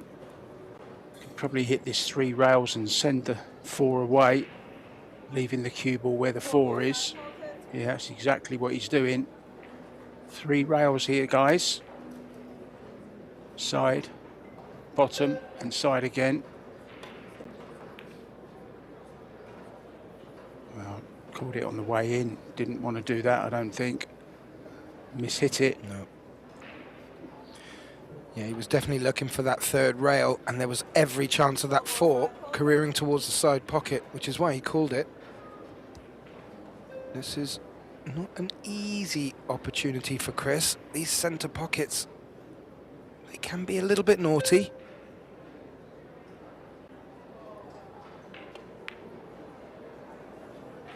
Yeah, you naughty knuckles. Great work by our camera crew as well, picking up that angle. Just showed you how much of the pocket he really had to go at. As the 8 come to the rescue, it looks like it has. So Biardo's calling the cross bank. Ooh, ooh. Yeah, there's a very small gap, but I think he's playing the cue ball back up this end of the table with a small chance that the 4 will bank in. Oh, he's made it, Mark. Oh, he's made it. Brilliant, Biardo. Really has become one of my favourite players to watch. He's slowly becoming one of mine, Mark. That was beautiful. He did get a rub on this 10. Yeah. But that did not affect his position. Immaculate cue ball. Once again, in control. This to put him on the hill in the match. Reinhold in all sorts of trouble now. hasn't really played too bad, Chris Reinhold. It's just Biardo's been brilliant. Absolutely, and that is being reflected in the scoreline. Takes this fourth rack and a 3-1 lead, puts himself on the hill for the match, and has been pretty faultless from the Filipino. Both players representing in both Mosconi and Reyes Cups. If I remember rightly, Chris has definitely made an appearance in the Mosconi, and I certainly remember Biardo flying high in the Reyes Cup. Great experience, and well, maybe these guys do know each other.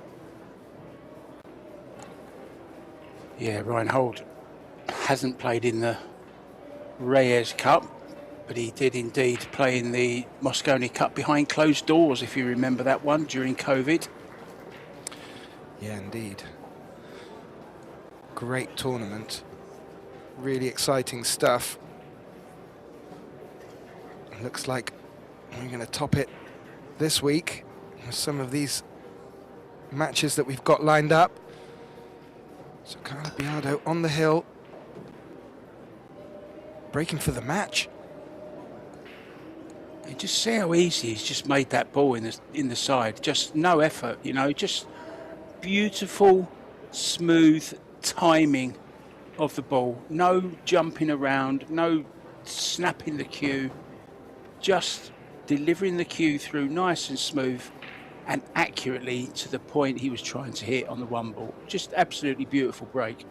It's the best breaking I've seen so far this year in Vegas. And it's no coincidence that the score is what it is. It's not only an effective break, Mark. There's a certain element of consistency that comes with playing it in that way. And that's what I really think has made a big difference as he runs into the 3. Still on. Well, he'll probably play here low right on the cue ball, draw it off that other side rail. Round 3 rails for the 4 into the bottom right pocket as we look.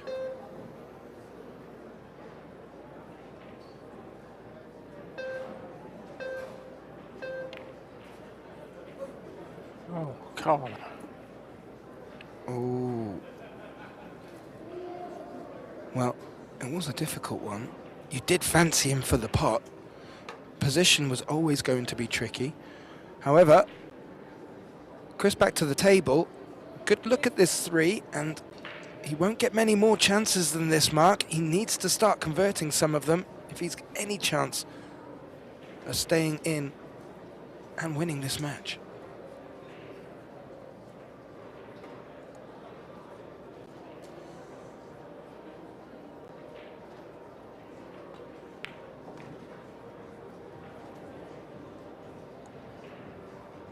That was part 1. Not a bad leave on this 4 to pop out for the 5. And Mark, he really needs to convert this one, otherwise it's all over.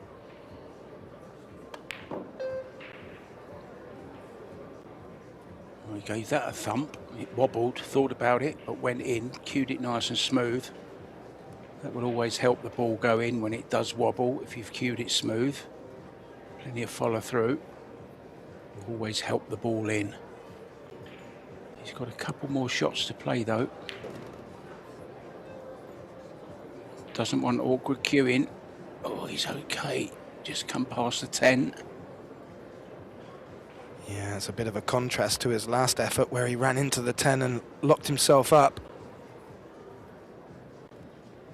Maybe a little shift.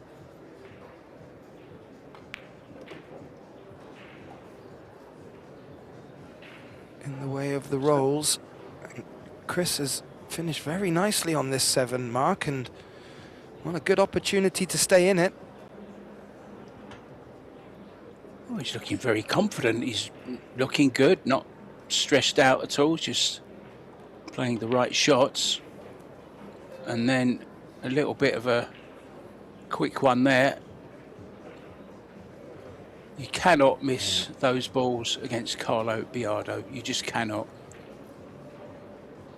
No, a little grimace on his face there.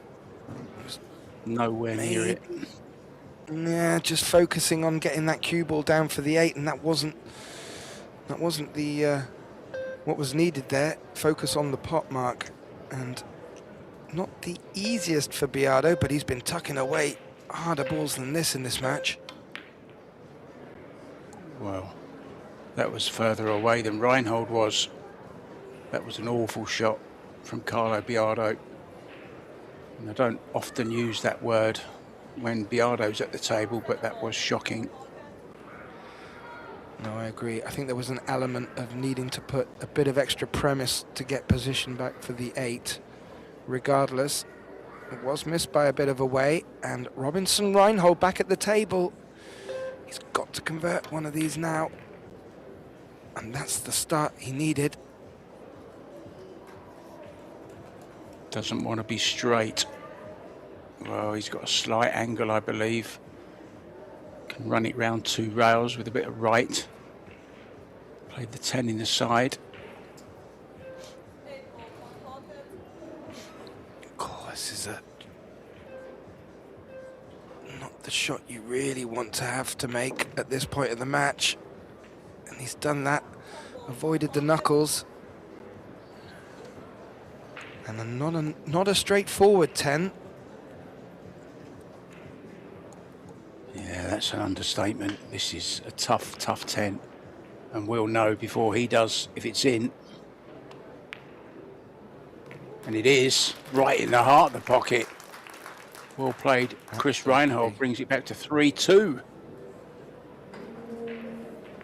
Lovely round of applause from the crowd, appreciating that difficult 10. Well, it should reassure Chris.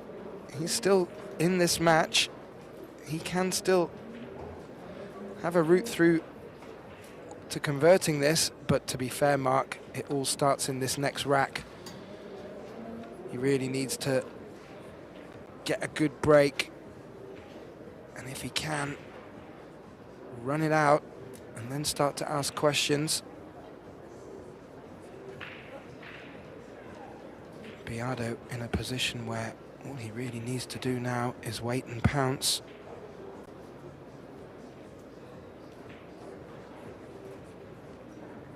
The crowd's looking great out there, Mark. That can only be helping. Good atmosphere.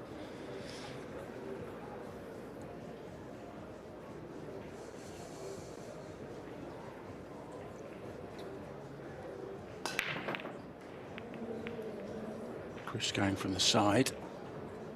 So, a bit of a messy table this time. 6 and the 4 tied up. There is a shot on the 1 for Biardo. 2 balls nearby as well. There you see the difference between breaking from the side and breaking full on. You get more balls messing up on the rails, more clusters. Biardo won't mind that.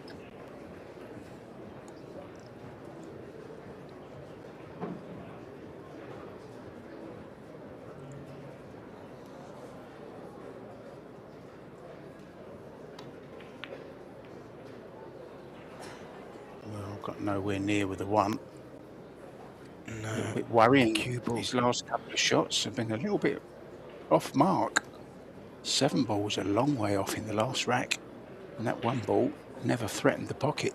Gethin. No, it didn't. He was putting a lot of side on that cue ball. It looked to just grip before it got to the 1 ball. Exaggerated the miss somewhat. Now, what did Chris try to do there? I'm assuming he wanted to bring the cue ball round up there, but it seemed to come up there at such pace that it was never going to sit in a safe position. Yeah, I think he just caught the 1 ball a little bit thinner than he wanted to.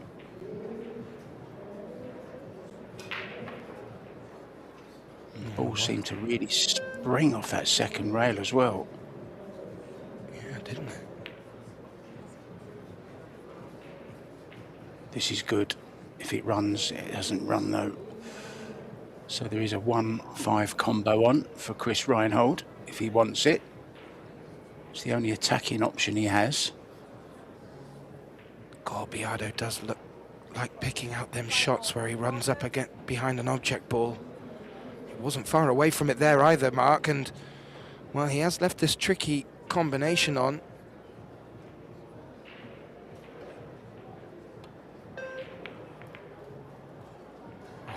He's made that cleanly, especially at that pace. That was a very difficult shot. I'm still looking over at that 4 ball, Mark. And what opportunity does he have? Well, where the 3 ball is positioned, there are some options to run into the 4 and or the 6. So it's really going to depend upon the sort of position he can get off this blue 2. And he's quite flat. He's having a look around. The shot clock ain't stopped ticking. Extension. This is a tough one. He's got to dig deep in this.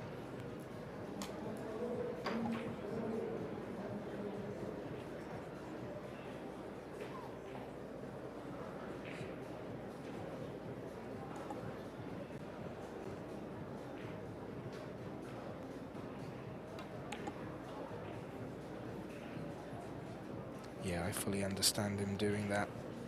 The opportunity to get back for the 3, well, he'd have needed to have put so much premise on the cue ball. It would have really encouraged the miss. Unfortunately, he's not put Carlo in a safe position, and he's been threatening.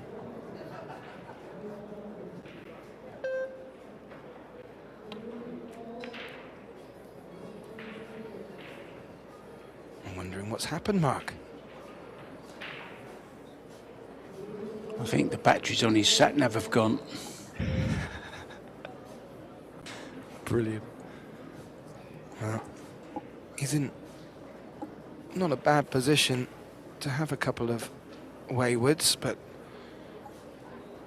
I think you have the feeling Carlo still has another gear to go into. That's a nice, interesting shot from Chris. That flick off the 3 really helps.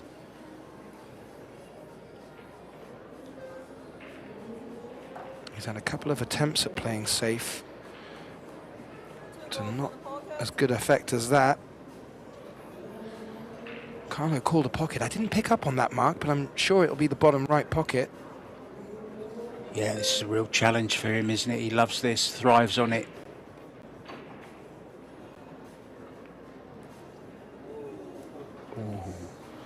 Yeah, makes the contact, and in such a fashion that he's put the 2 ball in a spot where the pot is not really available, but there are some safety options, and a couple of ways Chris could go here. He could look to put the cue ball behind the 4-6, but he could also just look to run through and push it up behind the 3.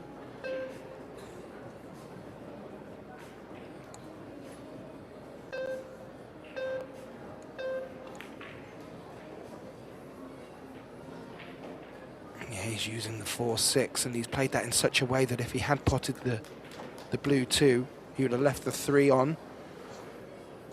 Clever shot.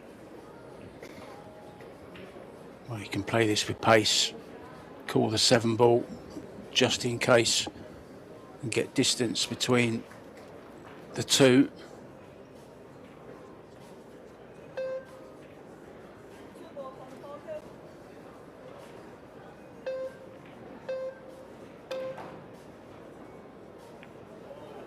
Oh, Biardo, stop it, you naughty, naughty man. You're not allowed to do things like that, Carlo. Oh, he picked them angles out beautifully. Look at this. 1, 2, 3, 4 cushions. He threaded it through the 6 and 8 as well. It was the only way he could get through. Oh, eye of the needle stuff. What can Chris do in response?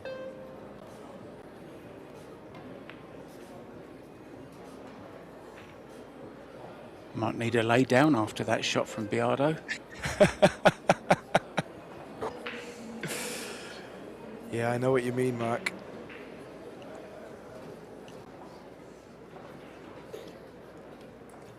Now, he's going for this. He would ideally like to just thread the cue ball in between the 9 and the 10. Not too sure it's that thin. He's caught a chunk of the 9, caught a chunk of the 10, and oh, he hasn't pushed the 10 out of the way.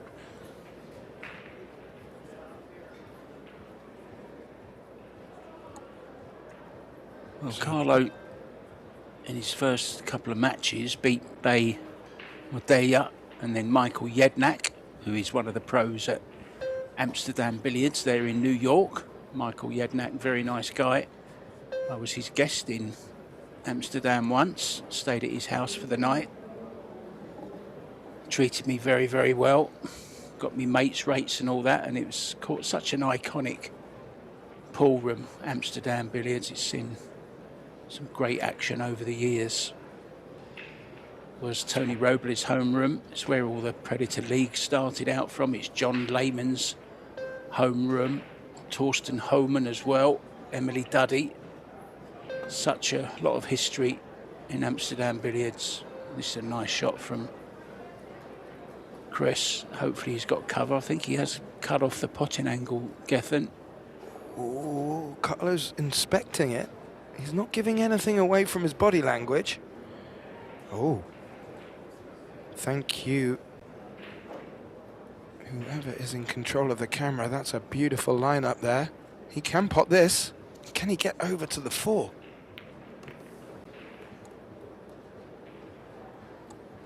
Okay.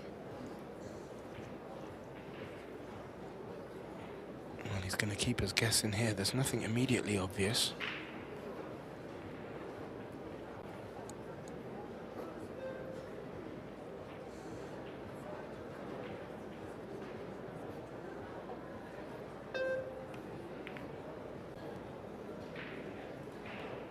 Oh, nice improvisation. Using the 4 instead of the cue ball for the kick and stick, so he could guarantee where the 4 would lie, and then just needed to focus on putting the cue ball in a position where there was hopefully an object ball in between. He's left awkward cueing for Chris. Yeah, creative again from Biardo. Hasn't given him any real advantage, but still in control of this safety battle, Biardo. I have to say, Mark, I fancy him having a go at the bank on this. He could bank this in such a way that he would leave the 9 and the 8 as cover. It's aggressive. It's aggressive. Oh. I'm starting to think that aggressive is his middle name.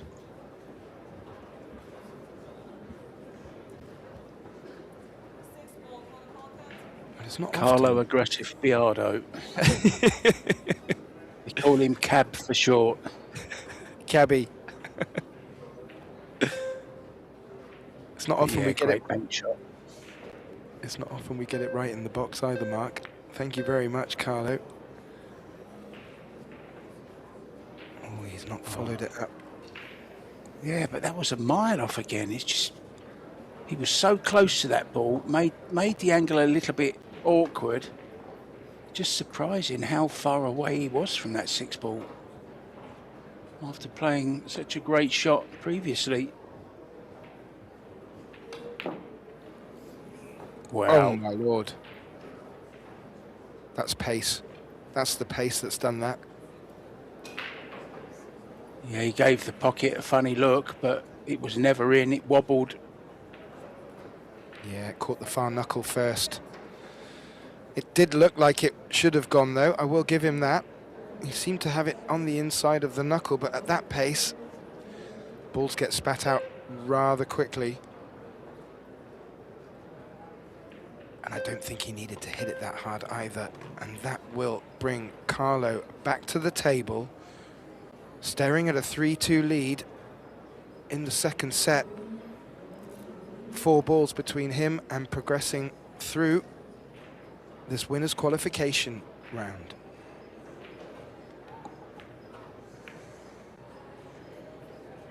Shane Van Boning also on the hill, set up, and 3-2 up on Jeremy Sauce. So Shane going well. Good to see Shane back playing. Filler's taking the first set against Juan Carlos Exposito. As we see the closing moments of this one, Gethin, it kind of looks all over, doesn't it? It does, Mark. And, well, in reflection, this is exactly what Carlo Biardo set out to do. He's been the better player to all intensive purposes, and he's made this look rather easy, taking this match against Chris Robinson Reinhold by 2-0, and will progress through to the next round.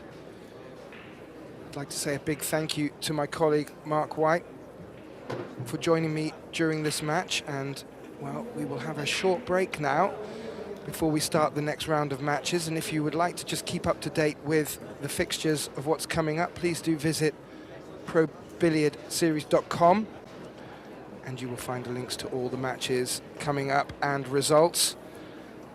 And thank you to all our viewers for joining us. Please do stay where you are, and we'll be right back with more World Pool action. Thank you very much.